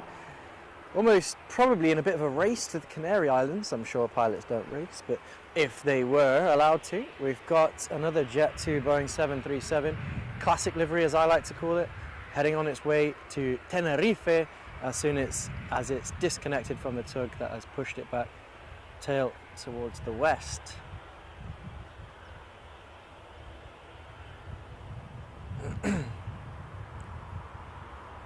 Looks like the Lanzarote flight is going to get a head start on the first corner here. I think that's the calculation of the pilot. He's taken the corner. Squealing a rubber. Will he leave space for the Tenerife flight? You must always leave space. Especially if the pilot's name is Fernando. Little Formula 1 joke there. You give us a shout if you enjoyed that, if you got the reference.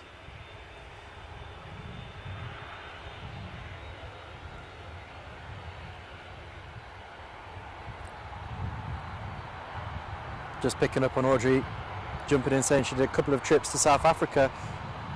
Nice one. Been in Anchor for 2 weeks there.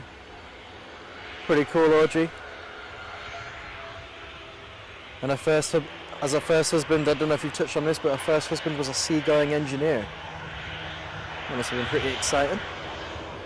Pretty cool. I'll let you all enjoy the noise of this departure.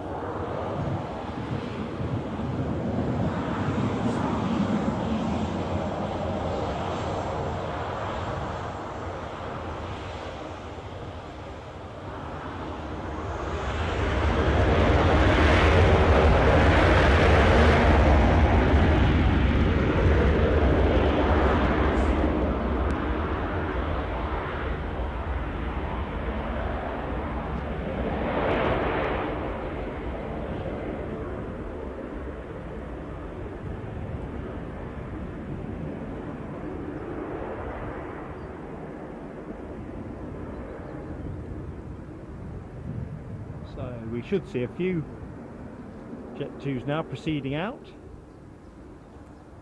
It's their version of rush hour. Roar, says Audrey, reminding me of reading some of the books I'm currently reading to my daughter at home. It's a bit, it's Roar Roar Dinosaur is one of the titles.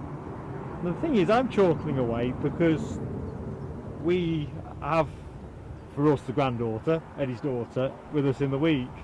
And although she's only 12 months old, she absolutely loves books. So the first thing she'll do, she's got a little stack of books at our place, she goes straight to the top of that pile, and she loves these ones where there's like animals hidden behind like flaps that you pull back, like lions or giraffes, and you end up making all the noises when you're telling the story. I've kind of It'd be nice if they made a pop-up aviation book for young toddlers. maybe it all seems to be jungle and farmyard animals at the minute. And when it's vehicles, it tends to be cars. But where's the aviation literature for the budding aviation fan? Just want to throw that out there. Ooh, Sandy was saying, what's that? I did a 2-week holiday in Norway with Norwegian State Railways. All your tickets, ferry tickets, accommodation vouchers. That sounds an adventure and a half. See, you got me intrigued. I'm stopping filming again.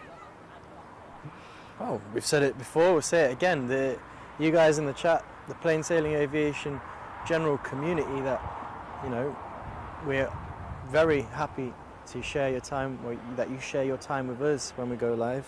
Always with interesting anecdotes, bits of information. Absolutely love it. It is the thing, isn't it? Sharing planes with friends, ultimately. Ultimately that. Michelle's thinking she might get into the children's book aviation genre, perhaps.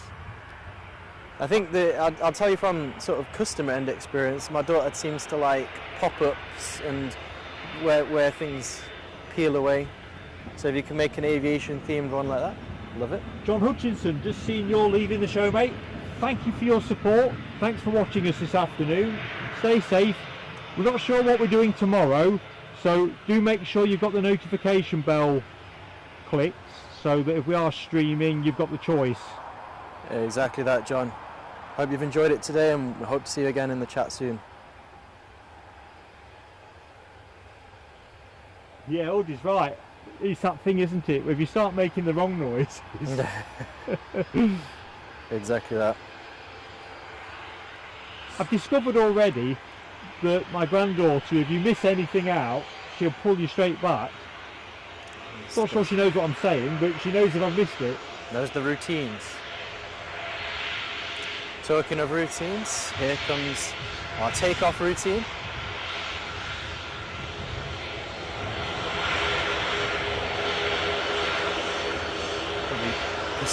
This aircraft will be pursuing its teammate in Jet 2 classic livery towards the Canary Islands before diverting to Tenerife as opposed to Lanzarote, which was of course the last aircraft we saw depart.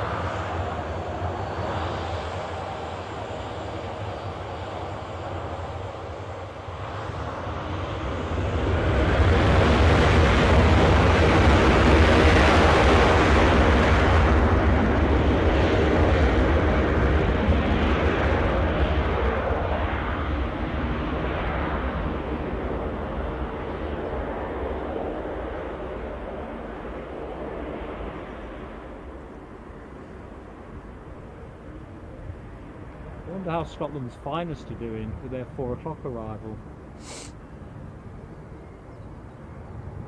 I'm not too sure. I'll have a look. And of course, we've still got on tarmac. Once we watch this Jet 2 soar into the sky, we've still got on tarmac another Jet 2, this time in the Holidays livery, which I assume is waiting for clearance before departing to Antalya in Turkey. Let's delve in and see if we can find the Loganair. Where are we at, Mr. Loganair? So no, it's a delayed 23-minute delay currently. Scotland's finest. Although wouldn't it be nice to end the show with a plethora of Scotland's finest emojis on the chat. This is Eddie in the emoji lab. He's got other development emojis in play at the minute. Oh, there are lines in the fire, Mark, that I don't even know exist yet. Well, I didn't know this morning. It's like, I think it might have been Ken Alibi hit it early, and I'm like, oh, he's done it. One of the benefits of disturbed sleep that a 1-year-old will give you is there's never a moment that I'm not thinking creatively. You wake up in the night, you heard it here first. An idea comes to mind, and there you go.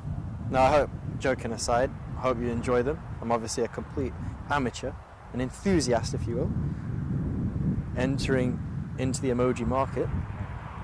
Some successes, some clear failures, but onwards and upwards. What we'll do is, Eddie's working and putting them out, but we will poll members on this as we did previously Of for the course. executive lounge. In fact, actually, it was all members, wasn't it? Because emojis are membership generic. Yes. So where we've put things out without a poll, it's more in the case of float it, see how it goes. A bit like the helicopters one where we've modified it. Yeah, of course, we jumped back in, we got some feedback and from one of our viewers. It was about this, I think it's called dark mode. Some people can watch the chat in dark mode, or YouTube as a whole, and the emoji, I think it's been referred to as by another viewer, sort of the Black Ops helicopter look we've got on that emoji.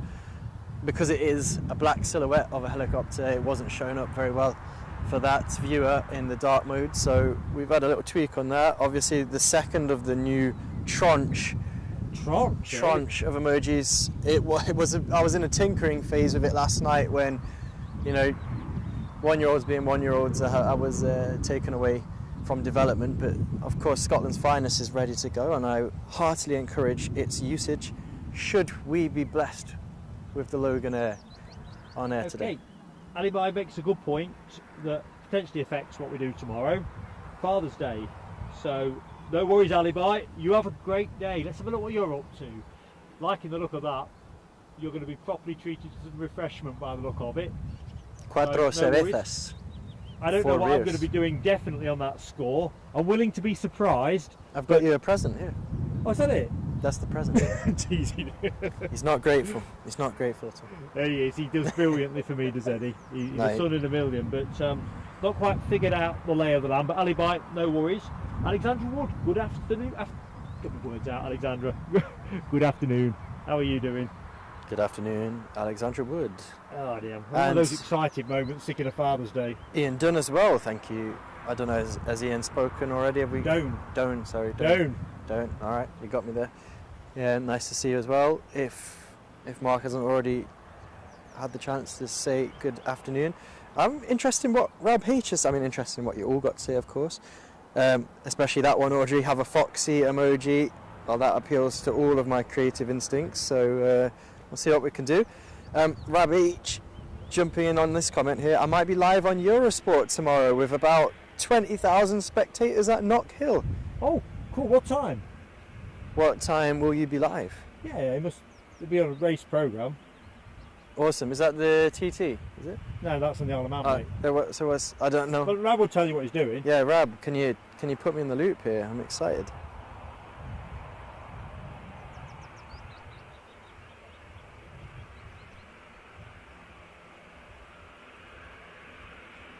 Simon, I am a robot. I think it must be the. Are we having some kind of microphone interference with each other, or? No, I don't think it's that. Oh. Your mic is Might be smoother. picking you up a I'm bit. talking through the back of the shotgun mic Oh, okay. instead of out the back of my head. Hopefully that clears up, Simon. Eddie, all right, I'll have a look at these. I'm gonna have a look at these photos, Audrey. Definitely so. See if I get some creative input in this.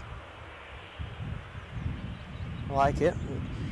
Anyway, like Mark's thrown out there already, we're always very keen to respond to the needs of our viewers in the first place, but I'd have to say with emojis in particular, the members, because you're the guys who get to use them. So if you have suggestions, do throw them our way. The production line is moving in terms of what we can expect to have available to you all, but you know, suggestions like we've had from Audrey, all taken on board, and certainly get me excited. Very creative thoughts coming to mind.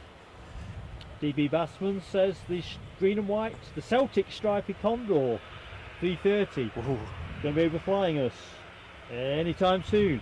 En route to Toronto, going past you soon. Oof. Yeah, I'd love to see a Condor. I'm heading out on my travels this summer. I'll be in Germany a little bit, so we'll see what I can do in terms of if I can catch any of these stripy liveries that Condor are impressing the aviation world with. We had that at Dusseldorf, I think, a green stripes 330. Oh, we already got it on stream. I think. So this plane off to Antalya.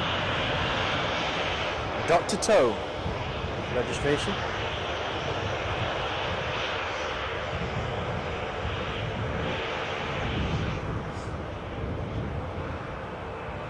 As it takes the centre line. Enjoy that noise, folks.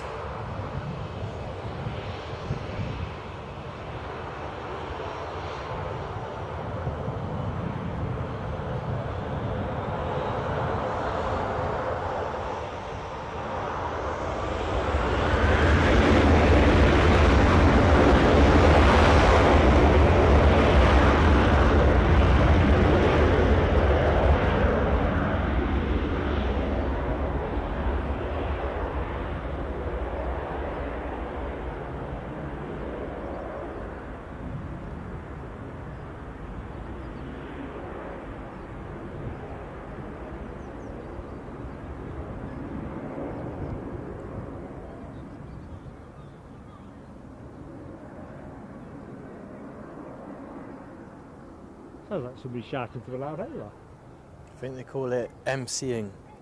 Ah. I don't know, maybe Simon Kirby can give me some, because he didn't like my youthful use of vibe. I think it's called MCing. I think you're over the vibe thing now. Although the MC thing could be a whole new can of worms. It is what I think it's what they call it. Anyway, swift transition. Alexander. MC Mark. MC Mark on the mic. Anyway, Alexandra Wood says, how about just one more emoji? All right, like that, as in just hang on for one more plane. But you could have Mark out here till midnight like that. That's the risk. And he's smiling like a Cheshire cat. He'd be out here all cold and... He'd be spamming the chat with that just emoji. One more. Yes. Just one more. It'll be along in a bit. Yeah. Evil cackle emitted from my mouth there. Whoa, the MCN's really picking up in the field behind us here. A gentle sway. So, Alexandra says, arrivals, the Loganair Embraer from Bergen, 30 minutes out, so that's well off. It's losing time. Yeah, we might get to a natural show close early. Let's just have a look.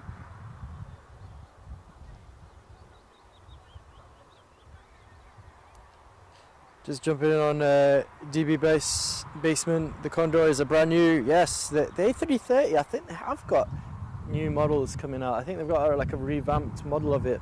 So it is still very much in production, as far as I'm aware. Obviously a more fuel efficient version.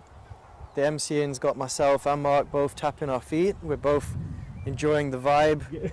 The vibe. Cam. It's reminiscent of it. It's like some kind of 80s disco bopping around some handbags. I bet we're not showing that behind the scenes. Behind the scenes camera. Eddie was coming with the GoPro today for exactly that purpose. Thinking about it. Good job I didn't. Should be watching us dancing to the distant sounds of emceeing. Are these mine or yours? They are yours now if you want them. Very good. Found some cherry tomatoes. Distant sounds of emceeing come from the local football club. It looks like we're boarding up here. Maybe they could be. So we talked about children's literature could benefit from some aviation themed sort of plane spotting pop-up books, but could there be an aviation MC genre of music? Really don't know. Jet 2 on the stand. Something else. I'm not very lyrical. Jet 2 on the stand. Don't be looking holiday. at me for being lyrical. Yeah, I don't know. So a quick bop onto flight radar.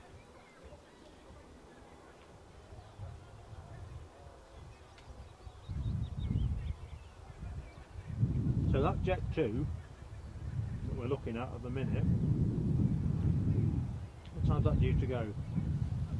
Because that looks to me like it's likely to be probably half an hour, 20 minutes, they're still on the stairs. How about that Ryanair? They're not usually famed for being too long on the tarmac. That said, operational let's see. requirements are what they are. Let's see.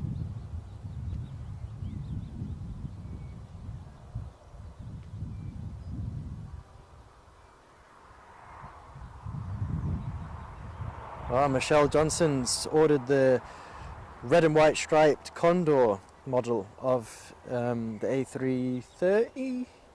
Michelle's got, A lot of models. yeah, but she's got the Norwegian with the Freddie Mercury tail fin. Awesome. Awesome stuff. Like Since it. you shared that information, I'm like, can you not put it on the Facebook group? Ooh, love that. Yeah, for those guys, yeah, let's just throw that out there. For those guys in the Facebook group, those guys in the Executive Lounge membership package, if you've got some photos of models, I will upload one of my models tonight in the group. Let's get that going. Share your model collection with others. Always enjoy that. If you want to, of course. Don't feel obliged. Right, so what we're looking at here, the Fuerteventura Jet 2 departure was due at 10 to 4, due out at 5 past, and Jet 2 to Paphos potentially at 10 past. I think that will naturally give us the show close, won't it? Ryanair's not going anywhere anytime soon. They're looking at 17 something, 17:25. Interesting. And from an arrivals point of view, Loganair at 4 o'clock was supposed to be our. That's one. That's 16:23. Best case scenario. Ryanair at 16:10, 16:36. KLM's in the air, so they'll be in on time, but we'll not be on air at 20 to 5. So I think what we'll do, we'll hold for the minute. Ooh, the MC's cranking it up. Well, I'm enjoying this vibe. We're going down. We're going there next. See what's happening. How about, could we say this? If we hit 3.5k, we'll send you down and I'll film what happens. I'll be thrown out. Nah, perhaps not then. Perhaps I'm just not. looking at the stripe. I'm just looking at the green stripy Condor. The Frankfurt to Toronto flight is going to be passing to the west of us, so we're not getting overfly anyway.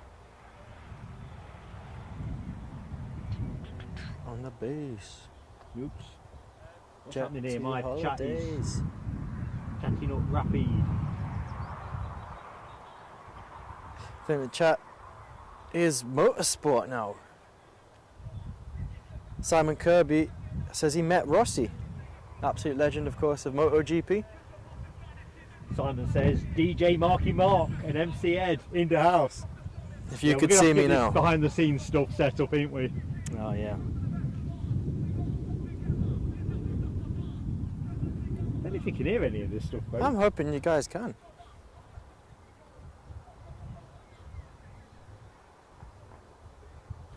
Well, I'm conflicted. It's 4 o'clock. Can't see anything moving. Let's have a quick look on the radar myself.